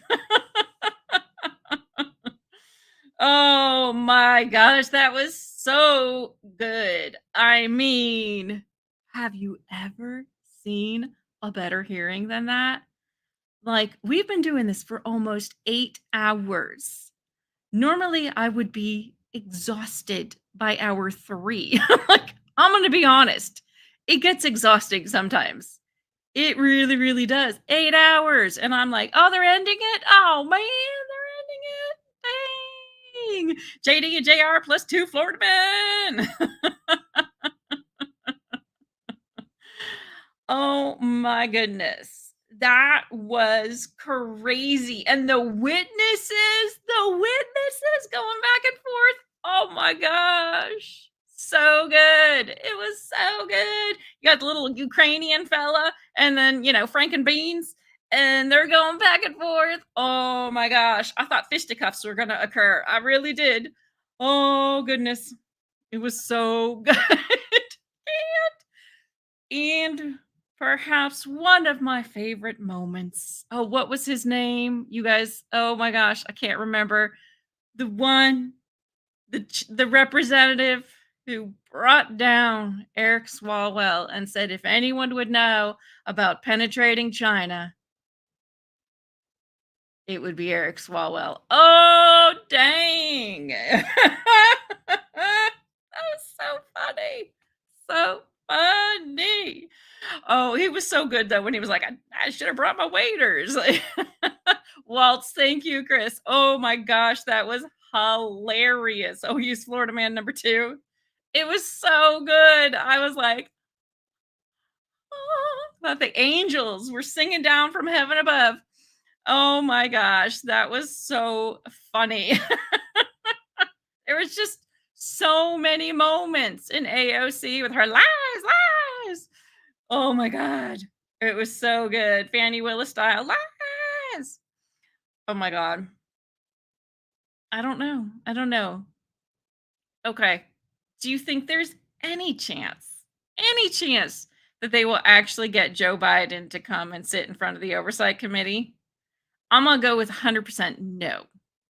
The man can barely remember to put his socks on. I do not think, even if he did come, like he's not going to remember anything, right? No.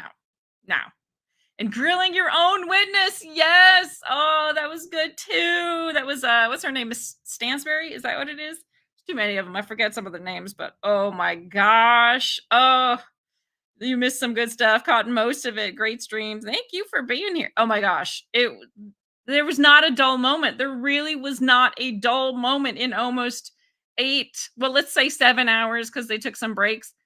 There was not a dull moment ever. Yeah, it'll never happen. Joe Biden will never go. No, he's more likely to support the Mickey D's ice cream bill. I know, right? The one guy, like, our border is being overrun by criminals.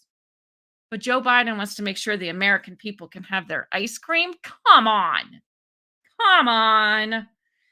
No clown shoes show. 100% no. Agreed. He's never going to come.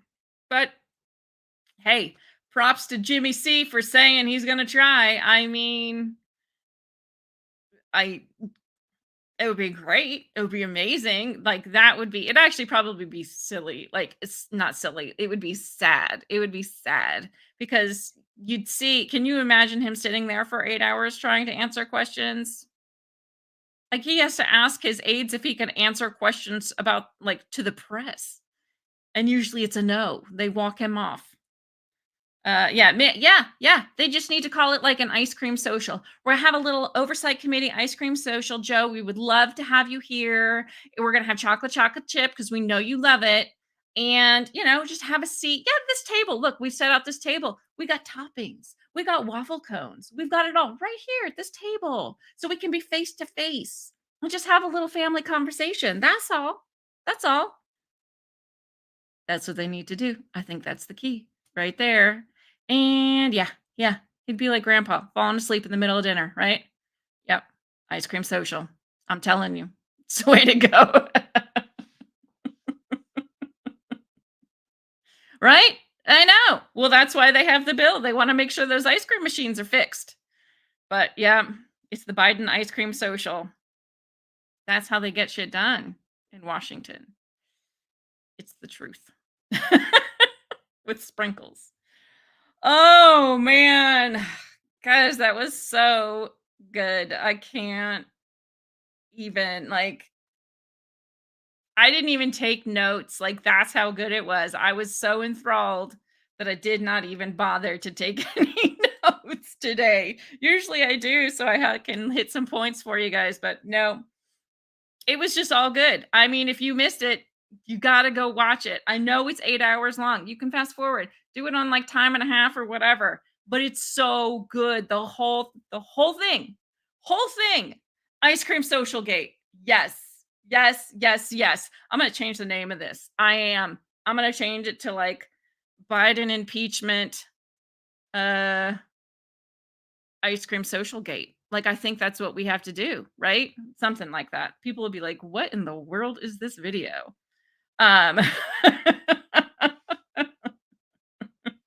but it's okay. We're going to have fun with it. Oh, man. Thank you, guys. Man, some of you have been with me this whole time. Like Snoop, you have been here with me from the beginning. Thank you. Thank you so much. Chris has been in and out. Like you guys have all been. I mean, all of you that are here with me right now have been with me for hours. So thank you so much. You don't know how much I appreciate you. You really don't. It's amazing. Doing this is so fun for me. It really is. It's just incredible, and I'm so lucky that I get to do this with you. Um, it's so good. So thank you guys so much for your support. You mean the world to me. Honestly, you do. I'm not just saying that because I've had 8 hours of like a crazy congressional hearing and my brain is mush. No, I mean it. You guys are the best. I have, I have my core audience and it's pretty much everybody here. We got a couple people that we're missing, but you guys are great, honestly. Yes, the 1776 fam. Yes. Your assistant has been checking in on you because you've been dying laughing so much. Oh, no. You should tell her. Tune in. Tune in, and then you'll know why I'm laughing.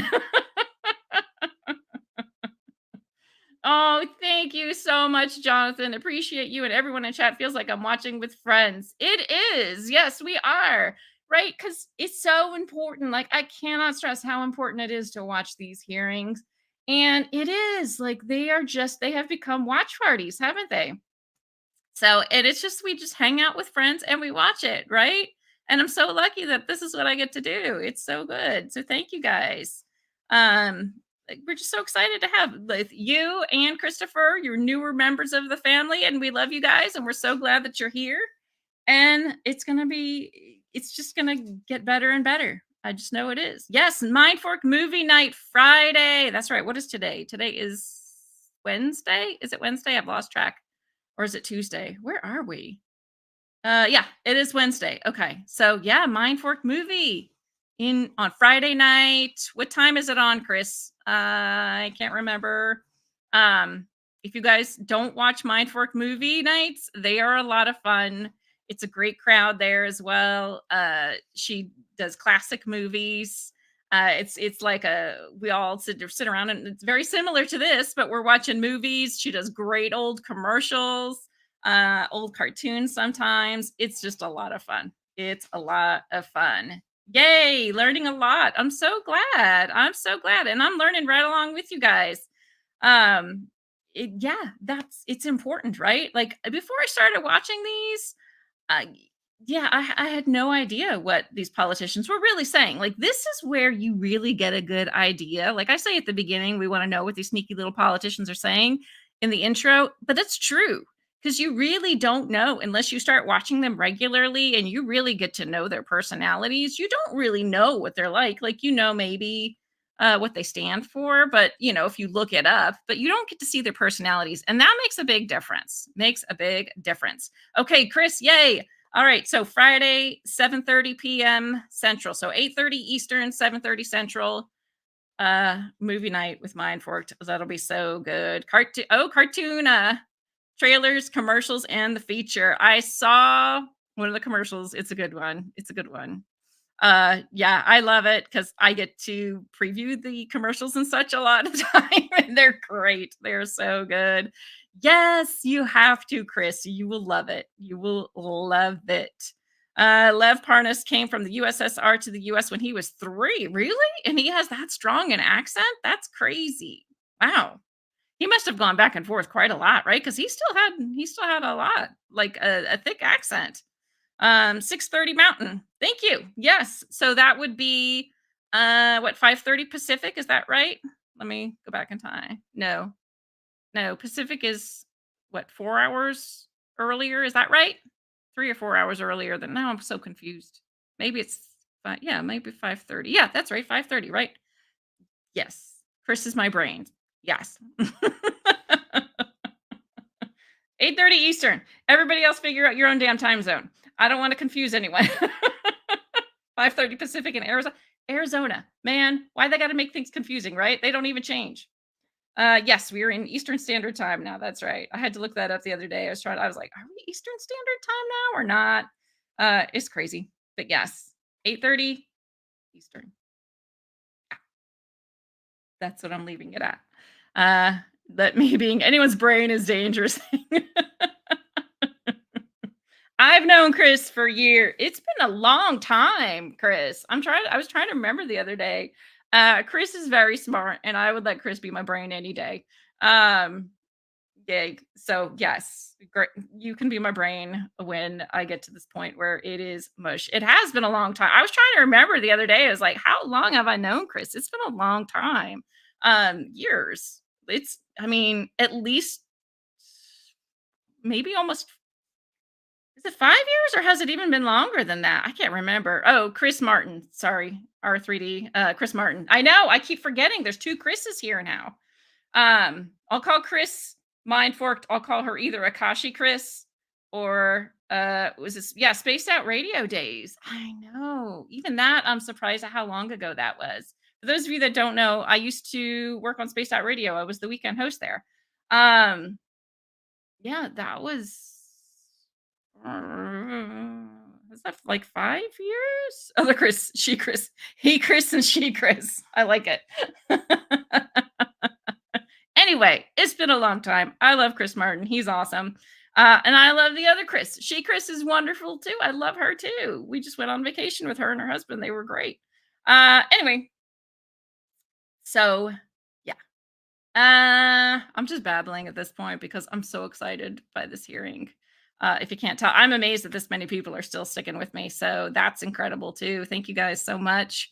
Ohio people, stop voting for Ms. Brown. That's going to be like, I'm not going to run for local elections anytime soon, but that's going to be my platform. Stop voting for her. Oh, she's terrible. She's terrible. All right, Christopher, we got to get the word out. Where's my, and Snoop? Snoop is another Ohio one. I'm surprised how many people we've got. Yes, yes, there's our slogan. Down with Brown. Yes, down with Brown. That's right. Yeah. So, yeah, it's amazing how many Ohio people I got here. So if I ever do decide to run for something local in Ohio, I got my people. Anyway, thank you guys for hanging out with me. I have something queued up. I think you've never heard of Spaced Out Radio. Well, Snoop, were you watching me when I was doing the paranormal stuff? I can't remember if did you come on only when I started doing the political stuff? Spaced Out Radio, yeah, it's like paranormal UFO kind of stuff. It's on YouTube. It's been a while since I've been there though, but it's a good channel. They got a lot of good people on there too.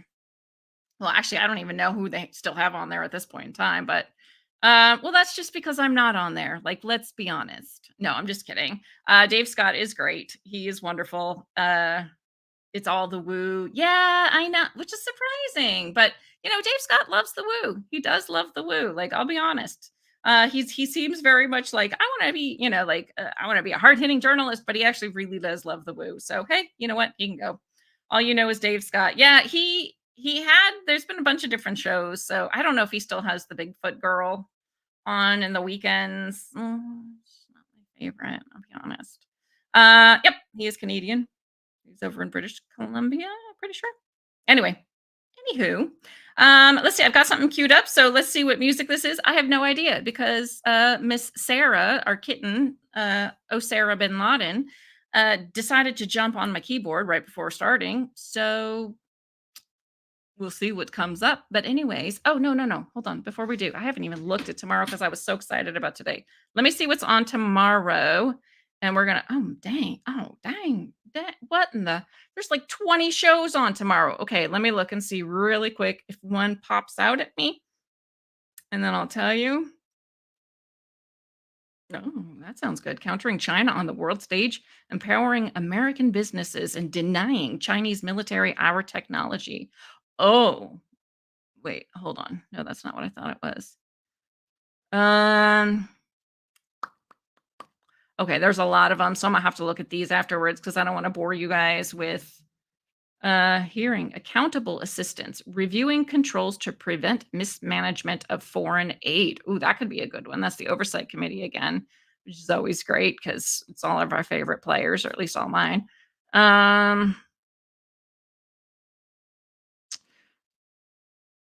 Okay. Yeah, I'm gonna look and then just keep an eye out. That one is the one that's jumping out at me for right now, but I'm gonna take a look and see which one's good. There's a lot. So I don't know if next week they only have like one scheduled for next week. It looks like they are taking next week off. Like the next 2 weeks.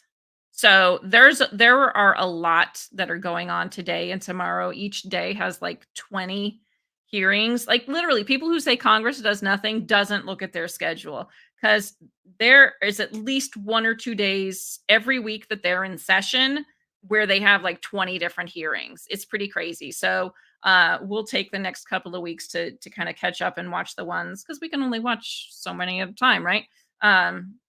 So there's some good ones that we haven't been able to watch yet, but dang, I'm so glad we watched this one today. I knew it was going to be good, but I had no idea it was going to be this good.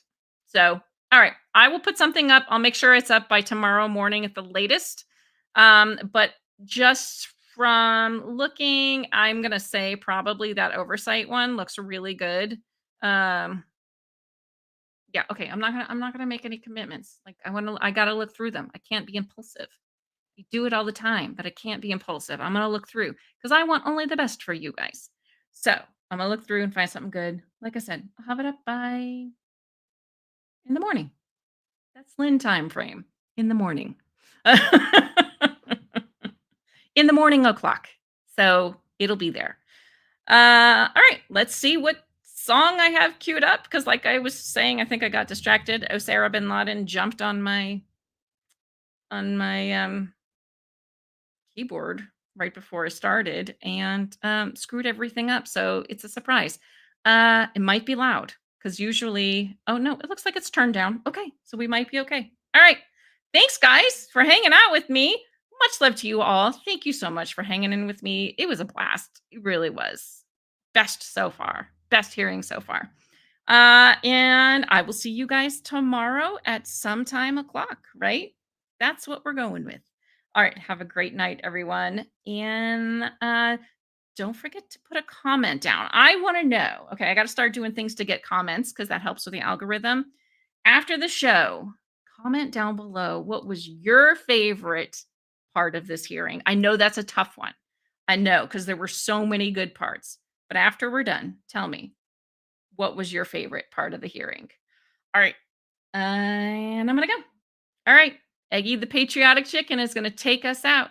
Bye, guys. You down on the softly spoken words and notions that divide, but you're right down the path I know too well.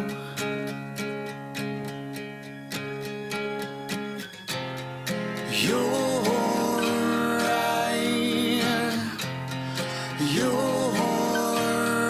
right, but in my head there's a picture of me finding who I am and who I should be. I've lost myself in the insanity.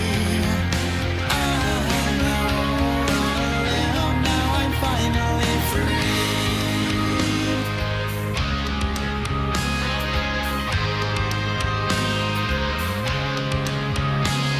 Slow me down, though the past is broken. Hope has opened a new pride, but you're right down the path I know too well. You're right.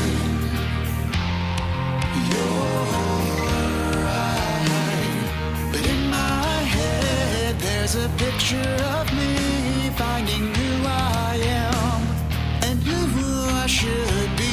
I've lost myself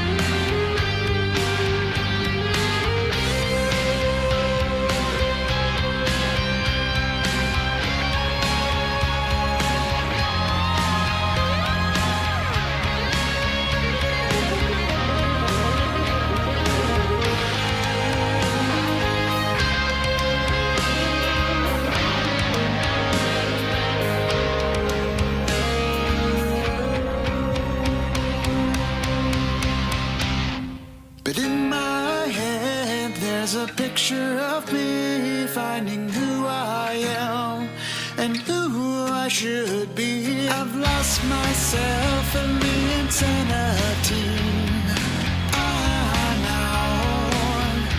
Now I'm finally free. I'm out on a limb.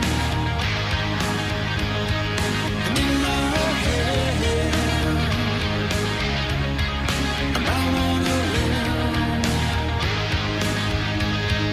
And in my head, I'm out on a limb. And in my head, I'm out on a limb.